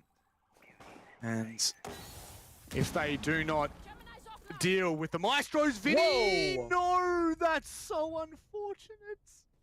That was Wow, a very deadly smoke grenade from from Oda. That is actually massive. There's so much info gone, and a big player in Vinny off the cards. Now's where we need to see Wildcard change their approach up. Repix now caught down in piano. Wildcard, they will need to make a decision, and Emorin goes for the swing, and he'll get caught. Right now, Wildcard are in all sorts of problems. I don't know how many of the Maestro cams have been able to deal with, but that's another from Repix as Geo manages to trade out. He now has to solo hold as Silex goes for the plant. Dev, is it going to be confirmed in time? Just. Silex is still alive, and Geo hits a gnarly shot onto Shade. It's now into the 2v2 retake. Oh, and Silex holds out. Todd in a 1 versus 2, looking to peek CEO windows, but the jig is up. They know where he is. Plus, there's a Nomad on the board. He soaks up that air jab. Somehow managed to spray through, but Geo cleans him up. Wildcard finally get a round on the board. Oh, I can almost hear Xenox screaming the Church of Geo from here. That's a huge round from him, all things considered. Silex going for the plant. Geo just holding and waiting for that moment in time in which Todd attempted a cheeky run out. It had to be done. Something had to be done. And Wildcard, although they started to slip away from that round win, they hold strong. Take it back in a 3 versus 2. So far, every round has been won in a deficit. What I was going to say is I really hope that Wildcard picked Thermite instead of Ace this round, and that's exactly what they've done. Really glad to see that. If we cast our mind back to that first Garage Cafeteria attack, Wildcard actually had a 5v3 man advantage, right? And they just failed to breach Garage Wall. They had 2 lines of sight, 2 panels open right at the top. And I looked back on the replay on the clean feed that I've got, and I couldn't see any reason why Wildcard didn't just actually have an entryway breach. But all they had was 2 high-level lines of sight. Now, yeah, those lines of sight are useful for cutting off players in sight, but like I don't see why you wouldn't want the entire wall open, or at least an entryway with Ace. As soon as there's no entryway, the defenders know that that's one less thing to worry about. Really, the end goal here for attack should be breaching as much of that garage wall as possible. And that's what the Thermite is good for, so I'm really glad that Silex has gotten that this time. And if you have a look at the defense, once again, there is no wall denial. So that should be the garage wall for free. And honestly, if Wildcard get that done, I feel like then that's just the only thing that was missing on their last attack. You know what? I take it all back, Dev. Shade needs to do something stupid to fire up Team Bliss. He needs to go for another run out and die immediately. Because right now, that is the only determining factor into why Wildcard was able to win that previous round, no matter what you say. I'm sure there's some salty people in chat that definitely think I'm being serious there. And just like that, Repix goes down. Nice pick from Vinny. It's a good one. Remember, this was a 1v1 last round where Bliss won it on time because Emo-Win was nowhere to be seen. Now, Shade is upstairs doing a bit of a generous roam all the way on the top floor at the moment. I don't think he's going to be hard hunted. Geo might go for it, but I don't think it's the case. I really like this from Wildcard, though. I think a garage-centric take is the play here. Silex is actually on the rappel, watching for anyone around the top floor. Good position for him. Wildcard are setting up really well, but the thing is, Bliss have actually rotated and changed some of their utility around compared to last time. Mainly, they've got the Maestro from Nazgul.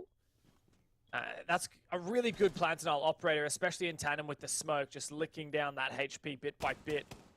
So Wildcard are going to have to clear out those evil eyes. I don't even want to think about what that looks like, Dev.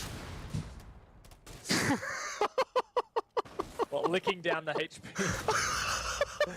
I'm glad you like my metaphors.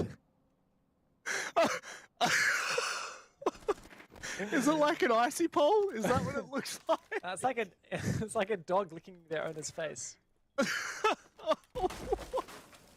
Have you ever had a cat before? Cats' tongues are dangerous. It's like sandpaper. Oh man, they're deadly. They are deadly. I'll give you that. So too is Vinny, a 2K so far in this round, opening it up for Wildcard. Still, the Maestro remains. There is 30 seconds left on the board, and so many of the Bliss, actually all of the Bliss players are deep. They've still got the Smoke Babes on Todd and the Maestro cams to play with. They could do this. Wildcard have to not fluff this up. There's a gas comes through. Salix going for this plan. Is there info? There's a player on the stairs covering, but Oda finds the first pick. Nazgul falls. Todd finds the... What? The plan's not down! How does this happen, Wildcard? You have to hold... No way! What was that round? Oh man, Silex had to stick that behind. Well, he didn't have to stick that, but both Smoke Babes came out on one on the black car, one on the white van, and he had nowhere to go. He decided to stick it, and he was about 0.5 of a second off confirming the defuse plant, and it just doesn't happen in time. But then what happens from there, Dev? How is that possible? I have no words, man. That was just absolutely horrible. I mean, I love Wildcard, but Silex, I'm no part of this. I have no part of this. That was such a bra moment. That was just... I mean, credit to Bliss, right? Like, I'm not taking anything away from them whatsoever. Oda, in particular, has been the singular reason why Bliss have just won their 2 garage defenses so far. He's playing Malusi, and he's been insane. Well, actually, you know, I will credit Todd, actually. Todd's Smoke Babe kind of won that round. At least it was the first step, right? Like, denying the plan, and then the fact that Oda managed to clean up all the kills. But yes. Wildcard in a 4v2, like, that was so doable. So doable for them. And it was completely thrown away. Some of it comes down to time management. Like, there are so many what ifs. Like, you ask what was the reason Wildcard lost that round, and I would say, well, how long do you have? Do you have do you have 5 hours in time for me to write an essay? Yeah. Lick your tongue, or? Yeah, I'll lick the essay. Lick it into existence. I will say this though. Todd has had a massive impact in 2 rounds so far. One being that lobby press where he found himself a 4K, and then of course, then again in Garage. Todd's really done quite a monstrous job here. And it's not the full story, it never is the full story, but it's certainly given them a little bit more life here. 3-1 now, Wildcard are down. But they are certainly not out. They can't let these last 2 rounds go unattained. Especially considering they will afterwards switch onto their defense. Didn't have a great record on their defense when they played against 7th Heaven recently in Apex South, at least not compared to their attack record. Like, it was, they won 3 defenses to and they lost 2, which was not as good, but at least they got the lead-off kill. Gio's been pretty strong. Say what you will about Wildcard. Gio has been a good performer. But here's a pretty deadly stat for you, right? Wildcard have won the opening pick every round so far. And it doesn't discount the fact that they are down 1-3. So there you have it, very quickly, just going back to that previous round. We've just been confirmed it was 0.02 on the plan. Something incredibly close to that. It is so unfortunate that they weren't able to successfully pull that off, because they had the player on yellow stairs. They also still had someone way out the back. It could have been everything. We've talked time and time again about how hard it is to retake that. It's one of the hardest retakes in the entirety of Siege, especially competitively. And now Wildcard look to attack this lobby. And that Banshee still remains for now in the middle of the round table. In the closer round table, I should say. Pivotal player here for Wildcard is Emorin. And a pivotal player on the flip side for Bliss is Todd. Last time this attack went through, Todd won a 4K, and my god, this is hectic at the moment. That execute, the idea of it, just shut down as Nazgul gets into an aggressive position. Oh, Todd, again, just having such a big impact. And now Pat goes deep. Emo just on the side. They have to hold this and ensure that they cannot push, but that is just what happens. Bliss collapse on Wildcard. And it's all over Red Rover. It is 4-1, and they are putting Wildcard to bed. Running away with this game, Bliss, especially considering the attack is really where the meat and potatoes of Consulate is. So once they switch onto there, I mean, there is a chance for a reprisal from Wildcard, but Bliss have everything they need to take first place. Keep in mind, coming into this Playday, Bliss were first place on 10 points, but tied with Order. So the only reason Bliss were first was because of their round difference being better than Order's. Now, Order have taken 2 points from their game, so Order are currently 2 points ahead of Bliss. If Bliss win this outright without going to overtime, they take first place, and it's not even contested. Uncontested first place. I mean, I'm pretty sure that would guarantee them playoffs. I mean, I've tried to run the numbers, but there's just so many different results still left up in the air that it's hard to know for sure.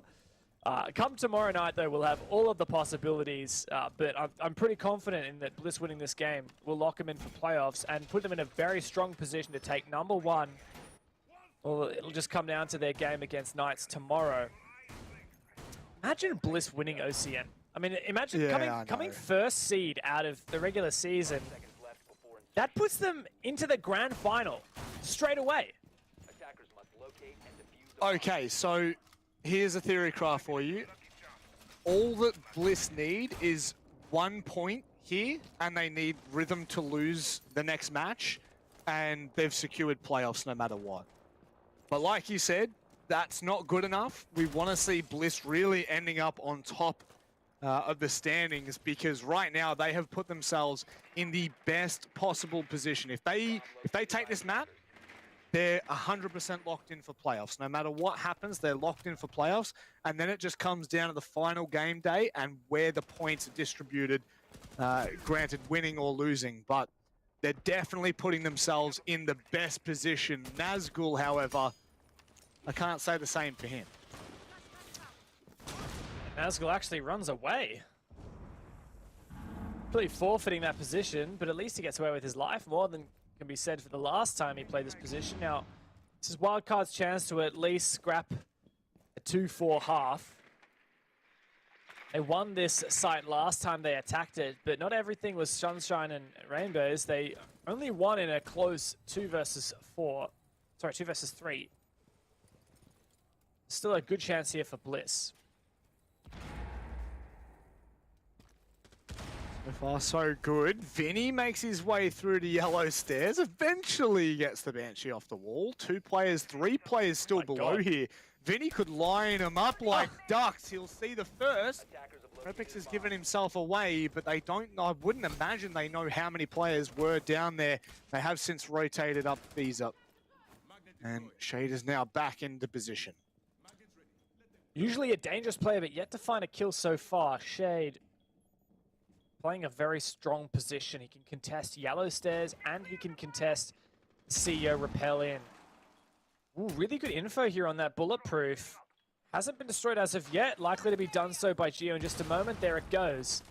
50 seconds left. Geo was instrumental in Wildcard's previous attack onto this bomb site. Oda still has 3 gas canisters left, plus the C4 from Repix. So this is a lot of possibility here from Bliss. Wildcard have to get this execute together. Once again, this is looking so similar. This time, though, Vinny doubles down. They'll go to site. The smoke babe will come out. Silex has just gone far enough in, but Shade swings.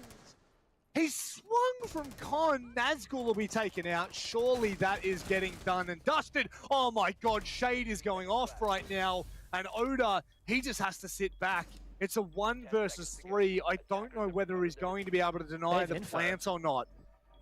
And this is going to be incredibly hard to secure. He's looking for the ones, he can't find it, and now it's into the retake, Dev. There was maybe a chance there. He's got so much info fed by his teammates, but in a 1v3 retake, surely this isn't possible. SMG-11 in hand. This is going to have to be 3 insane 1v1s, but Vinny, a massive round from the Yana player. Wildcard scrap a 2-4 half, and there's still a chance for them in this game.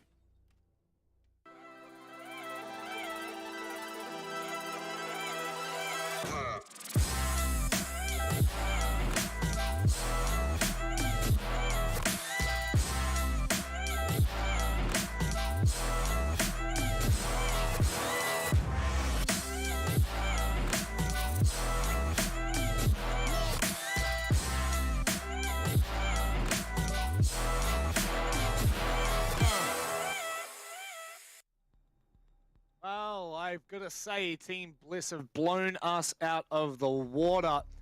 You could almost say they are the wild card in Stage 1 of OCN. Well, I can tell you who's not Wildcard, and that is Wildcard. They just haven't been playing like themselves. But, like we were saying, they scrapped. They've got a scrappy half.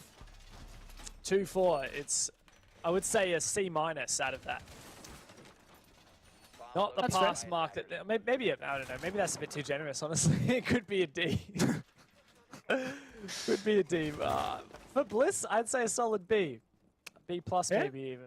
Yeah, there's definitely a good position for Bliss to be in right now. And Bliss fans, my God, you may well be looking at your team running away with OCN 2021, at least Stage 1 here. Question is, can they keep up their momentum on the attack? I don't have much hope here for Wildcard.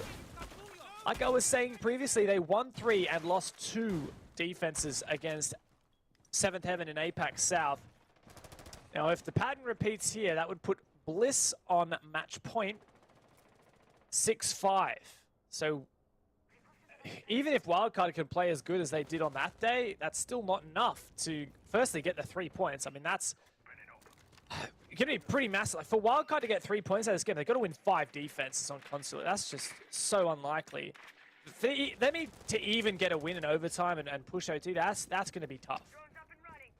I think the one thing I'm going to say for Wildcard here, even though I am on Team Bliss's camp, I do think that the defensive side will give them more to work with. I think that it will allow them to play a little bit more freely. You can see Pat on the visual there, accompanied by Geo on the Mozzie. So there is a fair bit of intel denial, and as long as they can keep a fair bit of control and at least delay that top floor control from Team Bliss, I do foresee them being able to throw spanners in the work. And, you know, we know that this is not the same Wildcard that we've seen before, and I do think that that is the double-edged sword. It is the every which way you want it, and it could work in their favor.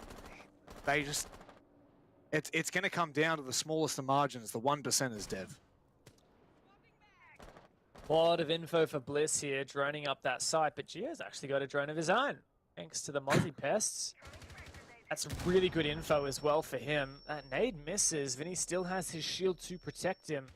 Also has a C4. He can deny that late plant if he's still kept alive. The dangerous thing here for Bliss is they're not seemingly taking piano control, which means they're just going to be trying to deny the vert thanks to Oda here. They're not actually going to be trying to use the vert to flush out these key positions. The main thing I'm worried about is that Pipes player in Vinny. He's going to be massive and really difficult for Bliss to shut down.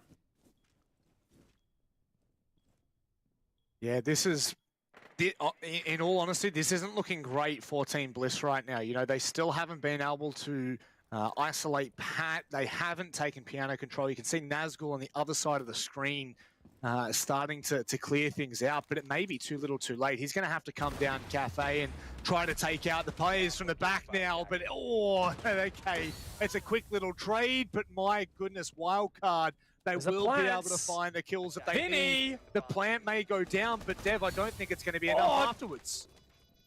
It's 2v3, 1v3 now for Oda. This is a tough ask. That diffuse is in a pretty good position for him to cover, though. He just has to make sure he can cover the cross. Silex to stick it in the smoke. Can his teammates cover him? Silex sticks it. Pat covers.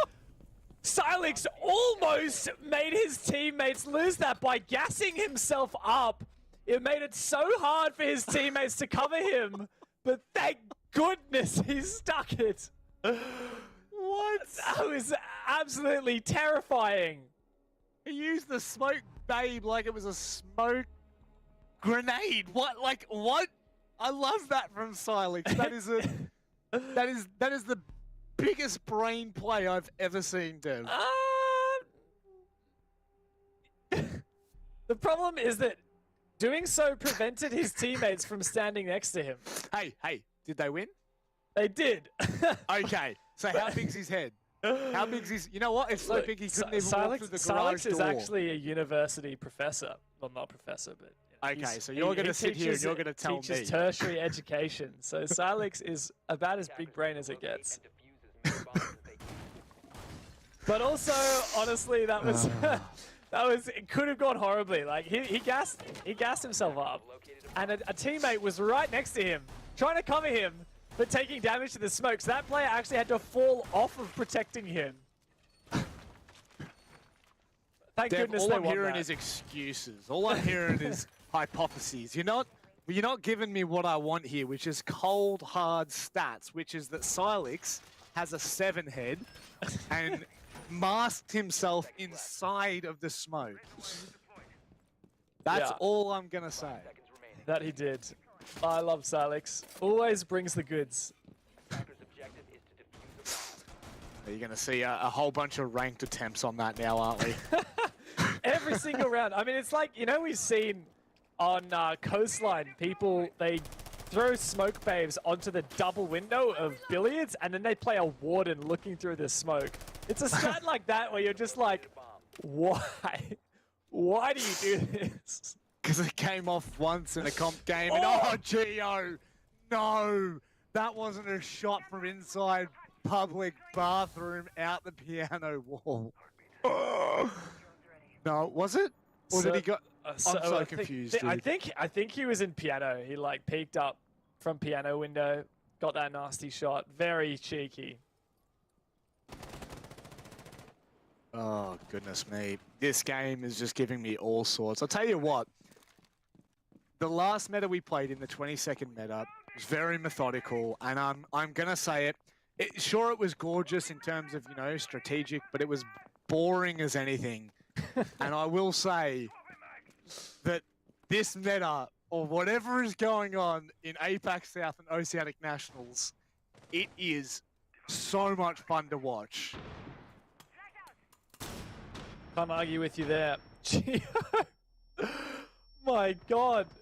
Gio's been flashed out of existence, and they just rappel on in and push into public. That is the most ridiculous strat I have ever seen. Can I just say, Wildcard literally don't have a player on the bomb side, either bomb side, and Todd is sitting between the two bomb sites. Silex is trying to hold vertically, as is Pat and Emo. Repix on the meeting windows might deal some damage. Emo's looking to contest. Bliss have put themselves into a very funny situation. Oh man, I'm so glad that just happened on the back of what I've said, because it just bats home how mental whatever is going on really is. Whether it's the meta, whether it's the teams, I don't give a damn. This is making things so entertaining. And right now, Team Bliss, I mean, if you had just looked around... What? Nice shot. That's crisp. Crisp like an apple, Dev. Bliss now shaping up for their execute. I like that they're not overextending too much here, despite Todd still being in public. And Wildcard's playing this so well. That's massive from Silex. Defuse it down. Todd out of the game. Oda's been stepping up hugely this game, but he's got to find a 1 versus 3 clutch, and I just don't think that's going to happen. Rotating back into Piano, trying to plan at the stage, but surely Wildcard can lock this out. Not overextending too much, playing for the retake, waiting for each other to get together, and there it comes through. Pat from above. And Wildcard, there they have it. Another round, and guess what? Out of nowhere, they've tied up the scoreline. Defenders win. What is going on? This is very entertaining, and Thank you. I definitely needed to see that, Pat. Thank you. That's one of those things that you need to see it once in a while. We need that confirmation that the world is still normal and the balance is still accurate. Now we are going to see archives and tellers for the very first time tonight, and as per very curious, we see a handful of different strats being brought, but I mean, you can't really, more often than not, we see the extension up top and the hold from below with no one really putting the intention on that second floor. And I think we saw that from Wildcard when we were watching that 7th Heaven game, Dev, so curious to see what their approach is. Yeah, Wildcard played this Teller's side twice against 7 Heaven. They won it once and they lost it once. In fact, it was the round that closed out the game. Vinny had a big 3K as well. Now, for Bliss, looking to attack this. I like this really versatile lineup that they've gone with. I do wonder whether we're going to keep seeing this aggression from Wildcard in the early round. Get this, right? There is only one round so far of the 8 rounds that we have played where Bliss has found the opening pick. Every single other time, it's been Wildcard. Yeah. That's insane. That's utterly insane. I don't know who that speaks to, Wildcard or Bliss, but right now I'm starting to panic because Team Bliss is who I predicted to win this, and Wildcard are making it work. And I'll be damned if Wildcard actually take this map. I mean, pretty amazing. It would, in all fairness, it would be utterly nutty. And once again, I can't wait to see the smile on Vinny's face if they do win. Well, they've just won 3 rounds in a row. And now moving on to Teller's Archives. It's not one we saw from Bliss. They kept going to console office meeting, which proved to not really be that great. It was the only attack rounds Wildcard managed to win. We're onto that site. Silex, though, they've put their coach/sub into a pretty precarious position, trying to fend off. And, oh, there's a nice early pick for Shade. There's not been much in the scoreboard today, but he shut down one of the top players, that is Geo. Really good job watching for that aggression, and Silex still waiting here and starting to feel that pressure. Sure, he'll deal with it cool, calm, and like a cucumber. Wonder if that Snade is going to catch him. He hasn't really been pushed yet, and there's so much utility being expensed in here, Dev. What? This could be really devastating. Caught off from 2 sides. Pat's going to find a C4. No! Odamu's just at the right moment. Great start here for Bliss. 5 versus 2, and Pat's lost his C4. This is everything they've been looking for. This lead just furthering itself moment by moment. Emorin's in a massive position, though. If he gets a multi-kill here, it could be everything. But the trade comes through. Pat looking to get aggressive on the back of that. Repic says, what are you doing there, mate? Sit back down. And Bliss finally bucked that trend, and they have broken back ahead. Only a matter of time, or so it felt. And thought Wildcard had done an okay job at burning away some of that utility and printer there. But the second the Team Bliss say, okay, it's time to get serious, Wildcard cannot handle with that heat. And it all started with Shade, mind you. So it's a good way to start things. Last time we saw that basement defense, Team Bliss had a really tough time trying to approach the site and figuring out what their best point of call was going to be.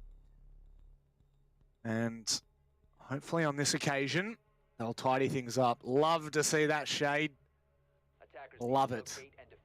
Surely this is the cafeteria rush, please. That is a pretty cheeky prospect right there with the Ying.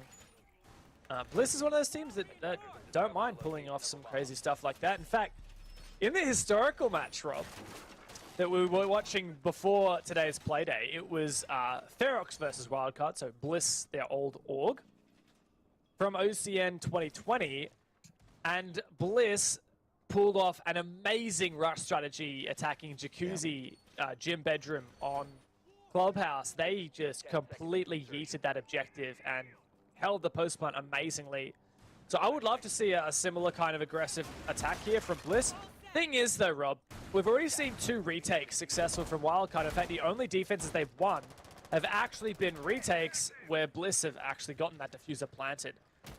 So sometimes the thing with a rush is it's good for taking control of site, but you usually lose a lot of players and resources in doing so, and it does leave you vulnerable to a retake, which Wildcard have shown that they're ready for.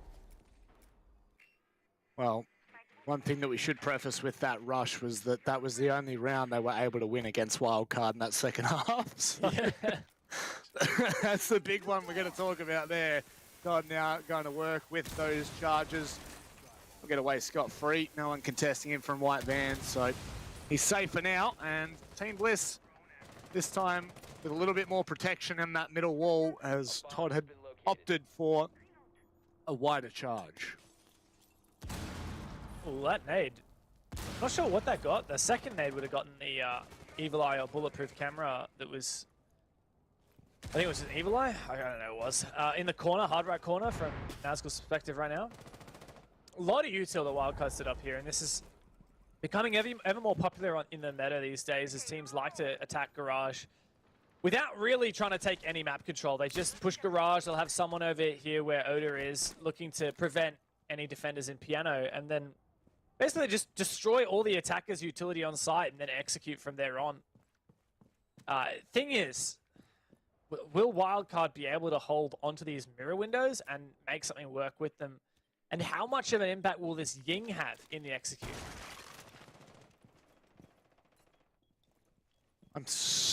That's of everything right now, Dev, that's the only thing I care about is what is this Ying? How are they going to utilize this Ying right now? Because that is going to cause some certain spices, and in come the smokes now. So that's okay. I saw it, Dev. It's okay. I believe you. They haven't really done anything off the back of that either. And, well, okay, there you go. So Wildcard don't actually have a lot of information, and you can tell smoke canister came out straight away.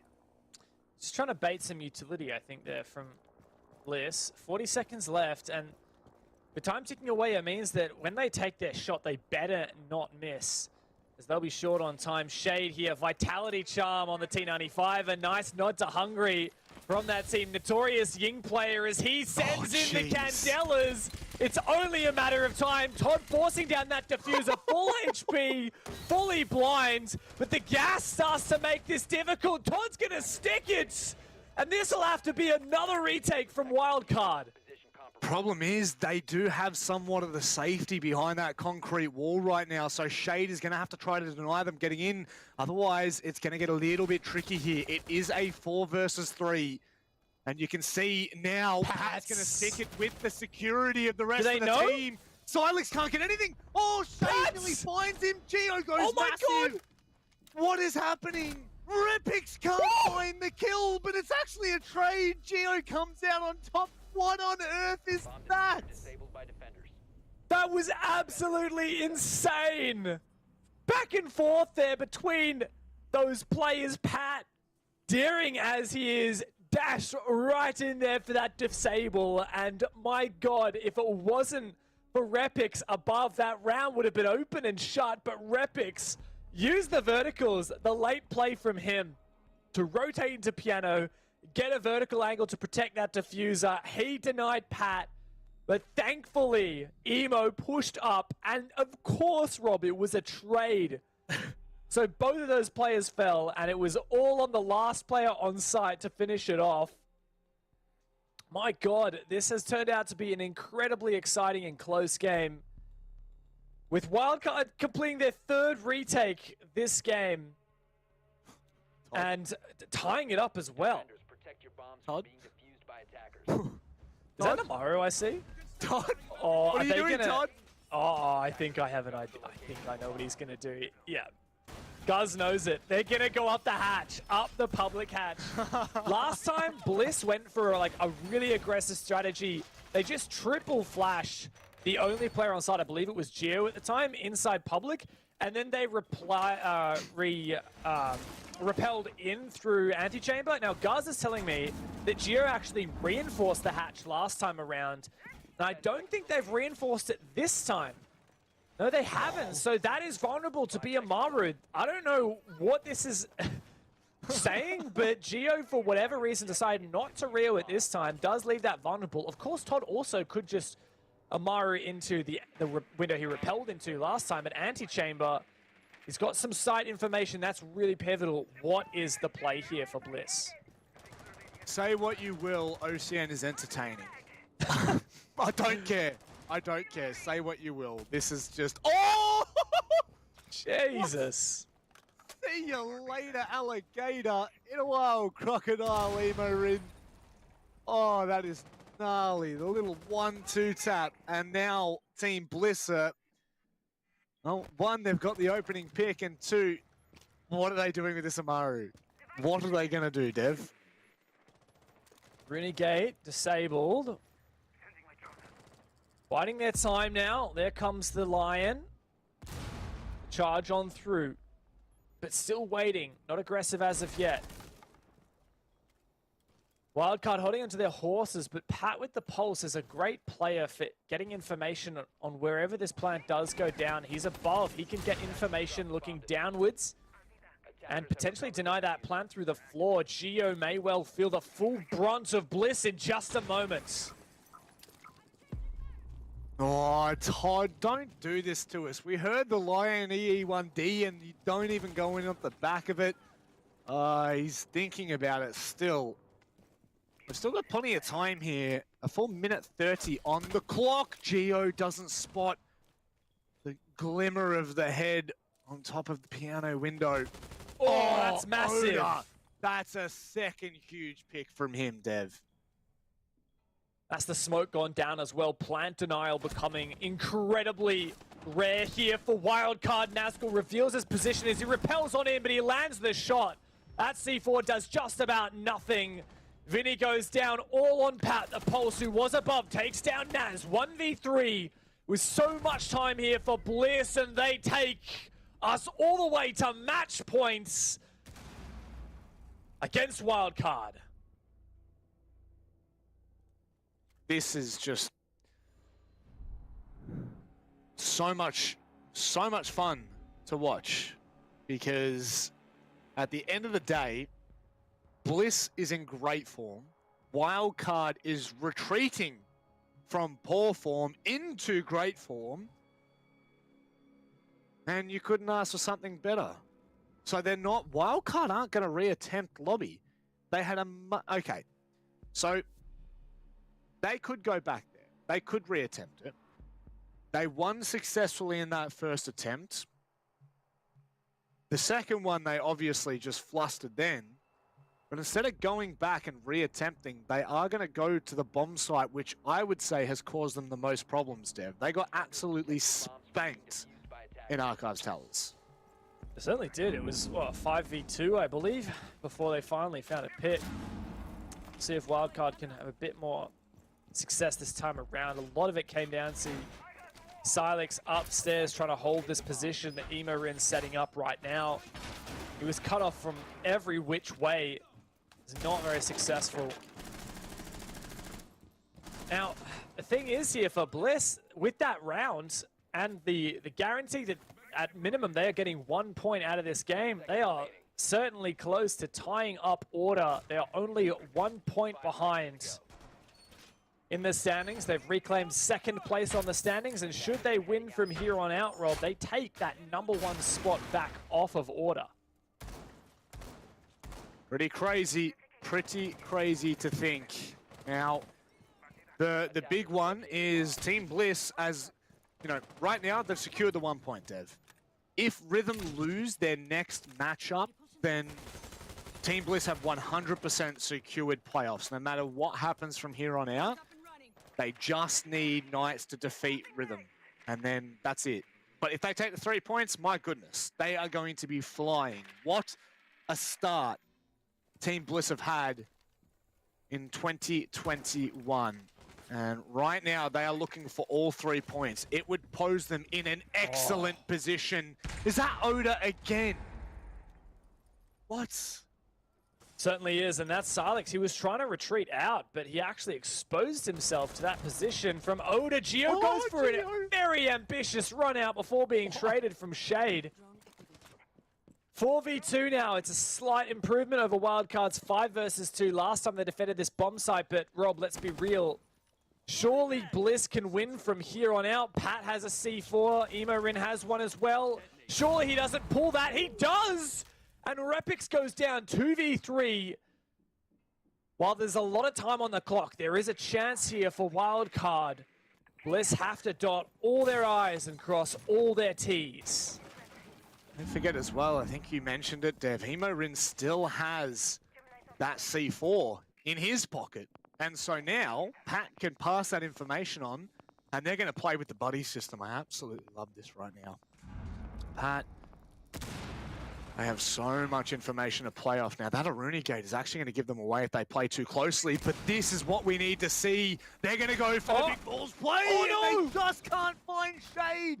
That would have been the diffuser down and everything, and now Nazgul's caught out Pat. It couldn't be any worse, but Emorin, you don't want to put him in a position like this. It's a 1v1.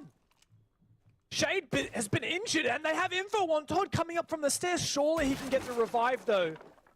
As Emorin drops below. Todd heard it. Todd's waiting for the peak, and he closes the game! Bliss take the victory! 7-5, and reclaim their spot as the #1 team in OCN. Not only that, but they have 100% secured playoffs. What a performance from this roster. What a statement to make on Consulate. We said before the match, you don't take Wildcard to Consulate, no matter the form they're in, no matter the team they have. And Bliss have tempted fate, and they have come up trumps. How do you like those 3 points, baby?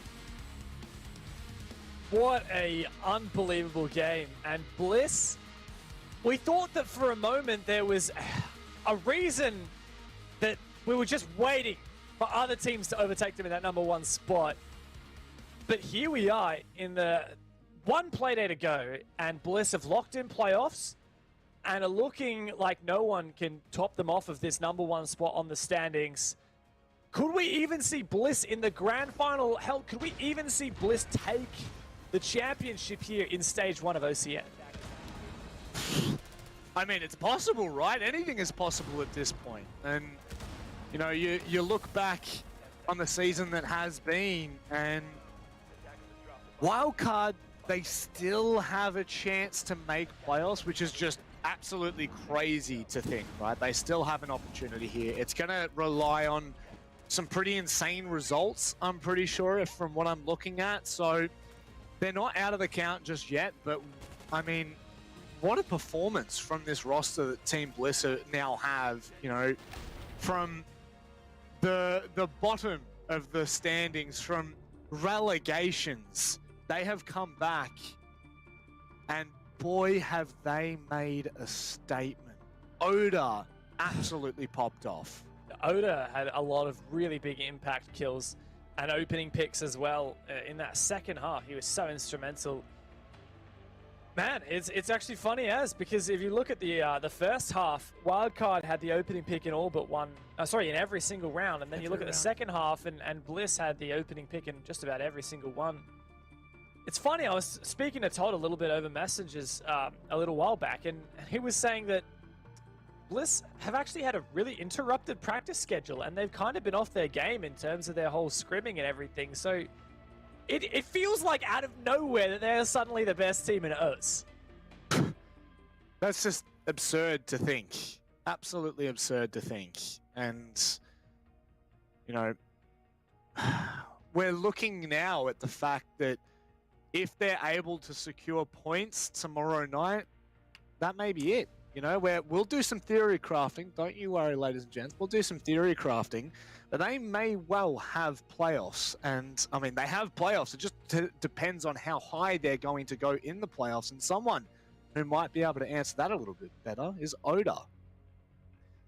Oda, welcome in. And, I mean, we're sitting here on the desk saying you don't take Wildcard to Consulate.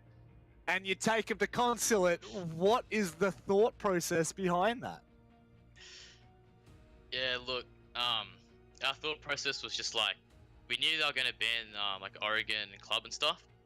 You know, they're probably two of our strongest maps. That's all we played this season at the moment. We were thinking of cheeky Villa, but after their performance against Knights on it, we were like, nah, we're not feeling that. And we were confident on Consulate. We know we can take them to it.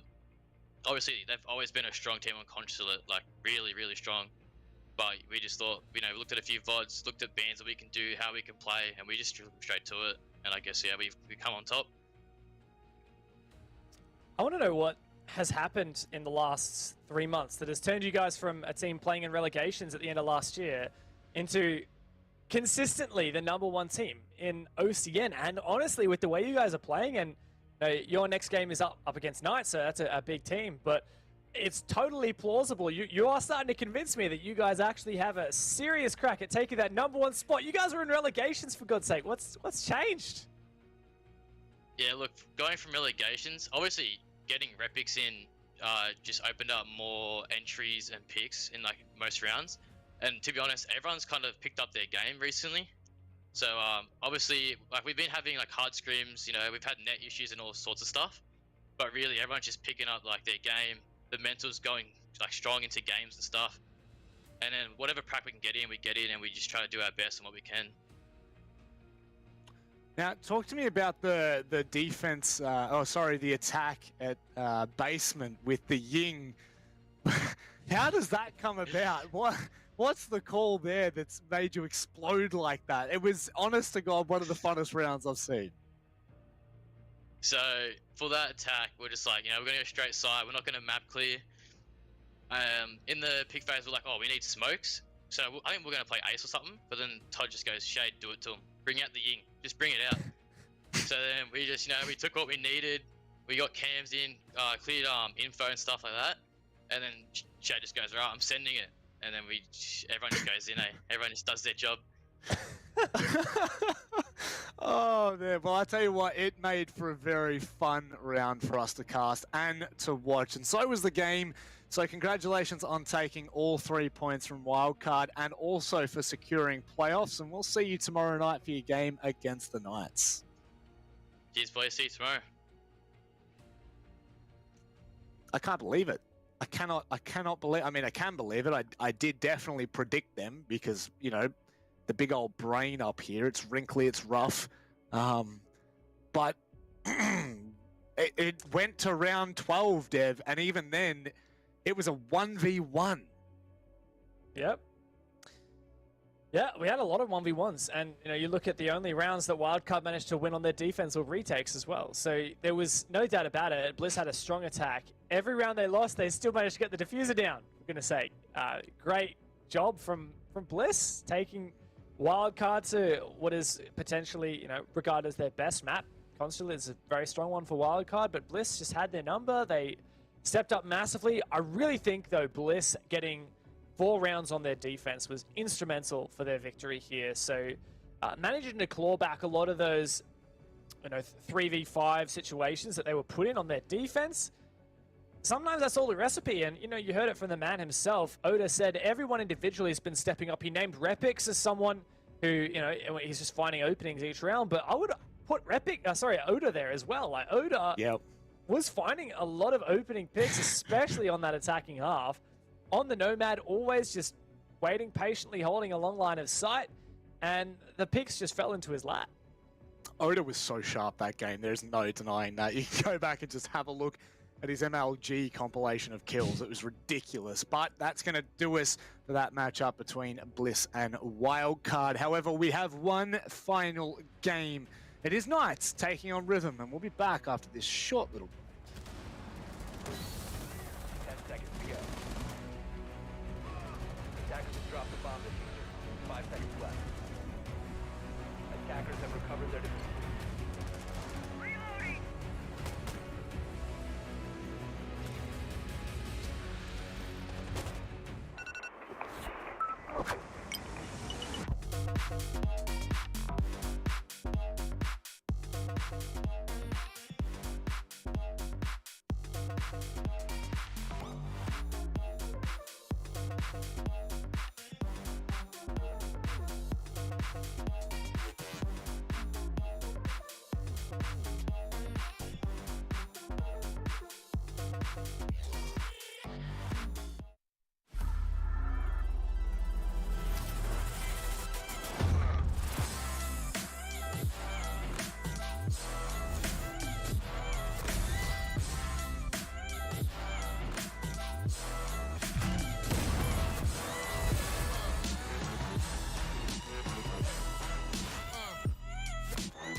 Op 4 eliminate.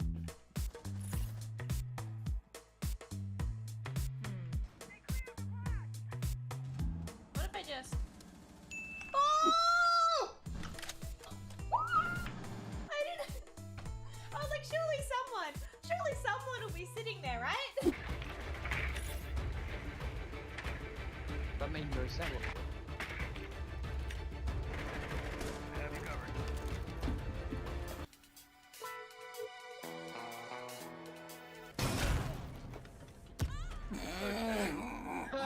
What?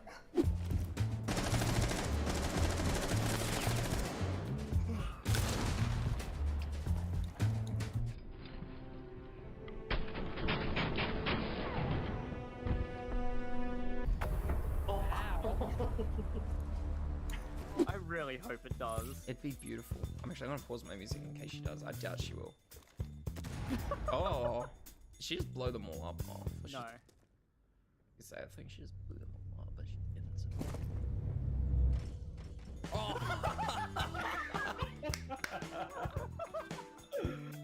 She actually did. She actually did. Bomb, get ready to engage. I'm so garbage.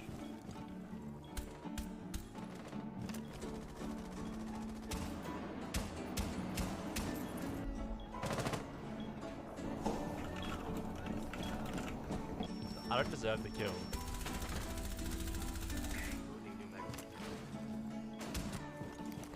That's crucial.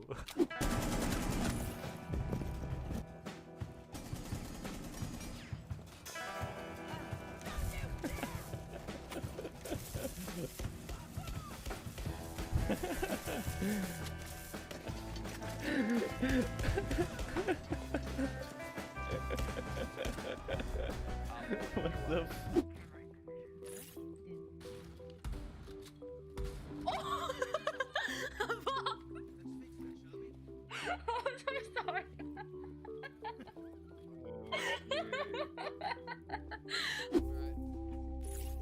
Mark out whoever's in there.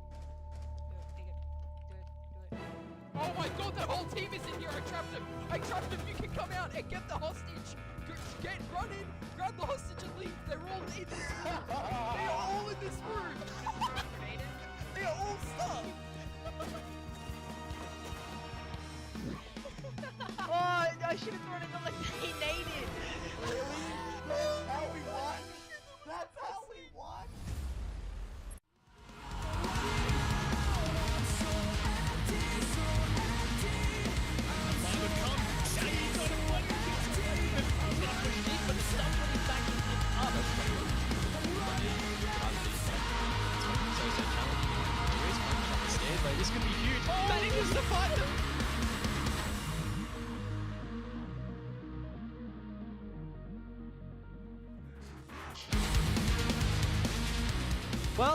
looks like Oda and Co on Team Bliss have secured themselves playoffs. Who else will do so? Well, we've got one more match to determine for Playday 6, and then it's all guns blazing tomorrow night. Dev, who's going to miss out?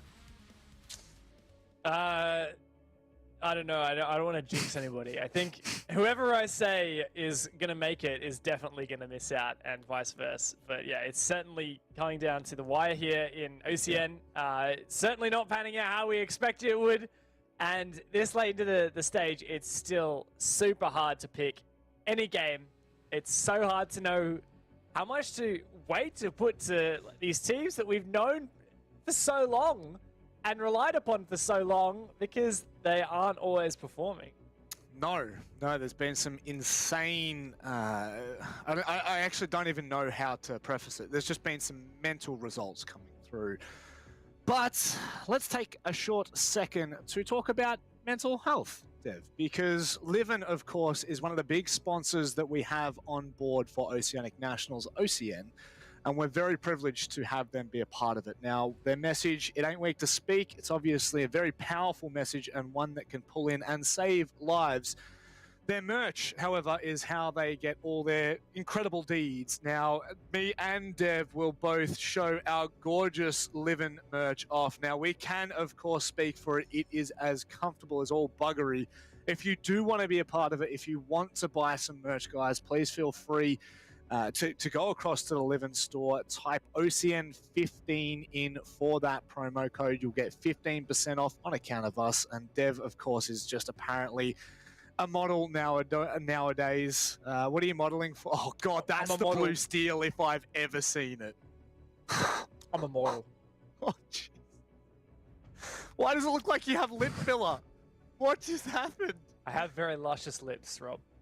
Well, come here and show me how luscious they are. So, very quickly, if you do want to find out more... Oh, good.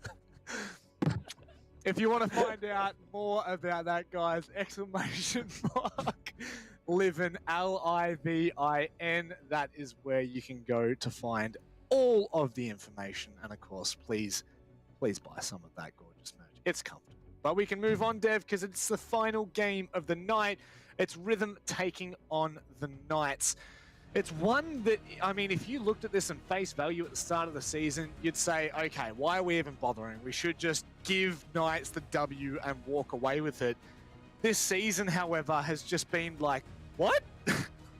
Yeah, it's kind of on its head at the moment. Knights is definitely a team that has not had the consistency we would expect out of them. We thought coming into this season, these guys were #1, no question. And while they've looked pretty good in APAC South, they have copped some pretty significant L's here in OCN. They've lost to Order, they lost to ROFLCOPTER, and they've lost to Chiefs. They've held their own against a couple of these other teams, but it just means that they're not quite sitting as high in the standings as we would have expected. Currently on 8 points in 4th, and that's actually right next to their opponents, Rhythm, in 5th place with only 1 point behind. Like, how has this happened? It's just been insane. This roster is just full of star power, full of potential. Dino has been popping off in APAC South, and to be fair, they're going to need to back their performances up in APAC South here tonight, because the team that they're going up against are no slouches. That is Rhythm, Leb, and Noveix. These guys, I mean, I'd call them veterans. However, Ghoul and Supremacists have kind of stormed onto the scene in their own fashion. Yeah, this is Supremacist's first scene at this level in comp. He doesn't have a lot of experience prior to that. Ghoul, he's seen a couple of seasons of comp. Like, he's been around forever, but just not at this level before. So this is very exciting, especially for players like Leb, who's been the heart and soul of this team for forever, it feels like, honestly.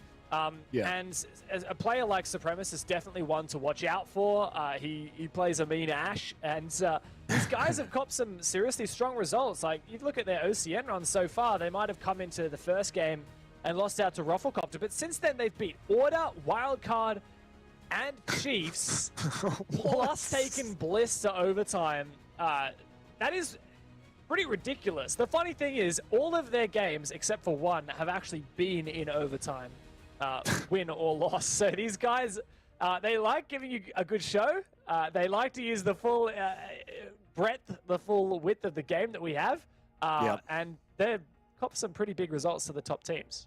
They're certainly abusing what is a strange season. Can they do one better? Can they beat the Knights? We're going to find out as we go to the vetoes and have a look where we're going to head. This time we're going to Oregon. That's right. We're going to... We haven't had it today, so that's okay. Okay, you know what? To be fair, today we haven't seen Oregon, but every other bloody day we see 2 of these maps being played. But it's okay, we'll give you it for free. Rhythm, however... So it was Knight's choice to go to Villa or Oregon. They've chose Oregon. Do you want a theory craft as to what's going on here? Look, we already heard in the last veto, Oda said that they banned Villa to go to Oregon, to go to Consulate because Knights actually lost Villa to Wildcard. So that's clearly a result of concern for Knights on Villa. So that's probably why they banned it. Also considering Rhythm beat Chiefs on that map. Don't want to go there. As for Oregon, good map for both teams. Rhythm beat Order on this, but lost to ROFLCOPTER. And if you look at Knights, they beat 7th Heaven, albeit in overtime. They're actually 6-0 up. They almost got reverse swept.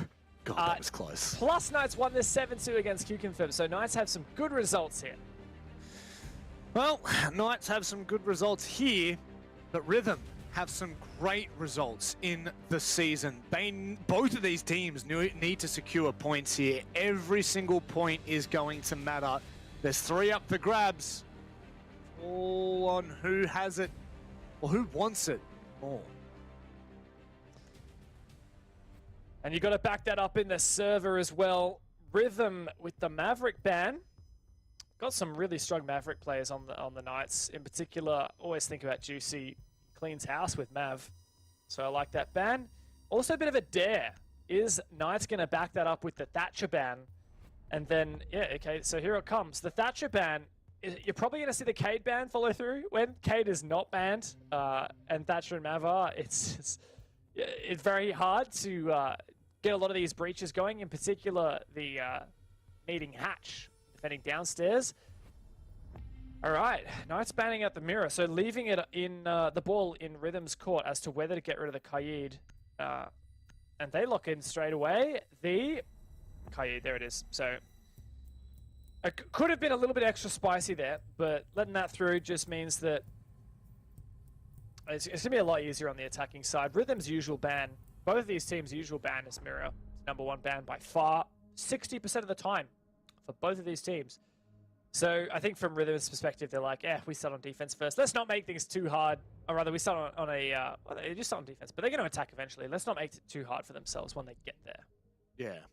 Well, you know that, it being the Knights, you leave Qaid in, it's just one more avenue that they're not going to worry about whatsoever. Ooh. Hello. That is cheeky. Okay. Really want to know what the play is with the Nook, whether they have a specific thing in mind or whether this is like, let's see if we can poke and prod and make something work, or if I've seen some Nook can be good for rushes, early rounds, or for hard countering specific setups. The thing is, Rhythm isn't really leaning into any like camera utility brought on extra. Like they don't have a Maestro, they don't have any bulletproof cameras. They just have the default cams. So I wonder what Sage's play is. Snap Fitness community vote comes in at nearly 80% for Knights. I think that would be fair in the grand scheme of who they are. However, the season of OCN has shown us anything but that to be true. So don't sleep on Rhythm here. That's for damn sure. If you want to have your say, ladies and gents, make sure you jump onto Twitter. Go across to R6 Esports OCE. That's where you're going to find the votes. And also Snap Fitness AU. That's where you're going to find a lot of these community votes, and it gives us a good talking point. It makes for a bit of fun, Dev. So go ahead and join that discussion. And speaking of discussion, it's all going to be about the Nook in this first round, please. I hope so. I really hope Sage can do something interesting with this. At the moment, he's just droning. Now, Sage, from what I've been told time and time again, is the in-game leader for this squad. Of course, these days, the way a Siege plays out, it's not quite like you have one mastermind telling everyone what to do, but you do usually have some primary shot caller. And for the most case, that has been Sage. Good mute jammers, and all right, Juicy finds that first pick. You'll love to see it. School taken down, and undoubtedly one of the C4s to go with it. Very early on as well. Means that they, not that you very often see it, but there will be no replacing jammers. I know that that's a that's wild theory crafting there, but you never know. You never do know. So Josh had well and truly seen one on the freezer stairs, but soon enough backed away. And it looks like Rhythm have made that call to back everyone onto the site and double down. Good position from Dino, set up this electrical hatch nicely. It's Hayward teasing the rear stairs. Man advantage Knights, they're not seemingly taking blue. Strangely enough. It could rotate there, but for now it seems to be a freezer and lobby laundry push as of yet. Leb wastes his C4, and Knights looking to be in a pretty strong position. They've just got to convert this mid-round and start to set up for an execute. That they do. Oh, only 2 drones left here for Knights with 40 seconds remaining, so it is going to have to be the dry peaks to come in, and Sage will cook that nade to perfection. Level swing fine. Josh doesn't expect Dino so close behind, but right now Rhythm needs to throw everything but the kitchen sink, in fact, including the kitchen sink at Knights, and not a single thing hits Knights. They don't miss in round 1. Yeah, certainly an excellent job from the Knights. While they didn't try and pressure blue at all, they had a little bit of pressure everywhere all at once. They had one player on the rear stairs, a couple players pushing freezer, and then laundry as well. Just inching on towards, they already had a 5v4 man advantage, and then when it came to Rhythm making aggressive plays to even that out, Knights were just always ready for that refrag. As Rhythm started to have less and less players remaining, it meant that Knights could, well, push in from more of those different avenues at once. Rear stairs, for example, there was no one watching that at the end. Same for laundry, so Knights just slowly closed and tightened their grip until there was no oxygen left for Rhythm. Suffocating now, the roster need to really double in. And so they head to dorms. They head to the infamous site of Xenox and Guz. I can already hear the speech. This is the, what do they say? Not linchpin. This is the site that makes or breaks Oregon defense, something like that. There you go. No, you got to make sure it's more greasy car salesman. Ah. Yeah, it's more Xenox like is pretty greasy. I'm trying to think. There's like they have this whole spiel, and it's like, you know, it's a good like 10-20 seconds long, and Xenox goes like, "Oh, this round's really important. You know, not like other rounds aren't important, but this one will win you or lose you the game." And that's kind of what it sounds like. Nice. Yeah. You kind of need to see the arm action as I do it as well to fully understand. Yeah, it's a little bit hard. You'll get there one day, but Dino waiting not a second longer to get some early intel there in the bedroom mode, Dev, and curious, very curious. New jammer placed on the other side of this meeting wall means Juicy can't breach it as of yet. Good flank watch drone set up though. He's just checking that for now. As his teammates take control of tower. Ooh, I like that. Explosion there from Hayward on the meeting wall below to try and clear off that mute jammer, but it misses. Doesn't actually get the mute jammer.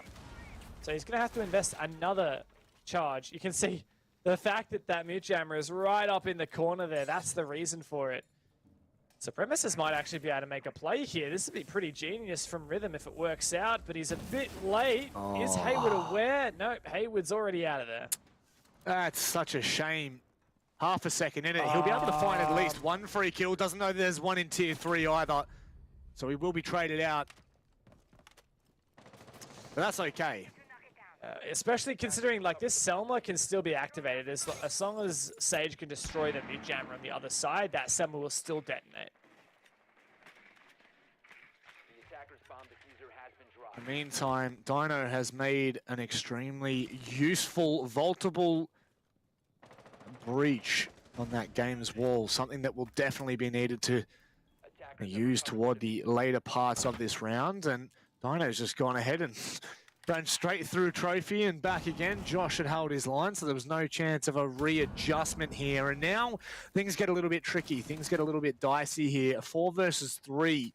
Knights are definitely not in favor of this round whatsoever. Ghoul, he adds a little bit of insult to injury.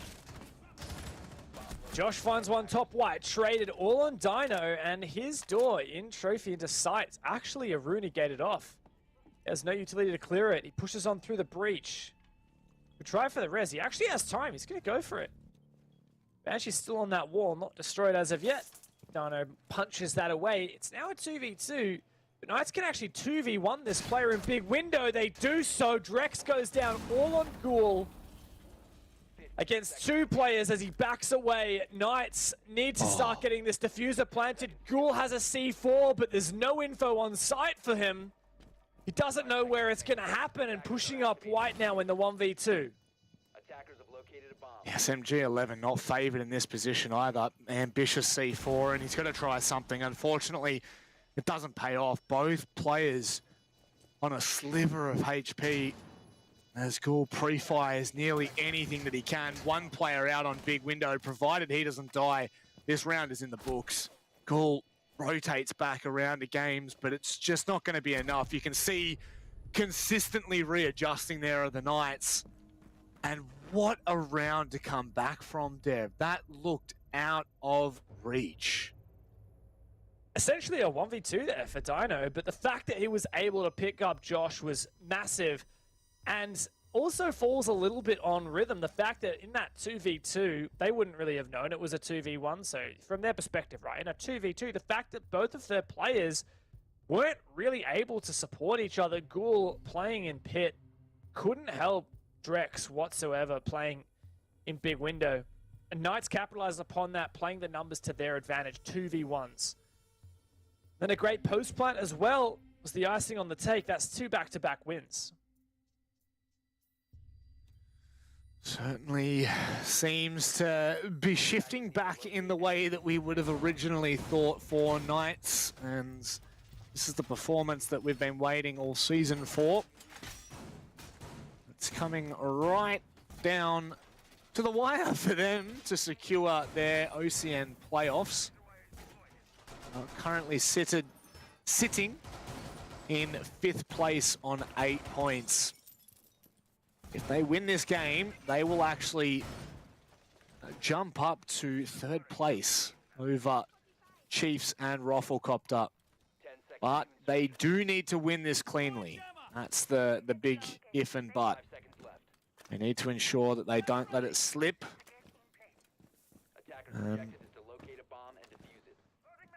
Now it does. I think it's going to come down to whether Rhythm can really fire or get fired up and get going, Dev, because right now it's just not looking like they've got enough in the tank to go toe-to-toe with a Giant. I said these rounds have been close. At least that second one was close. Rhythm actually had the advantage in that 2v1. They just didn't play it well. And Knights did. But we've also seen some other flashes of greatness from Rhythm. Oh, I love this from Hayward. We saw last time his Ash Charge didn't destroy the mute jammer, so he's actually shooting a hole in the wall, and he's going to shoot the breaching range through that hole, and then it's going to land on the floor on the other side, which will just destroy the mute jammer no matter where it is. So I really like that, really smart. There it goes. And yeah, the mute... Oh, actually, it didn't destroy the second mute jammer. It didn't put it far enough across, and just the one mute jammer gets destroyed. I like that from Ghoul. He's investing a lot of utility, 2 jammers into that position. Juicy actually just leans in and shoots that second jammer, so overall, nice adaptation from Knights. Still with the Aruni gate on that right-hand side, so if they ever decide to push in, they'll need to be cautious in doing so. Now, I'm sure that Josh or Ash will be going underneath games to dismiss of this last mute jammer. Dino just looking to hold the line of trophy and keep some sort of aggression toward that side of the map, as Haywood now getting into a more advantageous position there. And bingo, bango, bongo. That is your opening that you're looking for. It's nice, but Dino once again uses all of his X-Kairos doing it, so he doesn't have much util. In fact, he's used all of his flashes and all of his X-Kairos, so he doesn't have any util to clear that Aruni gate, which did make things a bit difficult for him last time around. Juicy has a smoke and a Selma he could use. But aside from that, not a lot of util for Nice to clear that gate off. Dino sets up nicely. Knights have this nice little mid-round now to just set up for their execute, but time is ticking, so they really should get that execute going in the next 15 seconds. Leb, could he completely unravel this right now? Making his way up, Juicy. Not looking the right way, but Leb needs to find the timing here. He'll find it perfectly. no. That'll be the free kill from behind. Now, Rhythm can double down on site and ensure that they protect what is most valuable, which right now is games. Josh is forced to push through the Aruni gate dry, and Dino, it's all left onto him in a 1 versus 3 with just a vaultable hole in Games Wall and imminent death awaiting him in round 3 here. Rhythm, what's a hole? A lot of things went right there for Rhythm. That's the second time they've managed to get a flank up from tower to take down that player. I believe it was Juicy. Both times, Knights didn't learn their lesson. What's more, I talked about it a little bit. Dino used all of his utility on that main wall, all of his 3 stuns. I don't know where they went, but those plus his X-Kairos, every single pellet, all 18 of them on that breach, it meant there was no util left to clear off that Aruni gate, which Knights ended up just having to walk through. Really quite a poor setup for that execute from the Knights, and a lot left to be desired from them, but fortunately on the Rhythms camp, that's their first round on the board, their first way into this.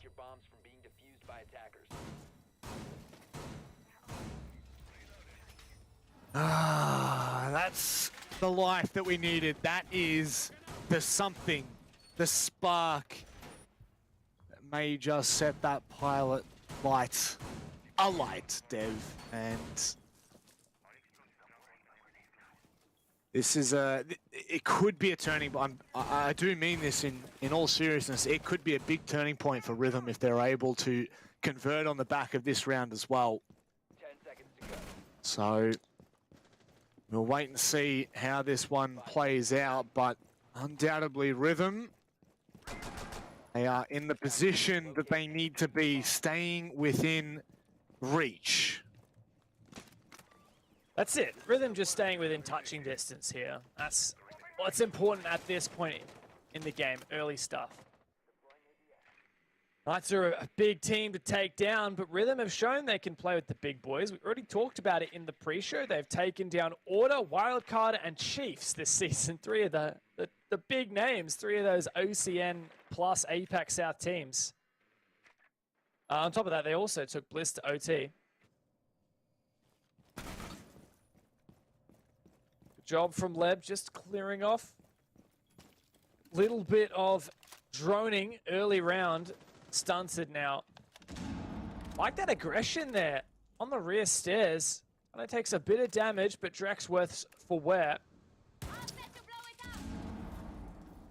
As Knights have completed map control and they're looking to convert. Start setting up this execute. Fortunately, Rob, they have so much more time for this execute compared to last round.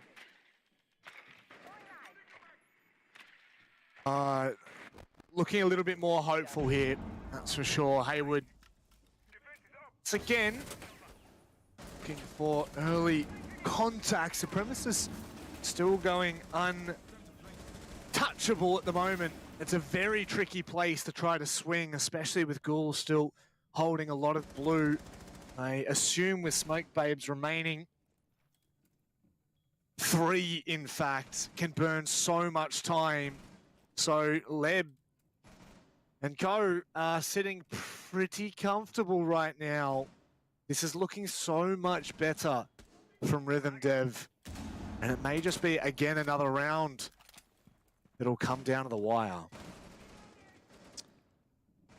A couple of things changed by both teams here. Rhythm leaning into that projectile denial much more than they did last time. And also for Knights, they've decided to go and try and actually take blue, but it might not work. Nice pre-fire there from Josh. Tries to land that shot, doesn't. As of yet, oh my god, he is lucky to be alive. The gas may well finish him off.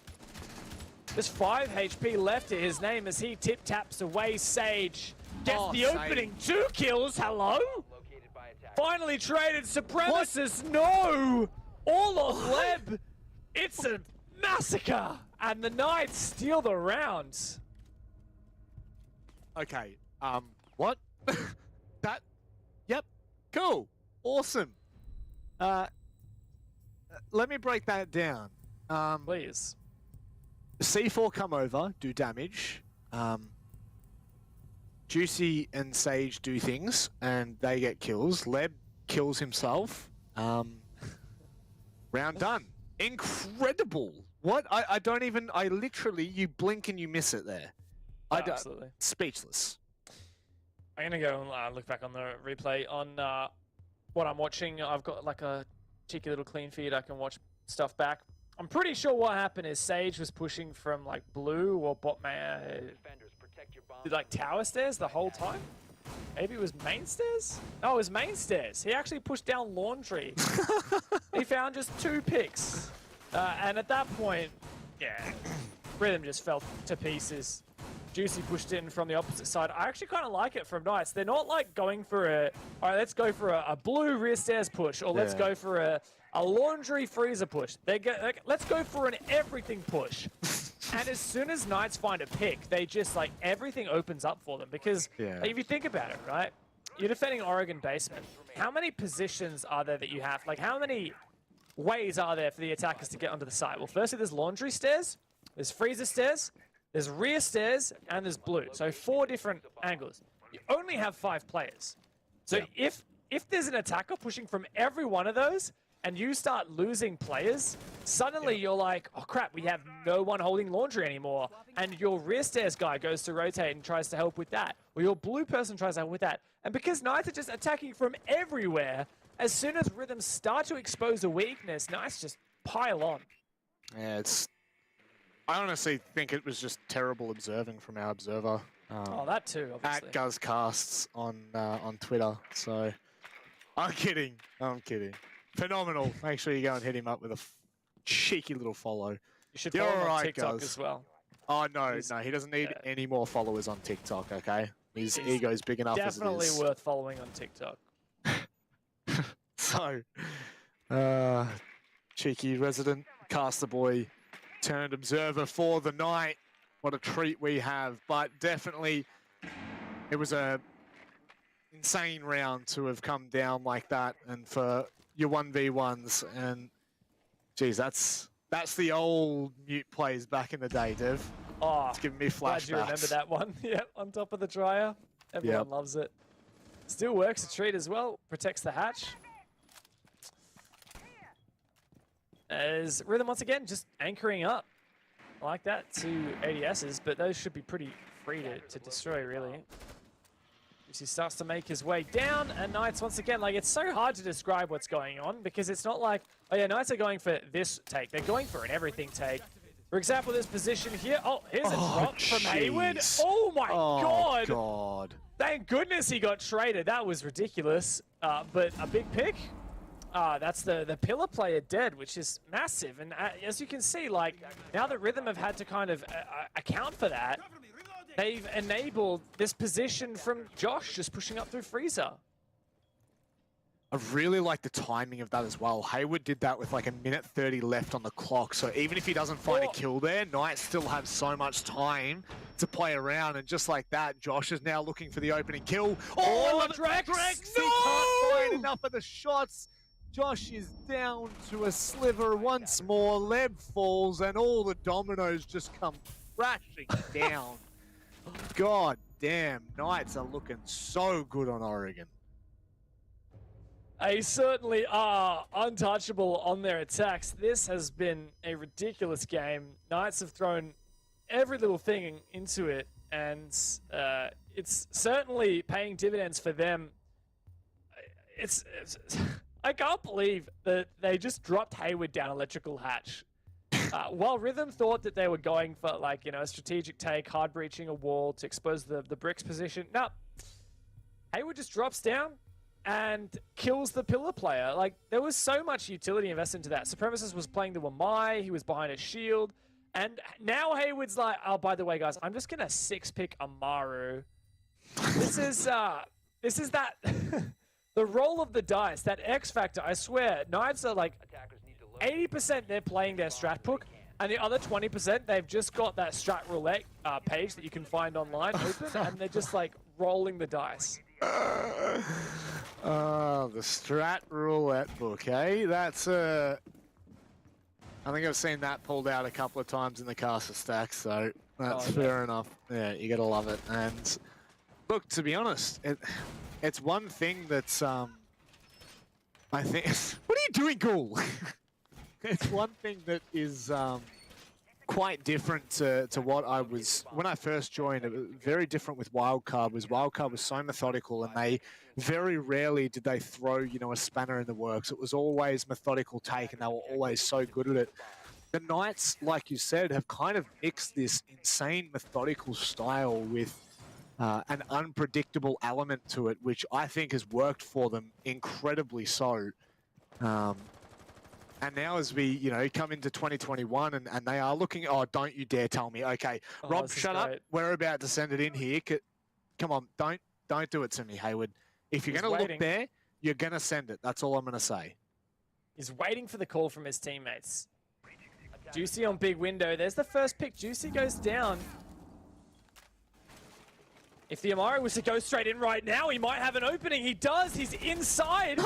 He trades back Leb, looking for another player. A big window. He sees two at top white. He's traded, but it's all on Supremacist. 1v1 now. Dino, you fall. Supremacists are clutched it. What is this madness?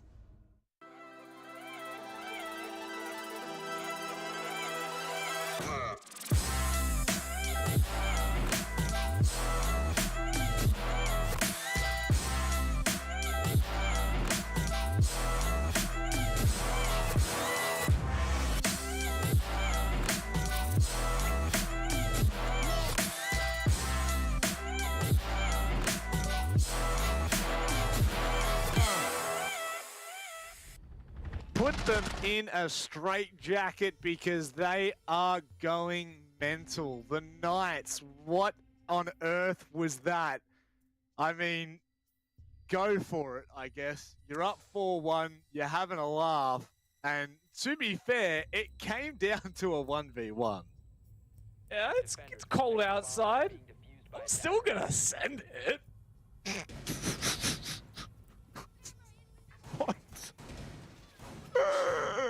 That was my Hayward impression. He hits the Amaru. He goes pretty deep, but just doesn't quite get it at the end of the day. Big clutch up from Supremacist. If Rhythm win, we may well get him on the interview. He is a lovely gentleman. I love his interviews. Him alongside Boydie, two of my favorite people to interview this season that we haven't really gotten to speak to before. They're a lot of fun.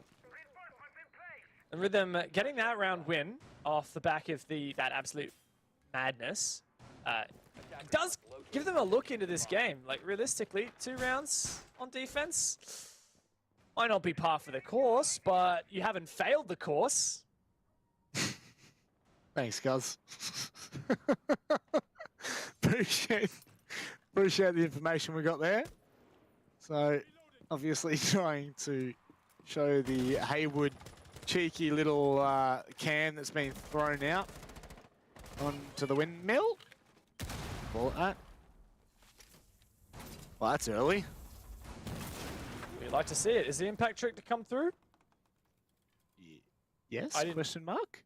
Did it? I didn't see it. He's all out of impacts now. I didn't see the impact trick come through, but why is there only one explosion? Did he shoot the second one off? I don't know. Sage just go and kill Supremacists, just for good measure. He's extra dead this round, so he's definitely not going to clutch. You sure? Yep, they made him extra dead. They've benched him, have they? Benched him for this round. Instead of coach put me in, it's coach just put me on the bench.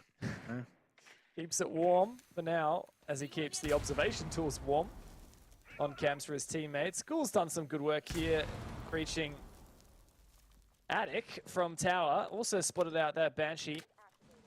4v5 there for Rhythm, and look, while I said they hadn't quite failed the course, you know, it's looking pretty grim this round as they start to run out of utility as well. And Sage, man, surely he's not able to do what we've seen Rhythm do twice before, flank up Tower. Like, surely not.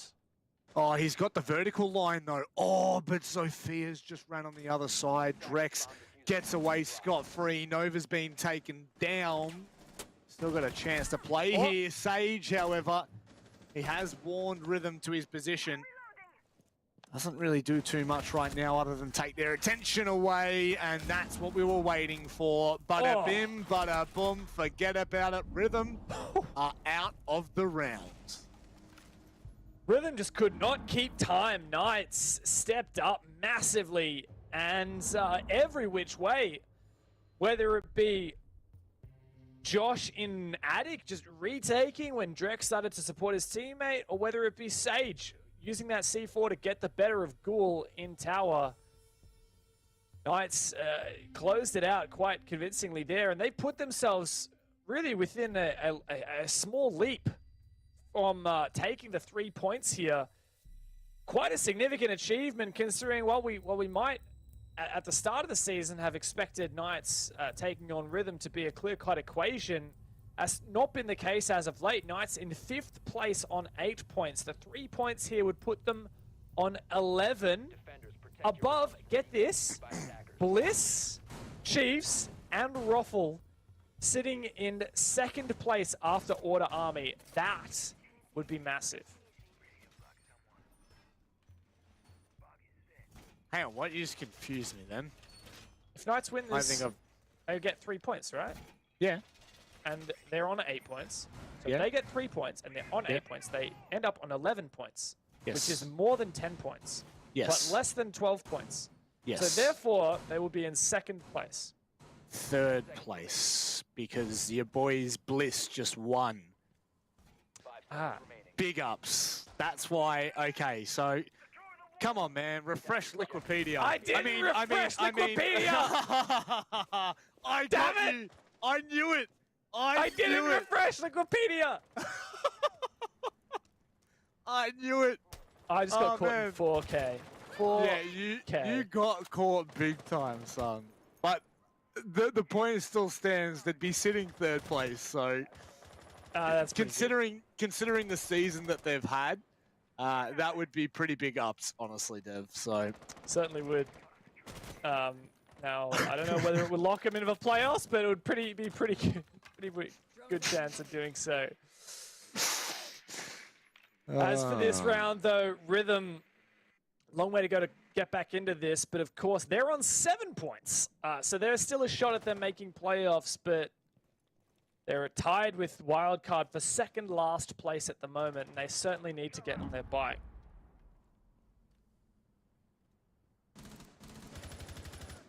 Well, on their bike, they should be getting Mr. Devmata, because there's really only limited time left. And with this now, they are starting to push back remaining members of the Knights who are, for all intents and purposes, holding that upstairs floor. And Sage will find a free kill and back away as well. In fact, it's Juicy that'll come in to do a little bit more damage. How have Knights gotten away with murder there? My goodness. Oh, this is a nice shot from Supremacist. This is still just the roam clear, keep in mind. And there's a lot left to be said. Nice shot there. Josh caught completely botting out. And that 3v3 is not looking too bad here for Rhythm. Well, if they do manage to bring this back, you can definitely sit there and say, Knights, I mean, I know you're having fun, but come on. 3 points you need. Do you remember them being 6-0 up and losing 6 rounds in a row to 7th Heaven on this very map just last week? We don't add that salt. We don't add that salt or that lemon, okay?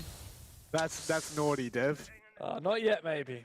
But we'll see how this game continues to pan out. If Rhythm can get themselves together and pull off a semblance of an execute here as Nova starts to make his way on through. Hair's breadth away from this. Actually dodging the Banshee as well. That's Wow. big. That's massive, Dev, because they're not going to know. Oh, he makes the sound cue, and that should be it. Oh, what? What? How have they won that? How have Rhythm come away with that round? What on earth? All right, Rhythm, I see you. We mentioned the inkling of a comeback, and, well, they make it 5-3. Not close yet, but certainly the notion has been briefed, and we've seen the cliff notes. It might not have been passed as of yet, but pretty nasty stuff from Rhythm as they take a tactical timeout. Try and catch this momentum, catch the lightning in a bottle, and see if they can put it to good use. Good way of putting it, Mr. Dev. The wordplay is impeccable. Thank you. Pia, pia. Else to add there, so I thought I'd just. Thank you for your color commentating. That's okay, man. Exceptional. Was it hype enough for you? Yeah, very, very, very exciting. Really got me jumping out of my chair. Yeah. That's what I'm here for, you know. Oh, I'd bet. Thank you. That's okay. I'm not a smooth brainer, all right? How many times have you said smooth brain and wrinkly brain tonight on broadcast? Because Tonight, I've said smooth brain twice, and I've said wrinkly and rough brain once. But I said 7 head for Silex, and I said big brain for Silex as well. Write it down every time you say a word. You just write it down. It's like, okay, I could say that 3 more times this season. That's crossed my No, mind. see, I have no information in my head, so I have room for like really useless stuff that just makes absolutely no sense. But the really good pieces of information I need, I don't have. So. It explains a lot. It really does. It really informs me as to the nature of your casting. Yep. Protect your bombs from being defused by attackers. That's why I'm so hype as a color caster, you know? That's it. I'm sorry, I can't even keep a straight face while saying that. Lucky you are the Batman to my Robin. Or are you the Alfred to my Batman? Which one is it? I could never figure that out. I think I want to be Alfred, to be honest. I think everyone wants to be Alfred. No one who wants to be Batman? It's Michael Caine, for goodness sake. Oh, I know, right? And who? Wait, hang on. Who was the new? The new Alfred was the guy from Aragon. If anyone remembers that movie back in the day. I actually completely removed that film from my memory as soon as I saw it. Oh, what are you talking about? I watched that it like bad. 6 months ago. I love it, dude. What is wrong with you? Mate, it's one of those really cheesy movies. Yes. I mean, I never read the Aragon books, but like I know that there are some passionate fans of the books that think the movie is a steaming pile of garbage.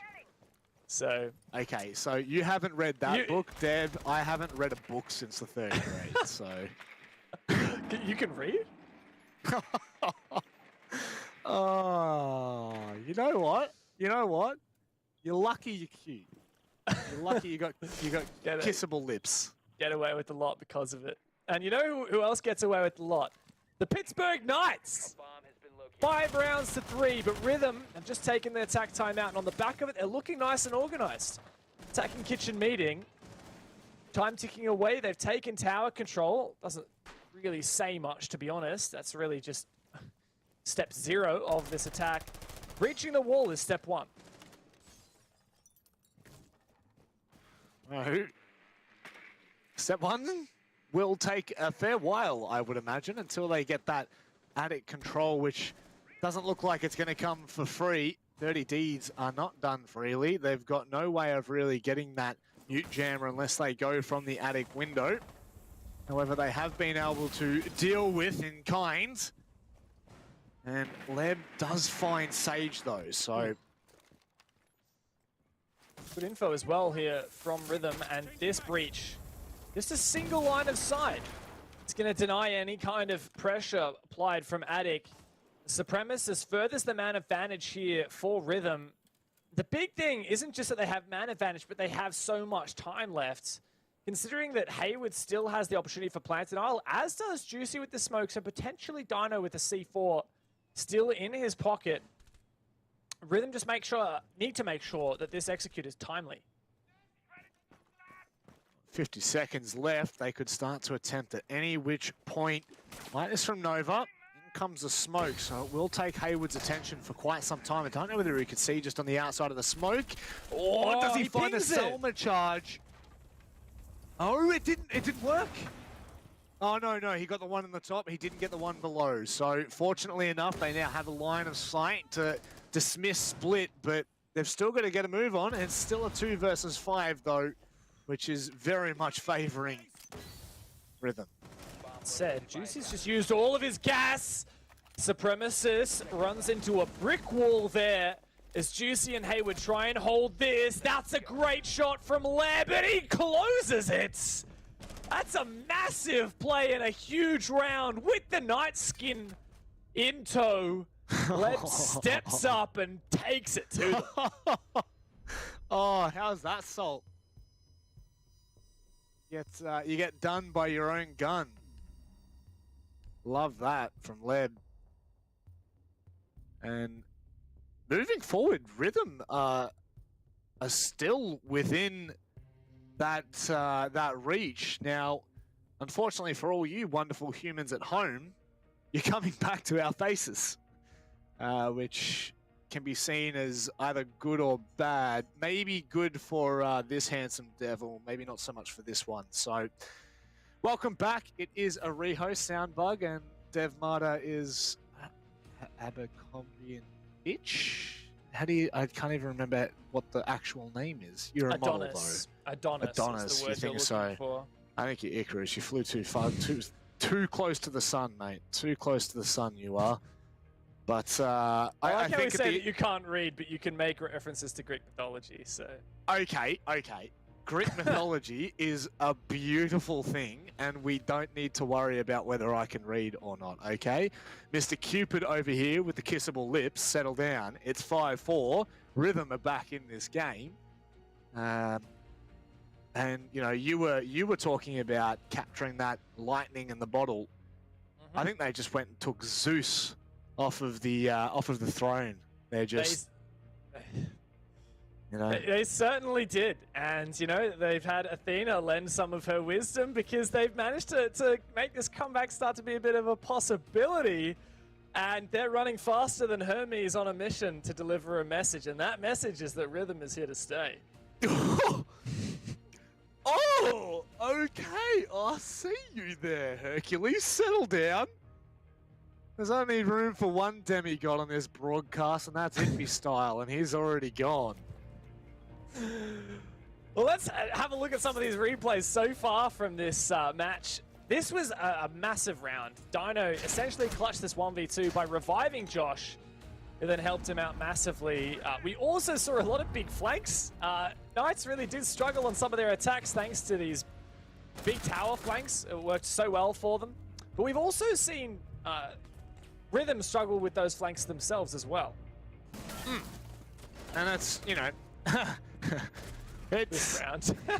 This round in particular. This round in particular again. Hayward is just, I don't know where his brain is. But like he clearly doesn't need it because how did Hayward do that and still lose the round? That's what I just don't understand. I really will forever be gobsmacked at that. But, you know, this is the scary part, is Rhythm are actually closing that gap, you know? Yeah, and look, what's more than that, Rhythm have had, so far of their 5 games in OCN, all of them but one have gone to overtime. And with the record that they've had at pushing overtimes, even when they've lost, and the record that we've seen from Knights on throwing leads on Oregon in APAC South, a 0-6 lead to an overtime 8-6 win against Seventh Heaven, we know for damn sure that it is possible for Rhythm to make this comeback.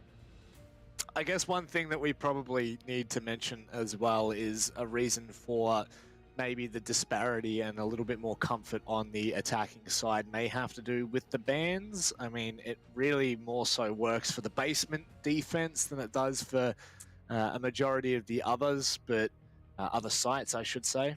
Look, honestly, for a map theater where we have Thatcher, Maverick, and Kaid banned, we saw a little bit of Mute coming into play in terms of wall denial from Rhythm.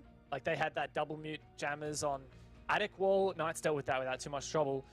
But I feel like we could have seen a lot more impact tricking. I feel like wall denial should be a bit easier than it has been so far.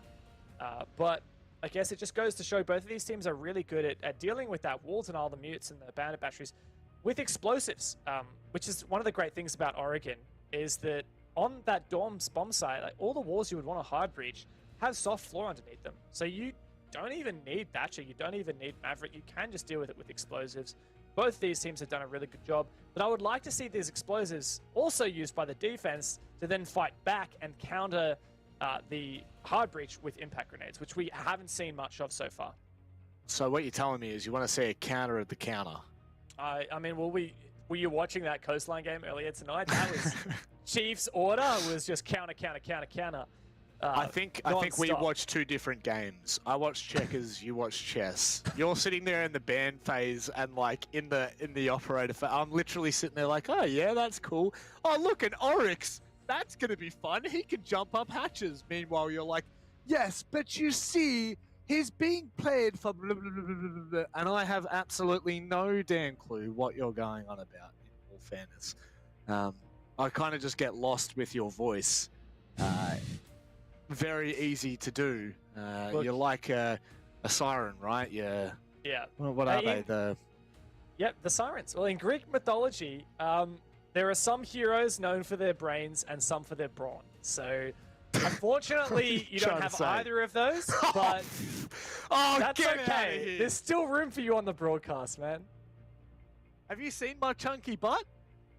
I have, actually. That's brawn enough for you. It certainly is. More than enough brawn.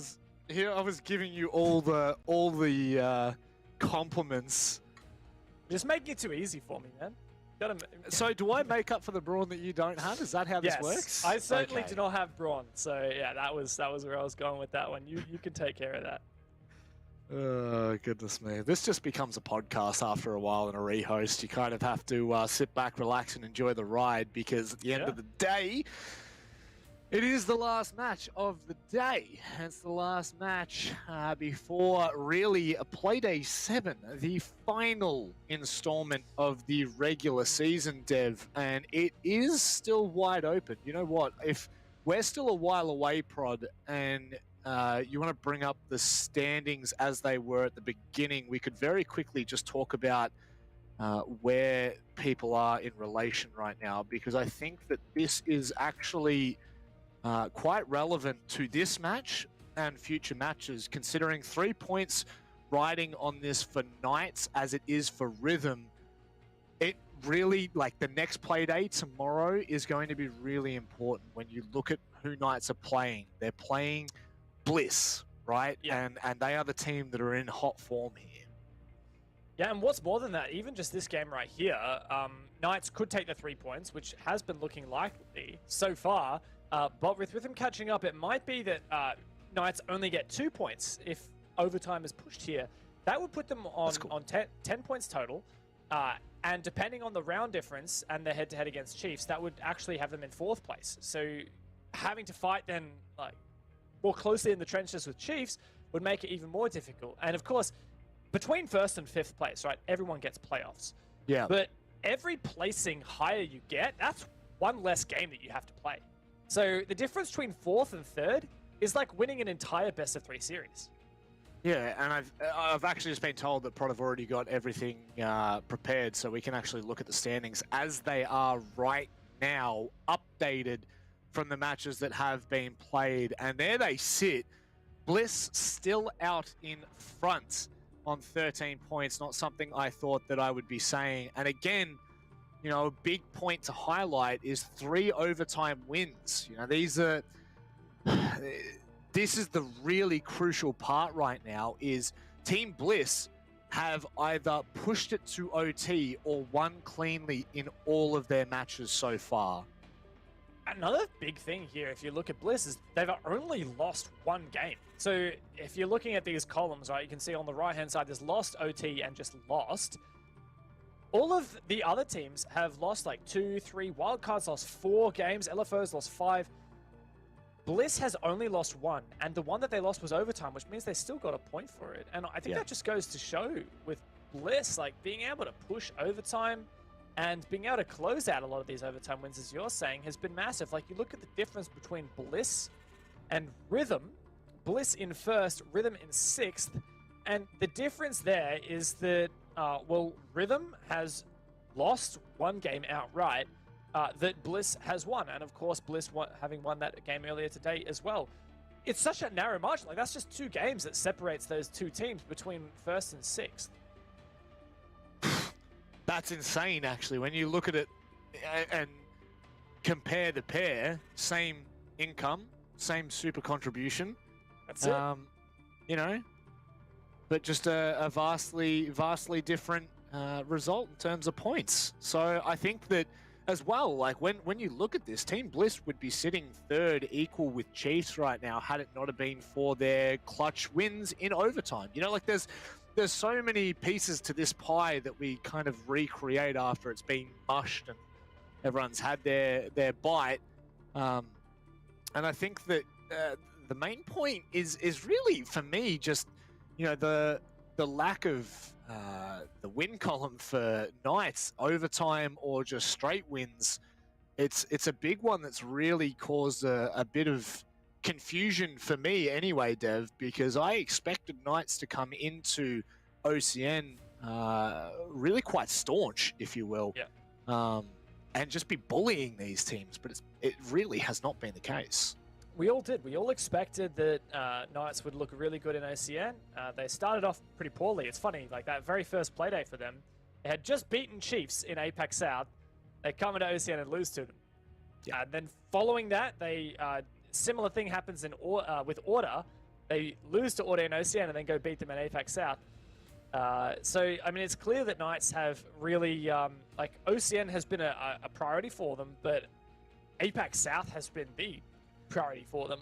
And so when it comes down to, obviously, like, the best team wins, and it's not just about, you don't just turn off and on being like a good team, right? Knights are making mistakes, and that's what's led to these losses, and they can't let that slip right now. We have seen that they are mortal, right? They lost 6 rounds in a row to 7th Heaven, which I'm just going to keep, you know, giving a crap for, because they were up 6-0, and then they still got pushed to overtime in APAC South, and they lost a point for it. Even though they won the game, that cost them 1 point on the standings. And we've seen the similar case here in OCN as well. Like, they're losing games that they really shouldn't be. And they can't let that happen here. They really, really can't. No, they definitely... There's pieces to this puzzle that just don't really seem to fit for Knights. You know, all of their performances, you put them together, you kind of have a look on a bird's eye view, and you just start to ask what is going on. You know, like how is this possible? Right now, Rhythm are set to make a comeback. They are looking really strong. This rehost is going to take a little bit longer, so we are going to go to a short break. But before we actually do that, I just want to say that if Knights can't take the 3 points away from Rhythm here, we then really need to be questioning their intent for OCN, because at the end of the day, they are going to have to make a playoff run if they make it to playoffs, mind you. they're going to have to make a playoff run from 5th or 4th position, which means 2 or 3 extra games across the weekend.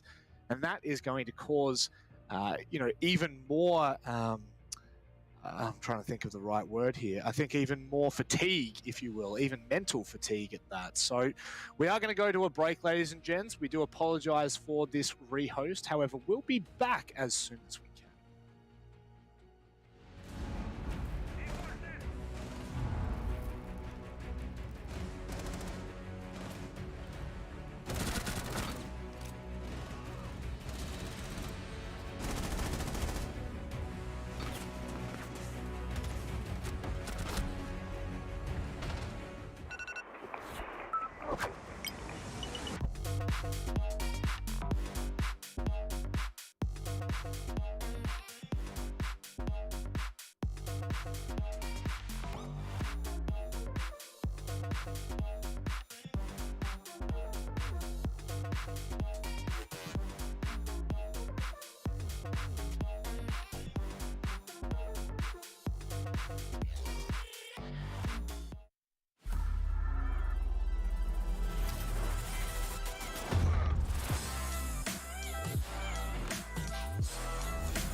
Pick a panel to be right on, yeah.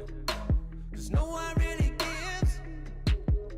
Don't look back or keep your eyes on. Long ago, doesn't matter what it costs. Never gave a shit, real soul. Let it take a hit. Hey. Who's getting high on emotion? Look around. People fight all their life for some peace. Yeah. Look around. Fancy cars and the smiles of the ocean. Purple sky, let that night come with peace. Anywhere you wanna be. Anywhere you wanna be. Yeah. Hold up your sign, though. They ain't count on it. They ain't count on it. They ain't count on it. Show what you gon' do. They don't want on it. They don't want on it. They don't want on it. Rush. Take off. Rush at the rush. Take off. Rush at the rush. Ha. Rush. Take off. Rush at the rush.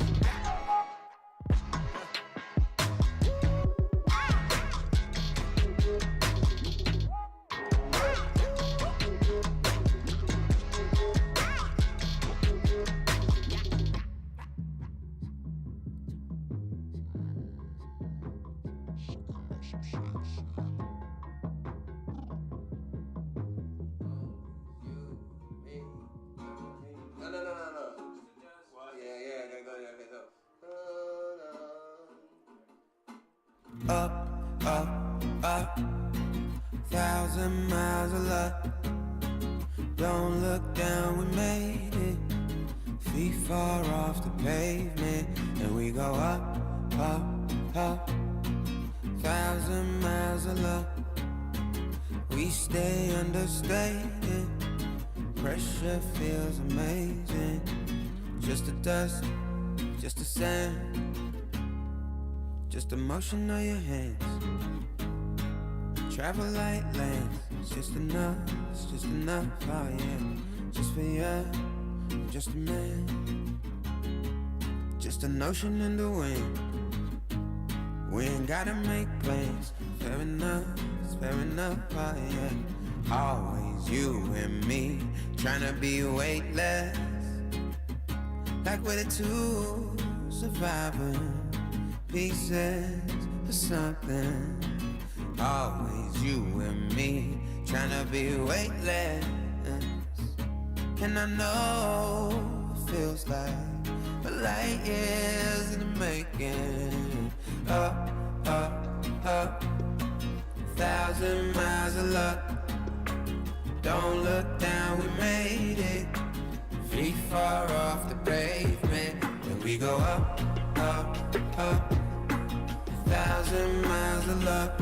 Oh no, we stay understated. Pressure feels amazing. Just the dust, just the sand, just the motion of your hand. Travel like land, just your hype man. Just a one, just a believer. I don't care, I see ya loading up my mind. Place me on the side.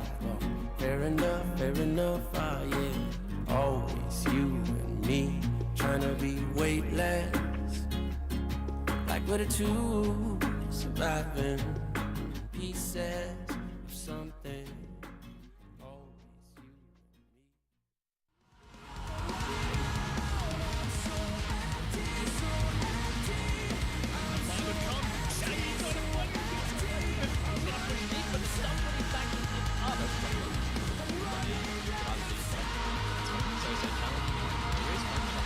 This could be huge. Manages to find them.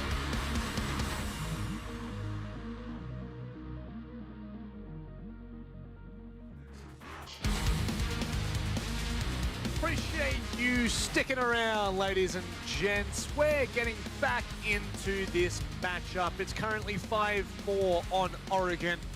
It's Rhythm that are making a comeback, and it is Knights that are going to well and truly miss out on the 3 points if they're not careful, Dev. It may well be history repeating itself, because we saw Knights play against 7th Heaven in APAC South. They were 6-0 up on this map, and they were forced overtime. Even though they got that win, they lost 1 point because it was only a win in overtime. They can't let that happen here. Looking at the standings, right, it's not quite how we expected this season to play out. Bliss is on top, then Order, Chiefs, ROFLCOPTER, and then Knights all the way down in 5th, with Rhythm nipping at their heels. Now, Rhythm are hoping to get into that top 5 for a playoff spot. Knights hoping to jump higher than 5th, so that not only can they guarantee themselves playoffs, but also every place that you get above 4th in playoffs means that you're going to be playing one less game during that playoffs, and that is everything because of our gauntlet format. Yeah, it certainly is. 3rd, 2nd, and 1st, all with one less. You know, when you do talk about fatigue, it is quite serious. You know, these players right now, especially for Knights, they're currently playing 4 games a week, 4 officials a week, which previous to this has only ever been 2. So it's not. This is not easy by any means. Now, Supremacists. Rush. Well, Supremacists is going to give them a taste of their own medicine right now. So are you ready, ladies and gentlemen? Because I tell you right now, the Knights are not. In comes the rush. Supremacist joins. Josh doesn't know. Oh, Supremacist is looking the wrong way. My What's God. going on? Rhythm have crumbled. See you later, alligator. You have egg all over your face, Rhythm. Game's done quick. Rhythm Edition. They spent their technical timeout and that entire technical break just to fall flat on their faces. You know what that was? That was Harry Potter going to platform 9 3/4, but he was just one platform off and he went splat into that brick wall. Knights, match point. I think this literally is the story of Icarus. Something about flying a little bit too close to the sun, about being a little bit too arrogant. You know what? I can already hear the comms from Rhythm, and they're just laughing. Because you have to, at that point, you surely just have to enjoy what you're throwing. Certainly are throwing. That's all I can say. Oh no. Oh no. And that was the last time Mannequin Dev ever cast. Confirmed throwing, huh? Well, I wonder who would be better in an Ultimate Frisbee game, Rhythm or Digital? They're both pretty good at throwing. That's all I'll say. But yeah, sometimes you just got to take your shot, you know? Doesn't matter if it's a bit too ambitious, you just got to take it. Now, like, if we dial it in for a second, realistically, a couple of things went wrong there for Rhythm. The main problem is the fact that, like, that strategy works when the defenders are extending, when they have less players over near big window and kids. Like, ideally, you need no one to be in kids when that Amaru jumps in there. Otherwise, they're just going to die. And that's what happened. So Rhythm didn't get enough info. As a result, they fell flat on their faces. Now, Knights, it's been a long game so far, but can you lock it out here on your Laundry Supply defense? You would hope so. It's been one that's caused some interesting plays, to say the very least. Juicy, ill, disgusting. Great little quick peek there. Great crossfire as well. Sage ready to support. Nice roam here from the Knights. Lots of information denial. The triple threat. Vigil, Mozzie, Mute. All that you could possibly ask for. So many crossfires established. Mute Jam is actually not only preventing the drones, but also preventing the Selma. And, oh, nice pre-fire from Drex. Damage dealt both ways. Oh, Sage, lucky to be alive. What? Hello and goodbye. That is a very intriguing 5 or 10 seconds there. Sage got away very, very minimally, if you will. Literally 1 HP in between it. So that could have been 2v2. Now, one piece of information that would be good to know coming into this is currently there has not been a successful defense on this site. Not for Rhythm and not for Knights, but this is looking doable. Certainly the best chance Knights could go for. That Rome is gone, but they found 3 picks and only lost 2 players, plus Sage, who's put the fear of God into him on 1 HP. But might not matter at this point. Knights could have even played a retake to really onus on Drex and Novax here to figure out what kind of a push they're going for. It looks like they're rotating over to Freezer as they tempted the idea of going Laundry with that Selma, but both together now Freezer. Some util to go for, 30 seconds. Looks like Nice is going to play passive.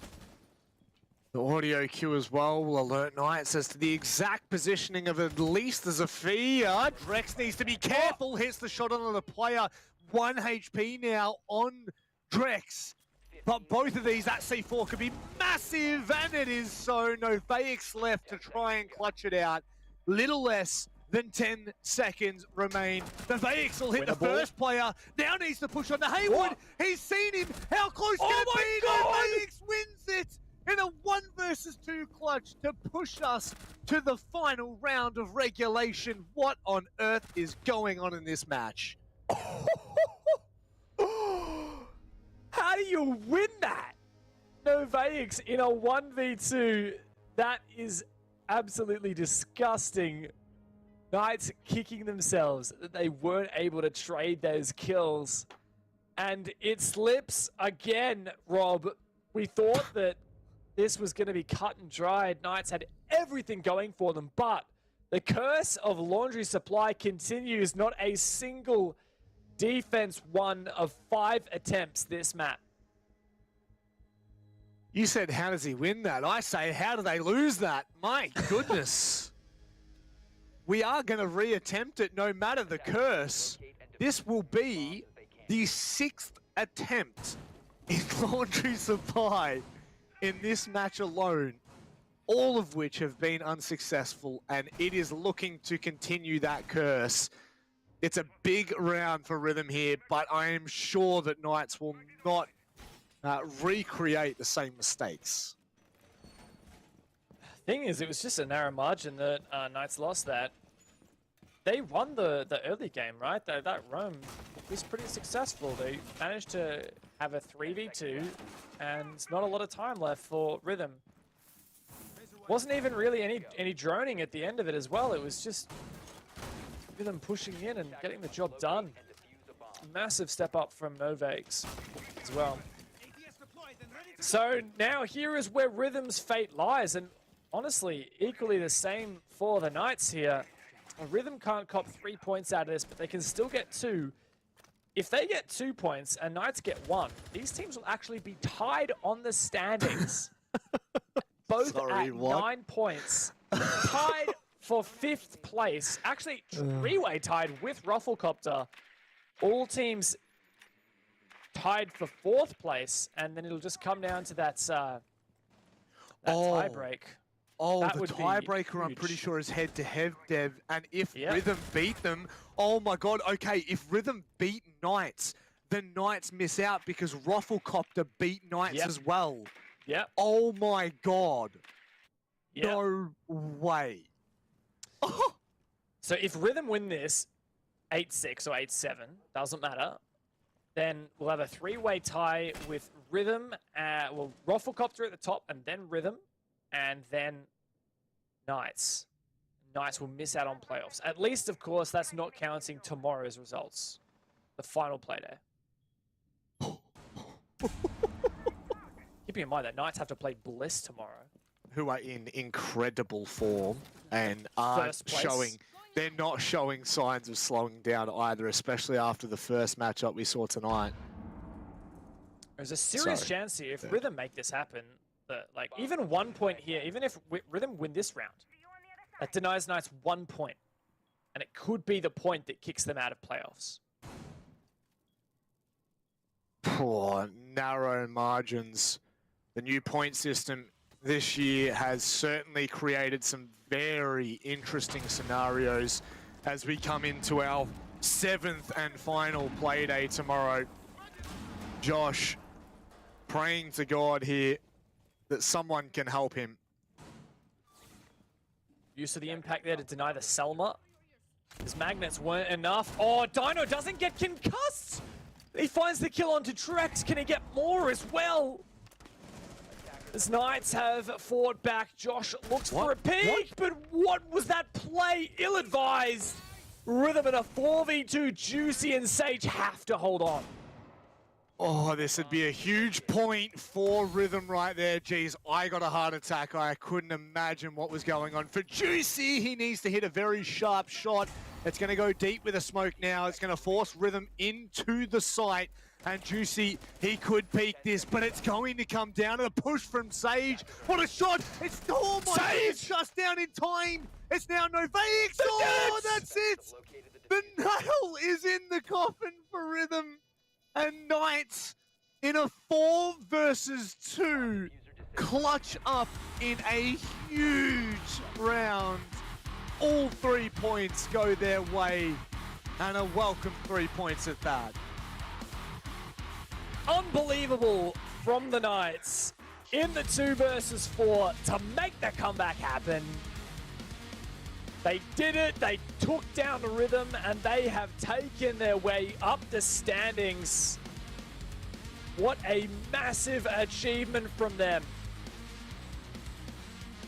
Juicy in that final round. And was it Sage? Who was it that pushed into Freezer there? Yeah, that was Sage. That was massive. That was monstrous. A 4 versus 2. That is the things, that is the stuff that champions are made of. And it may just well show us the champions of Knights. The problem is, too little too late at this point. They're going to have to play for whatever is on offer, Dev. Yeah, it's looking pretty unlikely that Knights is going to be able to rocket much further up the standings than this. Currently, they'll be sitting on 11 points, so technically it actually is still possible for them to end in 1st place. Yep. If they beat Bliss, without going to overtime, they would be on 14 and actually overtake Bliss just barely. But even just winning in overtime against Bliss will actually, that would technically also, because of head-to-head, be enough to be ahead of Bliss. So as long as they beat Bliss, they will be above Bliss. Yep. But aside from that, Order and Chiefs are also threats. Yes, they certainly are. And I think that, I mean, I'll be honest, I do wish that Rhythm had have been able to take at least a point away from them, because it would have been oh so sweet after such a hard-fought game. You know, I think that Rhythm have held their own there, and they'll look back at this and, you know, the rush is all good and well, and it's funny for us to see, and it's good for the viewers to see every once in a while a bit of a different strat being taken, but that really did cost them in the end. It's true. Rhythm are going to be kicking themselves at that rush not working out for them, but it was a valiant effort, and sometimes you just got to take a shot, and that's what they did. Fortunately for the Knights, they don't let another Oregon game slip to overtime after holding the advantage. Once again, a massive showing from Juicy. I don't know what the guy has been doing, but he has been pumping iron this season. 16-6 is just another stat up in the big W column for Juicy. Massive showing from him. Yeah. Overall, though, Rhythm had a really good showing in that game. And if anything, I'm just disappointed for them that doesn't give them the necessary points on the standings to break into the top 5 as of yet. Yeah, I think Juicy, the rumors have it he's been hitting up Snap Fitness. They're $4 a week in the first 4 weeks. Yeah, I've heard good things about it. Yeah, that's just the rumor I've been hearing. So let's hear from the horse's mouth. Juicy, you're not a horse, by the way, I promise you, you're not a horse, but goodness me, what an end to the game. There were 6 attempts in basement and only 1 was successful, and that was what got you the 3 points. Why go back to basement there? We just knew that we kept throwing either leads or we'd get into 5v3 and they'd get 2 picks back, and we knew that we could change a couple of things. Even in that last round, we still didn't. We just got picked off again, and I don't know, it just felt comfortable. We could go there. We knew we could clutch up if we needed to, and we could just take it from there. Yeah, well, you said if all else fails, you just clutch up. What does it take to clutch up? You're the man on the back line playing the smoke. You've got one of the, arguably worst guns to be in a position like that for the SMG-11. Can't really pre-fire with that, and you've got Sage at your back as well. What is it like in a 2v4 like that, trying to go for that retake? Talk me through the thought process that you guys had, you and Sage. So we knew, I heard him planning close on the wall.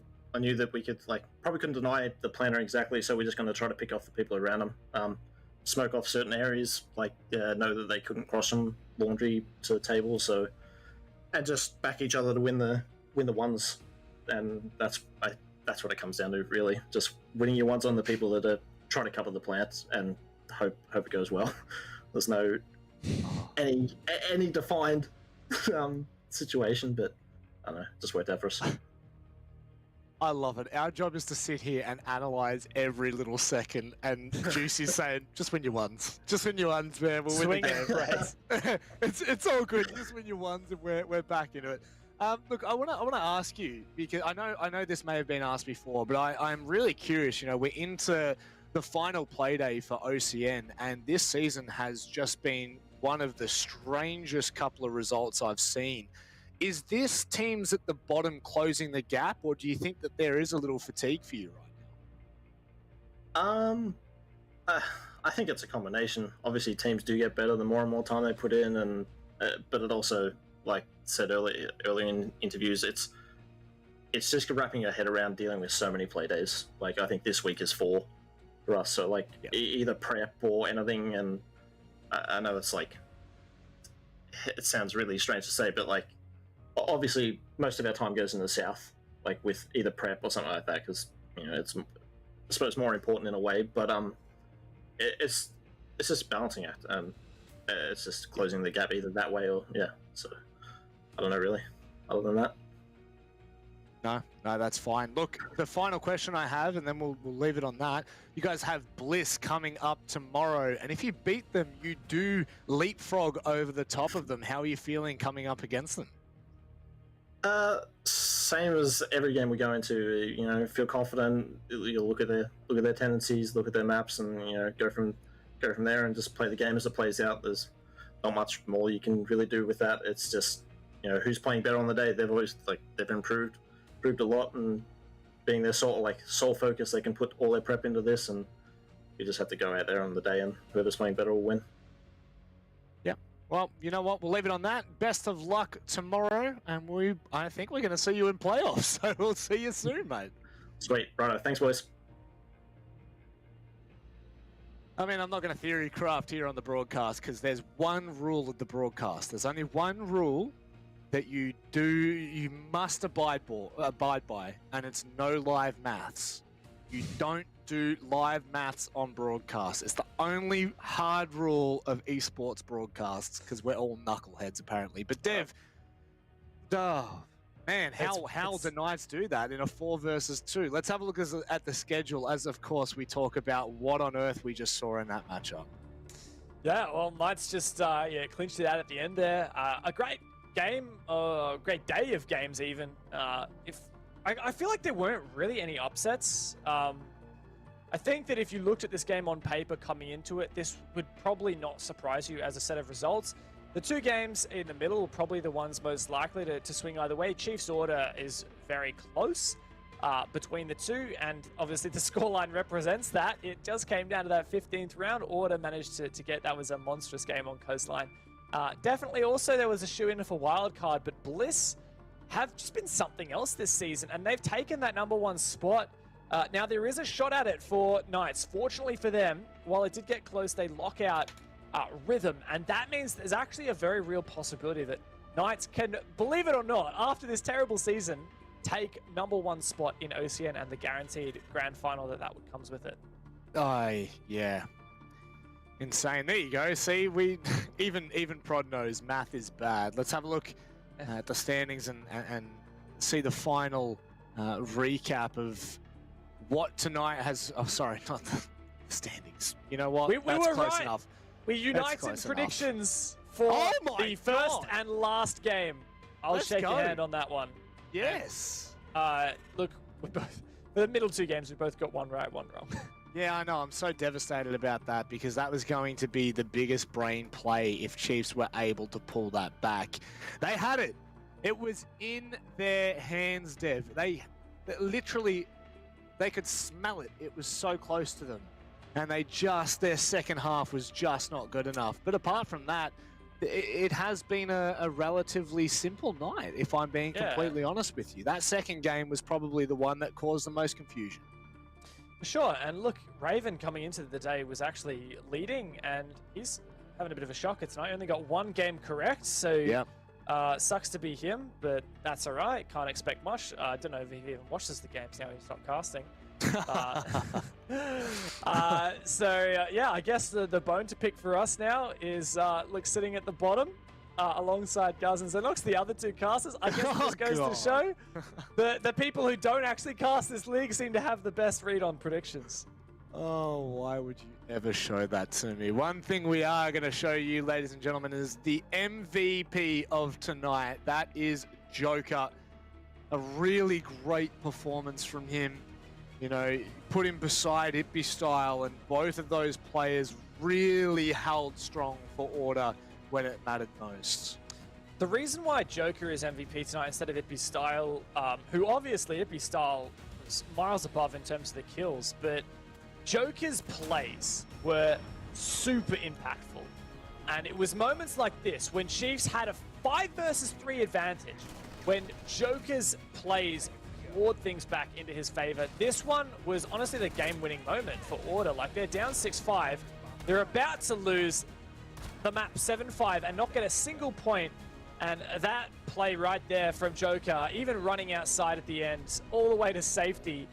Not only did that get his team 1 point on the standings, guaranteeing overtime, but it also, of course, led to eventually them winning the game 8-7 and overtaking Chiefs on the standings. And the standings is where it's at right now. That's what it's all boiled down to this season, we've had 6 play days, and this is how it's shaped up. Bliss in number 1, Order, thanks to that comeback against Chiefs, in number 2.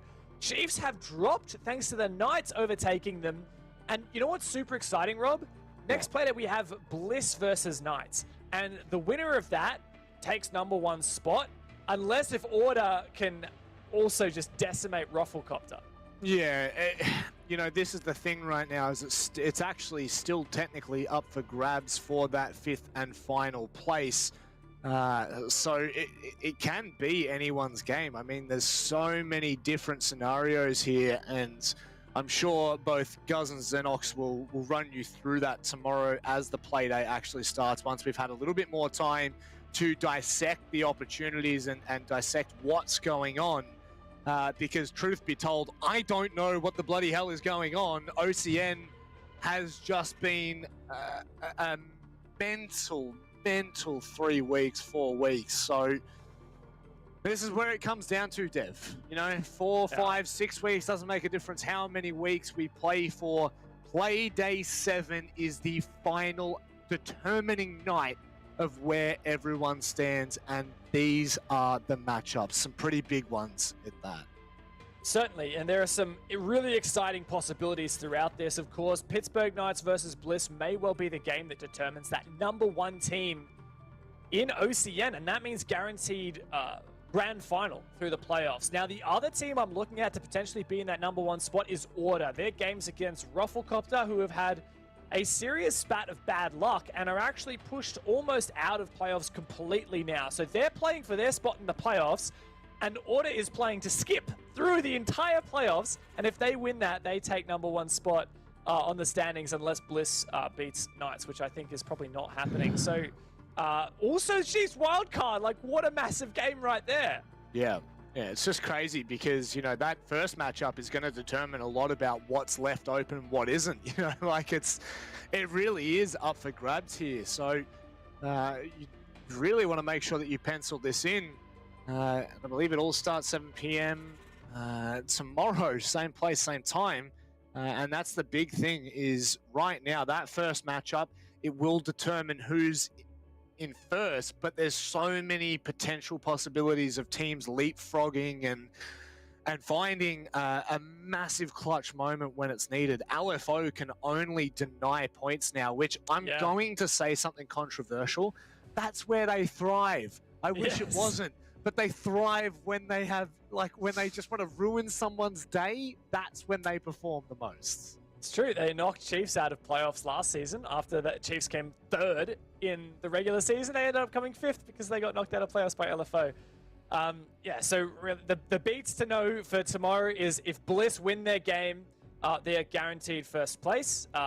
If Order wins their game, they should take first place, unless if Bliss wins theirs. Knights have a serious shot at first place. They just got to hope that Order don't do so well against ROFLCOPTER, and ROFLCOPTER are playing for a spot in playoffs.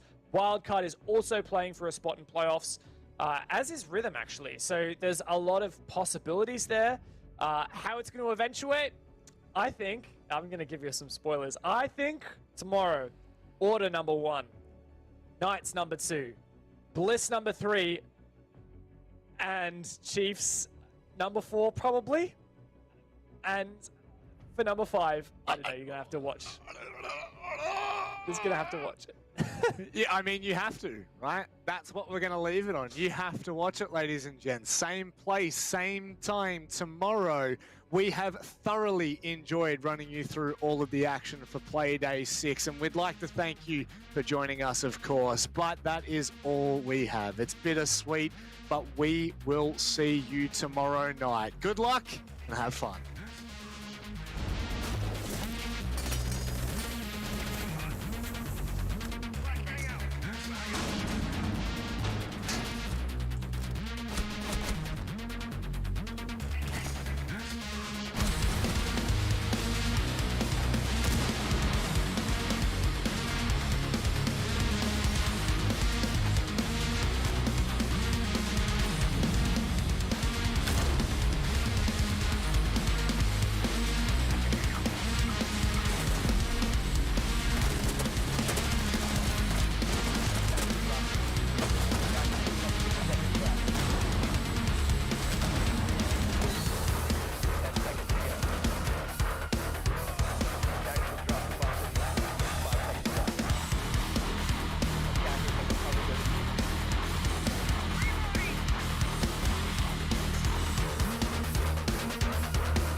I'm running out of time. I'm running out on a feeling so. I'm running out of time.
when I'm crumbling.